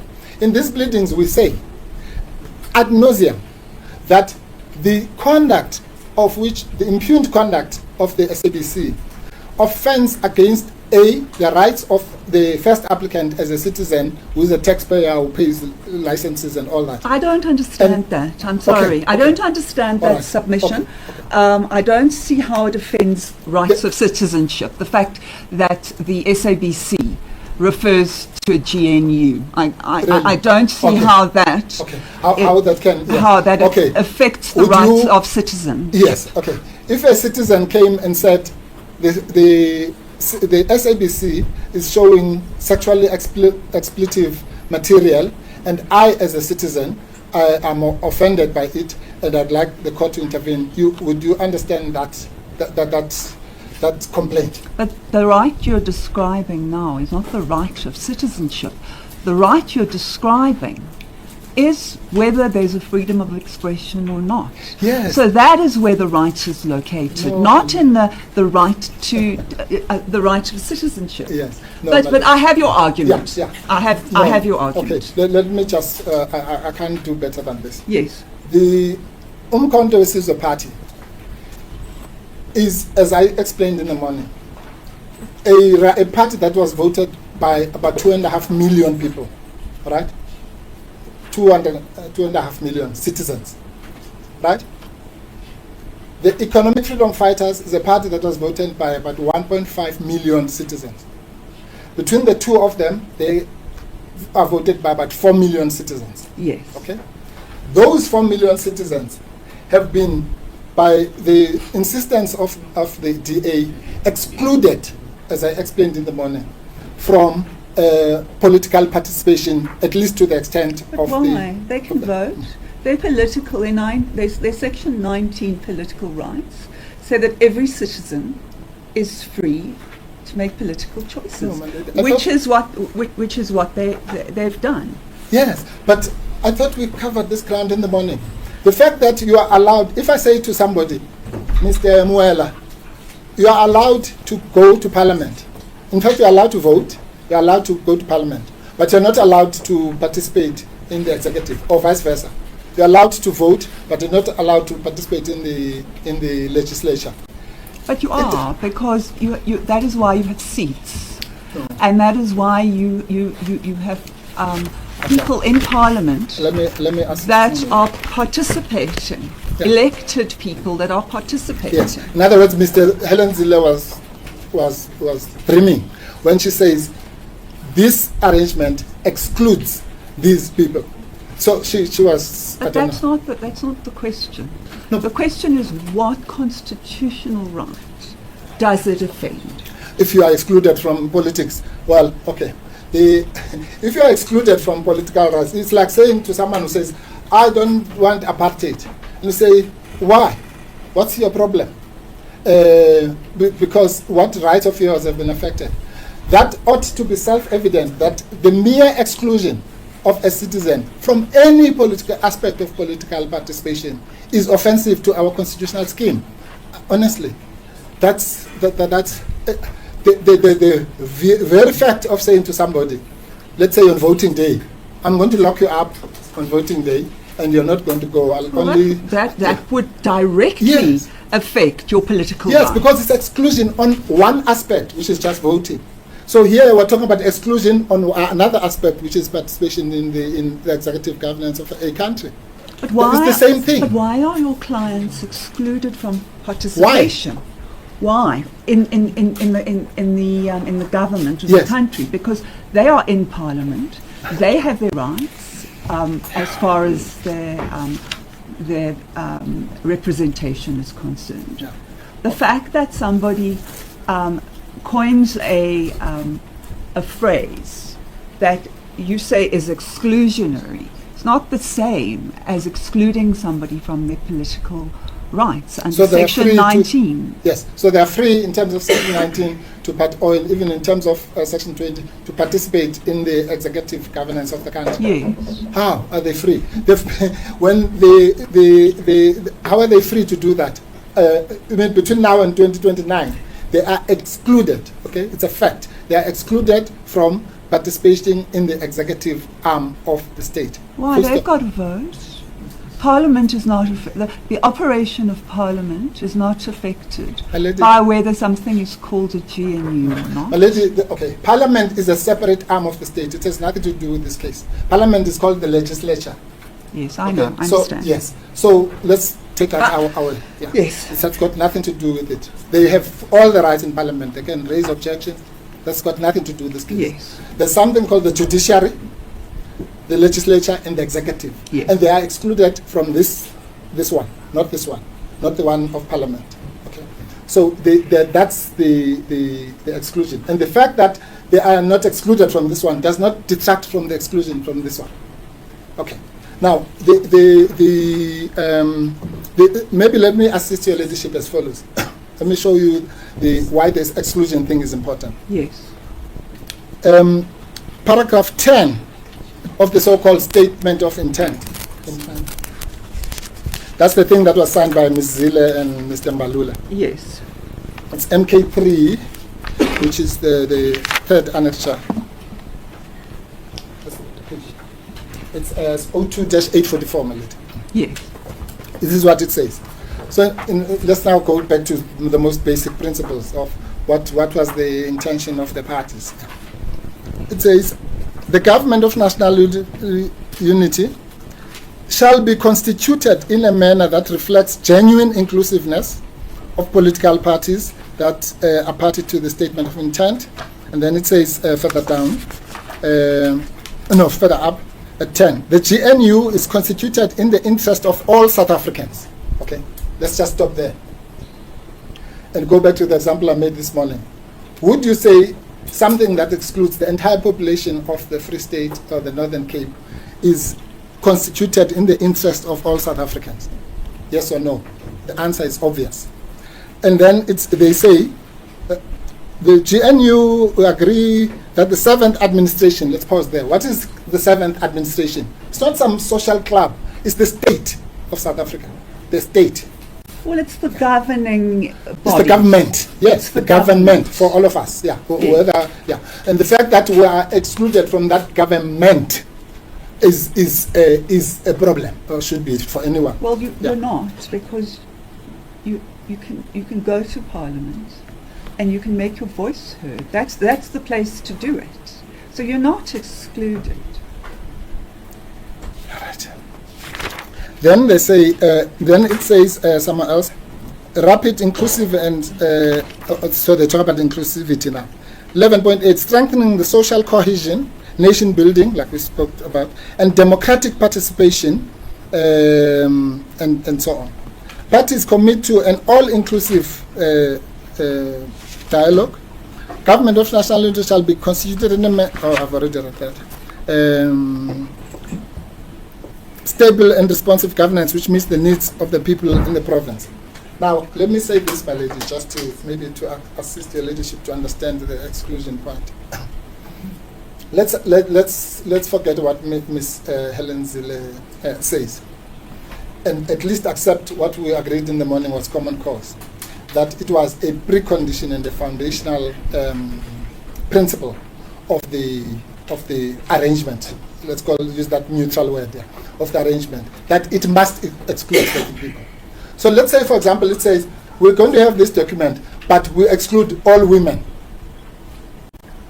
And you call that national unity and an inclusive document that is in the interest of all South Africans. You'll be laughed out of court, correctly. Because how could you say something that says itself, it was entered into on the basis that no women must participate in it? Is all inclusive and all these nice things. You can't.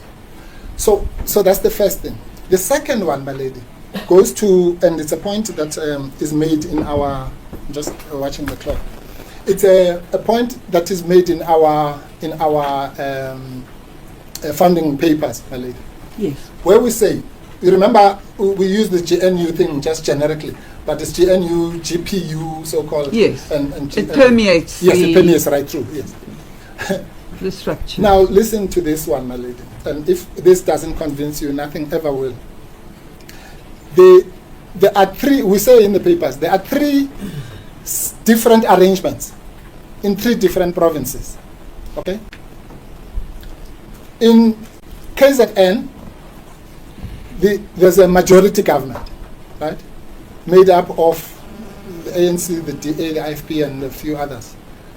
It's a majority government. What do they call it in this? The government of provincial unity.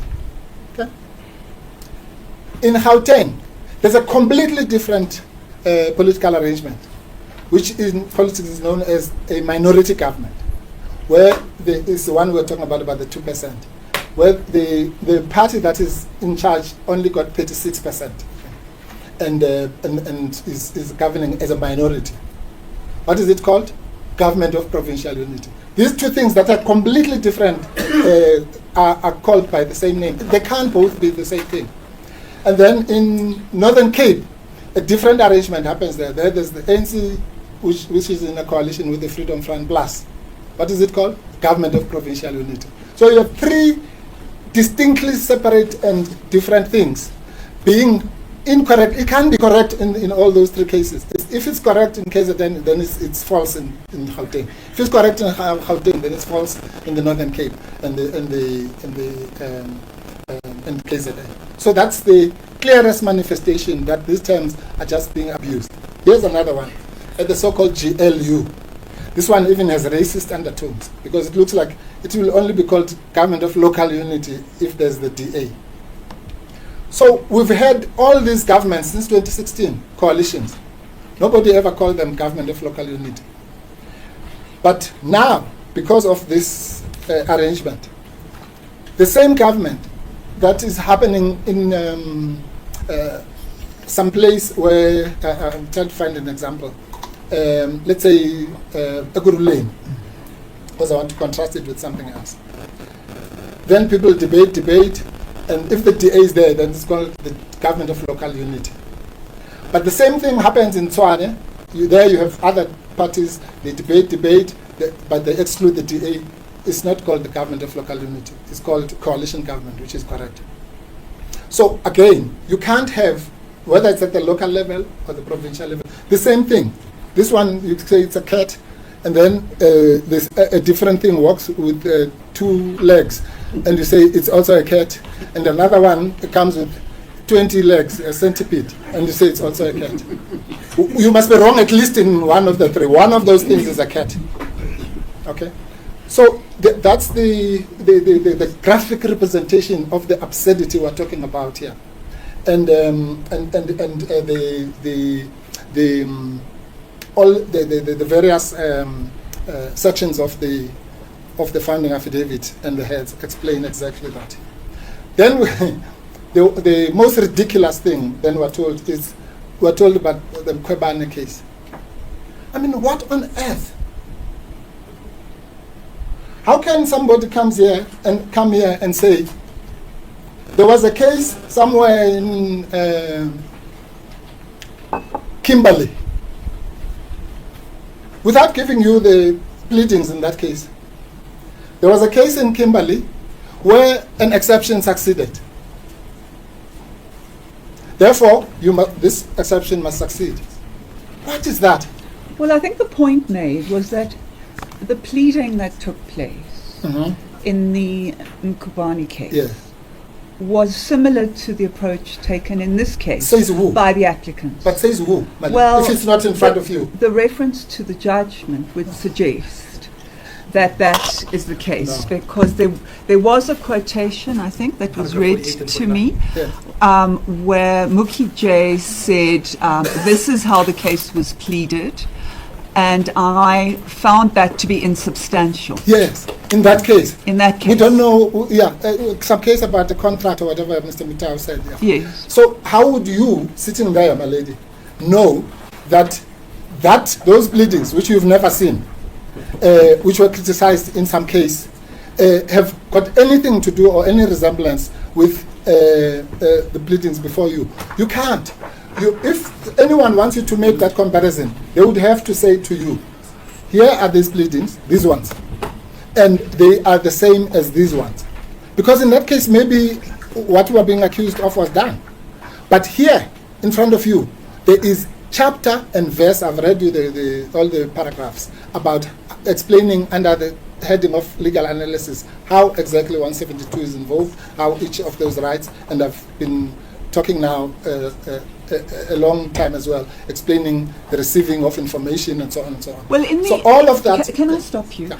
In the affidavit, you say you're going to make the rights plain. Yellow pages. You're going to make them clear in argument. And you say I'm entitled to do that. Yeah. I've said that there are these rights, and I'm entitled to put a finer point on it in argument. Yeah. So that is what I've been asking you to do. Yeah. And the point that you put is you raise the freedom of expression, that you say it manifests as a freedom to receive information rather than express information. So that's the first one. And then you say the second one is it infringes your client's right to human dignity. That is the third one. And then the second one. And then you say the right to citizenship is also infringed. And political rights, Section 19. And political rights. Yes. No, but my lady, I'm afraid your ladyship is mixing two unrelated things. The thing about, we will say, argument had something to do with paragraph 74, which deals with Paja, not with those rights. Mr. Mutau made a separate point. That was to do with Paja. So I can even say, give him all the thing, because I'm not relying on Paja. I don't care about that. The other point, which your ladyship is conflating with that point, had to do with paragraph 49. It has nothing to do with Paja. Okay? It's got absolutely nothing to do with I will do in argument. Even in that paragraph where we say we'll do it in argument, we say we refer to section C, which is the statement of facts. So your leadership is unfortunately conflicting the two. Well, I'm not, because if one goes to 172... Let's assume you didn't plead Pajak. Let's move to 172. Yeah. 172 requires that there be constitutional jurisdiction. No. That is what it says. Well, let's go there. Let's go there. 172 1A. I'm just, let me just bring it up. My computer is getting a bit I can slow. read it out, my lady. Well, I've got it here. Okay.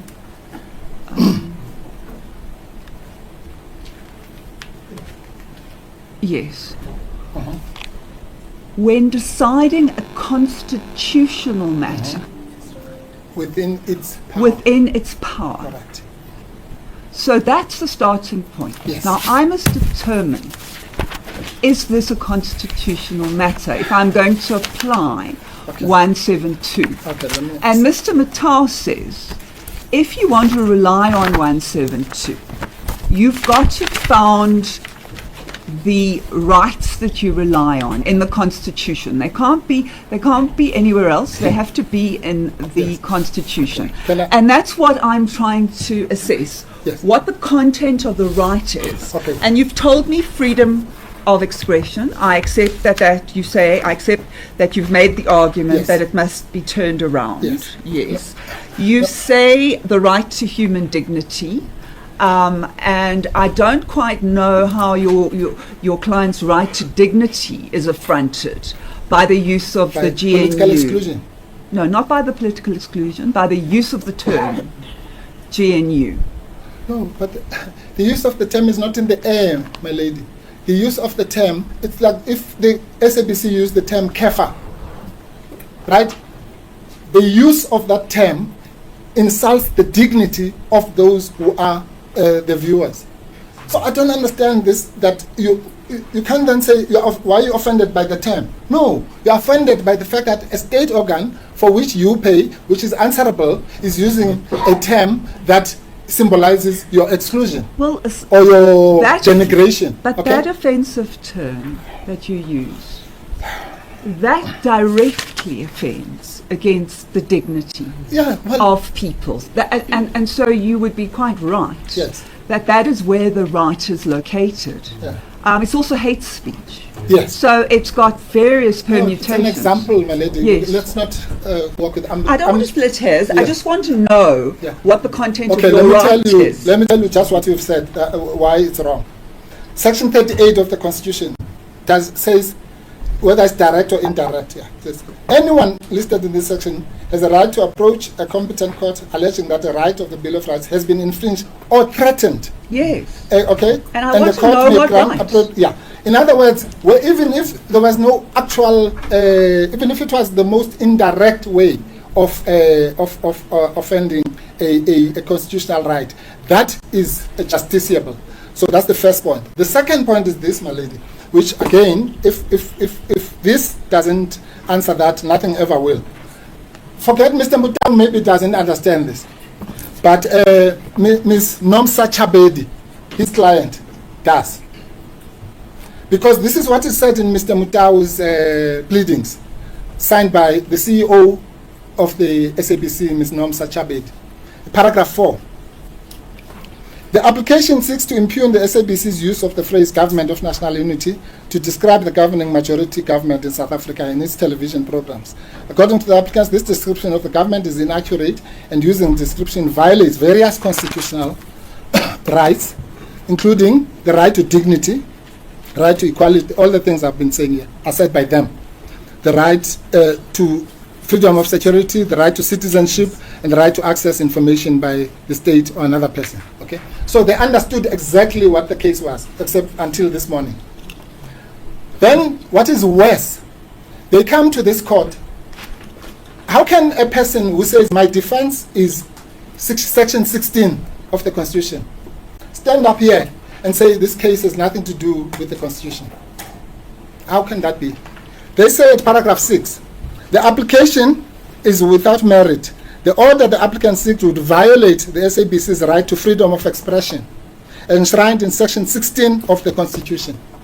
But they say the case has nothing to do with the Constitution. Well, what I mean, Mr. Matau argues, and it's been argued and decided in many cases, constitutional cases, is that if you are going to evoke the Constitution, you have to plead the right. yes.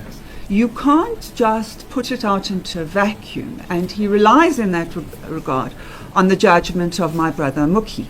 Yeah. So he says you have to show the constitutional right Yeah. that is being infringed. Yeah. And you said you would do that in argument, Yeah. and No, I understand. didn't, my lady, please, I did not say such a thing. No, in the That has to do with affidavit. Paja. That's got No, nothing to do in with... the affidavit. Okay, paragraph 74. Your ladyship keeps on so making you're the same locating the right. mistake. Okay, my lady. You're locating the right in freedom to receive information, No. My lady, human dignity and citizenship. Where's the Paja thing?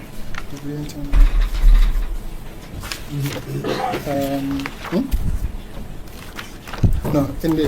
I'm sorry, my lady. No, In take the- your time. Yes, take in your the, time. in the pleading. Because the fact that I locate these rights Yes. No, okay, let me just... is of seminal importance. Yes, let me explain why your ladyship is making a fundamental mistake. I corrected it, but let me correct it now with specific reference to the pleadings.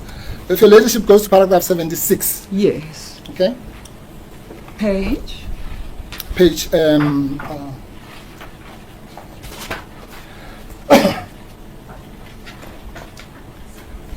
76? 749. 19-749. Thank you. Is it 2? Oh, 02-749. Thank you, you. Malay. Thank you. I'm Data to my learned friend. This is the part that Mr. Mta was referring to, my lady. Let's Yes. not confuse. It says, these legal conclusions are squarely based on the factual metrics described in Section 6. I'm advised that further elaboration will be provided during legal argument. Yes. Okay?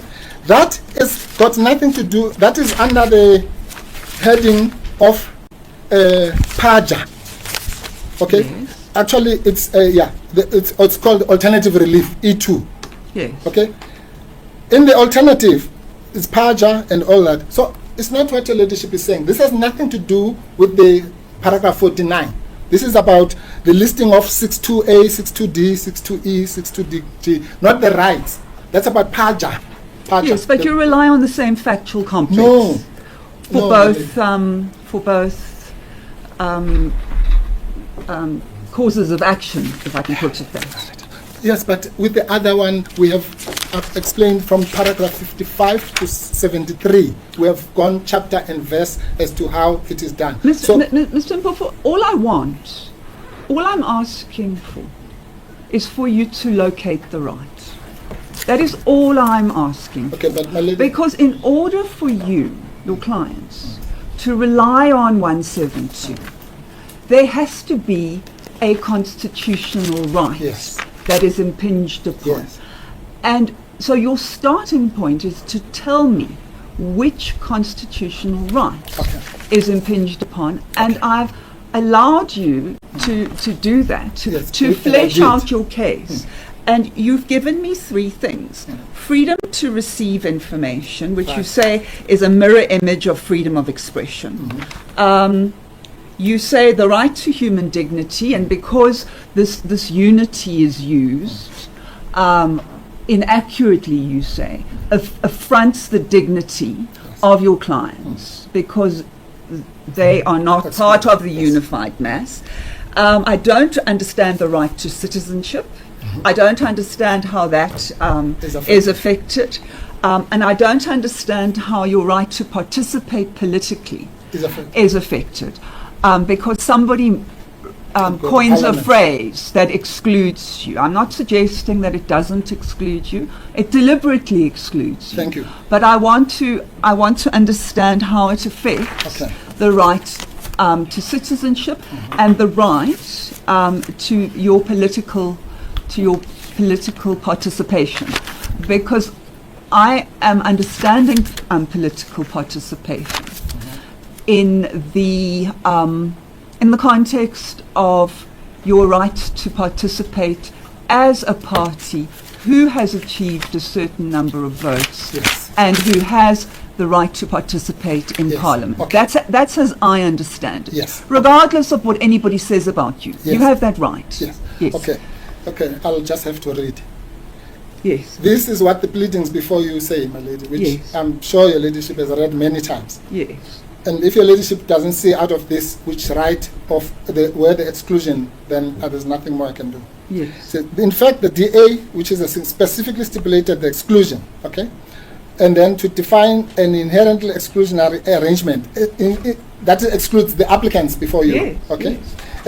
So it's not excluding some other person. They're saying you excluded us. Yes. Now we're told we must tell us. Then how does that affect you? How does No, that work? what constitutes? And then That's say- not how does it affect you. I understand it affects your clients. Okay. I want to know what constitutional right Yes. you are evoking. Yes. That's all. I Yes, understand okay. that there's an effect, there's Okay. cause, there's effect. Mhm. You need to found your case Yeah. Okay. on a breach of a constitutional right, Yes, because okay. otherwise you do not get to 172. Yes. Can your ladyship please just allow me, please? Yes, just of course. Yes. Yeah. Code paragraph 68. It says, in addition to the adverse impact that also deals with the issue of the Mutau list. Yeah. Described above, the impugned conduct is also in breach of Section 7(2) of the Constitution, right? Yes. Which enjoins the state and its organs to respect, protect, promote, and fulfill the rights in the Bill of Rights. This is now, here's the punch. Yes. This has caused immeasurable harm to me as a citizen. Yeah. I'm told you don't understand how that has happened, but let's come. Yes. To the second applicant as a political party which plays no role, okay, in the current arrangement for various political reasons, and to the public at large. That takes us to FOSE, which says that the violation of political rights is in any event an affront to the public at large. Yes.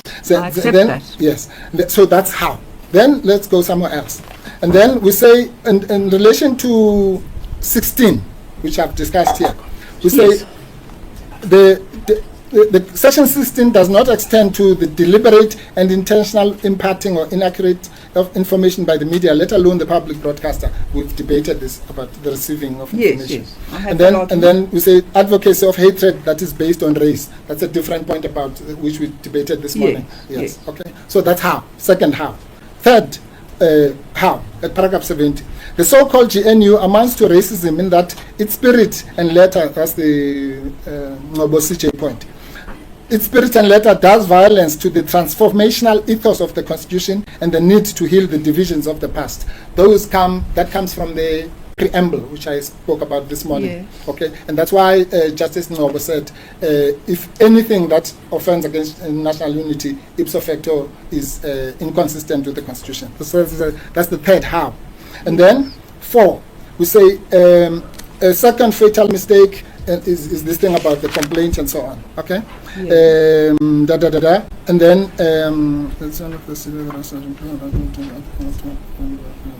yes, the other one is just and by the way, to go to the point about why you didn't attack the editorial policies.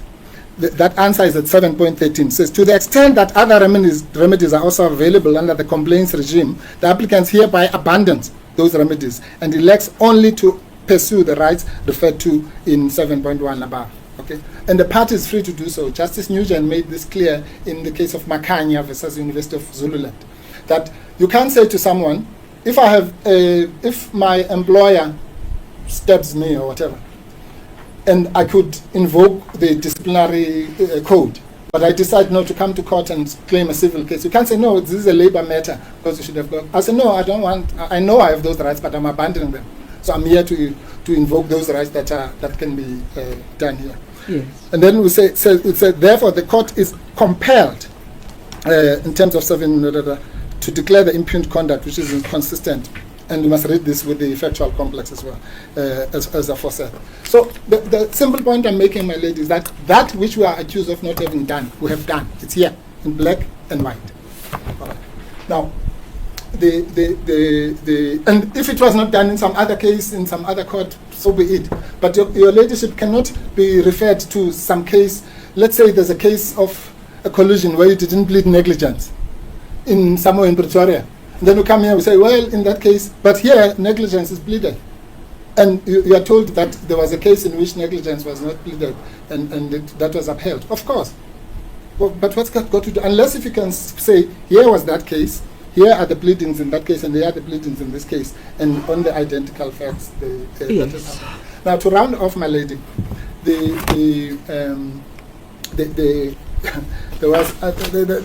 were various of these submissions, but here's the point.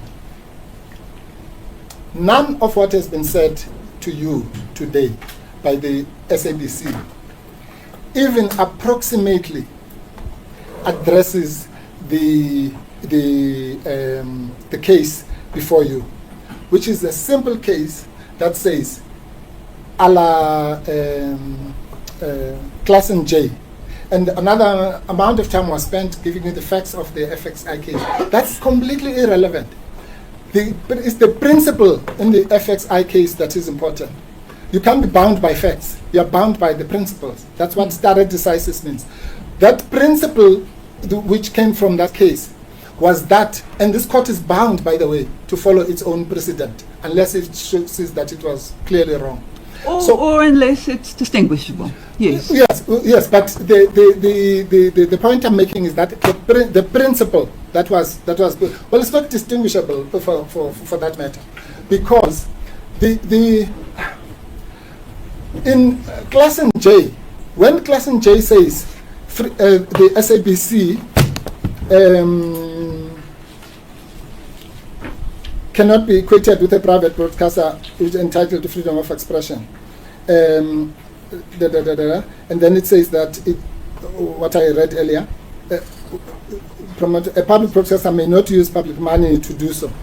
What he is saying, my lady, he's not talking about the electoral code. He's talking about the Constitution. He's saying, as a matter of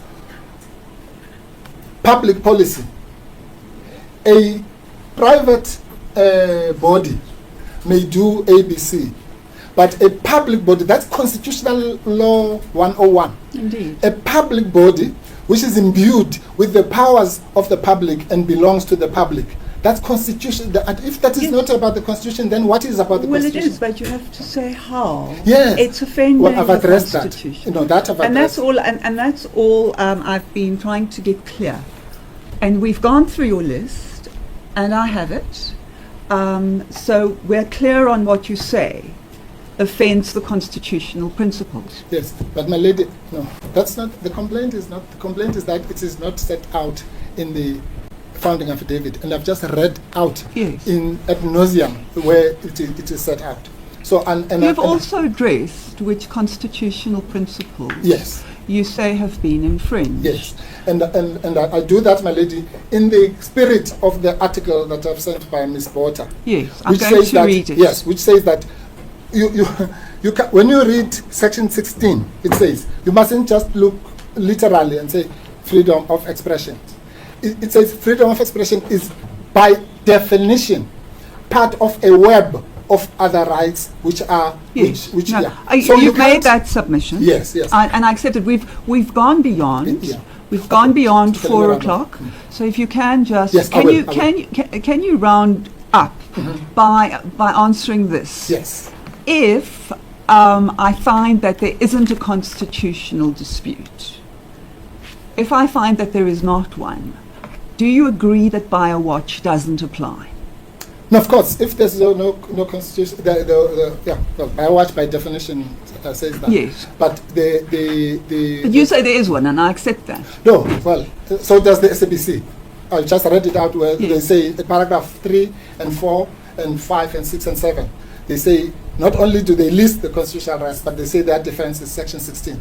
So it beats me how that cannot be a constitutional matter when both parties are saying it is. Yes. Yeah. So but I have your submissions on it. Yes. So if your ladyship says no, the SABC is wrong in its affidavit that this is a constitutional matter, and it's wrong that its defense is a constitutional defense, then of course by watch will not apply. Thank you. Yeah. One last submission. Thank you, my lady. Yes, yes. I want to say this, my lady, in closing. You know, our constitutional dispensation, when it talks about in the preamble, it talks about this issue of unity. It says, "We, the people of South Africa, united in our diversity," and it says that we want to heal divisions of the past. Well, the leadership will be surprised to find that the SABC itself, in its own editorial policy, and the leadership will find that at paragraph 50, I think 51 of the founding affidavit, Mm-hmm. it says, "The mandate and objectives of the SABC encourage the development of expression that reflects South African attitude and diverse opinions in the advancement of the national and public interest, playing the role in healing divisions of the past, contextualizing the reporting without distorting facts and discriminatory reporting," and here's a big one, 5.1.6, "avoiding political machinations from influencing the reporting and ensuring editorial independence." Now, Well, that's the kicker. yes, that's the kicker. But what I want to say, my lady, is the following. The answer, again, is in this vein that our case has not been answered. And I apologize because I stood up in this very room this morning and I said this case is not about the suppression of views. Yes, I know. It's not I about heard you. but Mr. Mutau went on for 20 minutes explaining that they have not suppressed the views. But I've already said it's not about that. Yes. So so in case, because I thought maybe your leadership would say, but Mr. Mpofu agrees with you that it has nothing to do with suppression of views. It has nothing to do with all those things that happened in the blacklisting and what have you. It has something to do with something completely different, which you must address. Not address what he says the case is not about, because it is not about that. It's got to do, on your argument, with constitutional Yes. unconstitutional conduct. Unconstitutional conduct. Conduct. And you say you've founded that conduct, and you've Explained done it. enough in your founding Yes. of it. Explained it ad nauseam. Yes. So it's not, I just want, because I don't want your leadership to waste time telling us that the SABC has accepted diverse views. We gave them a tick, A+ for that. Yes. But so it's got nothing to do with this case. It's so the mere fact that you allow people to have a debate does not entitle you to come to your example about the doctor. If the fake doctor says that I'm a doctor, and then you say, okay, I'll bring both people, those who say he's a doctor and those who are not doctor. And then in the next breath you say, well, Dr. So-and-so did that. So the mere fact that you've allowed the debate does not allow you to take sides in misinforming the public. And I promise this is the last submission, my lady. In the article, you'll find also a distinction between, and it credits current President Donald Trump for coming up with this phrase of fake news. And it says that fake news can be divided into two things.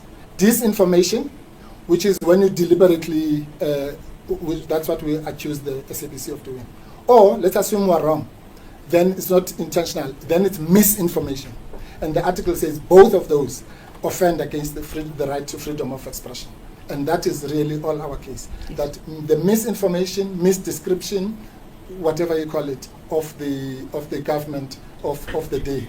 Because if we are wrong, my lady, then it means since 1994 we've had government of national unity. Because then anything that is a government that is above 50% can be called the government of national unity. It's that absurd notion that anyone should see that it is absurd to even suggest that all the governments since 1994 have been government of national unity. We just didn't know it. It was just discovered on the 14th of June last year. I mean, that's ridiculous, with the greatest respect. Is that a good place to stop? That is, my lady. And as I said, we won't exercise on the subsidiarity point. We are happy with the, You're happy with the response. You've had the opportunity. Well, I didn't. But well, I've answered the you've issue. answered the issue, even if it was on your feet. Thank you. Yes. Thank you, both of you. I'm going to reserve judgment. You will be informed in the usual way. Correct. Yes, the court will adjourn. As the court is, we are indebted to the court.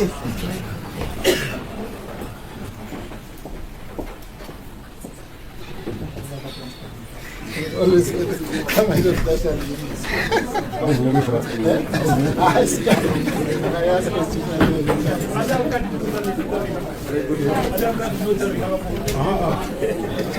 No, I don't know what happened to my notes, honestly. I'm sure, you know, it's one of those things. Maybe it's really when you don't need it, oh yeah, look, I know. When you don't need it, it comes. I'm still going to go past the last class. I have a chapter package in my 6. I got really quick, so I was like, yes.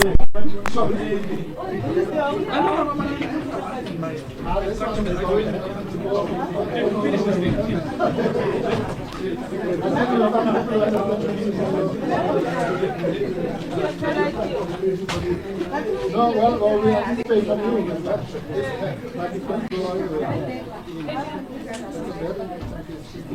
But unfortunately, we keep that with people like this.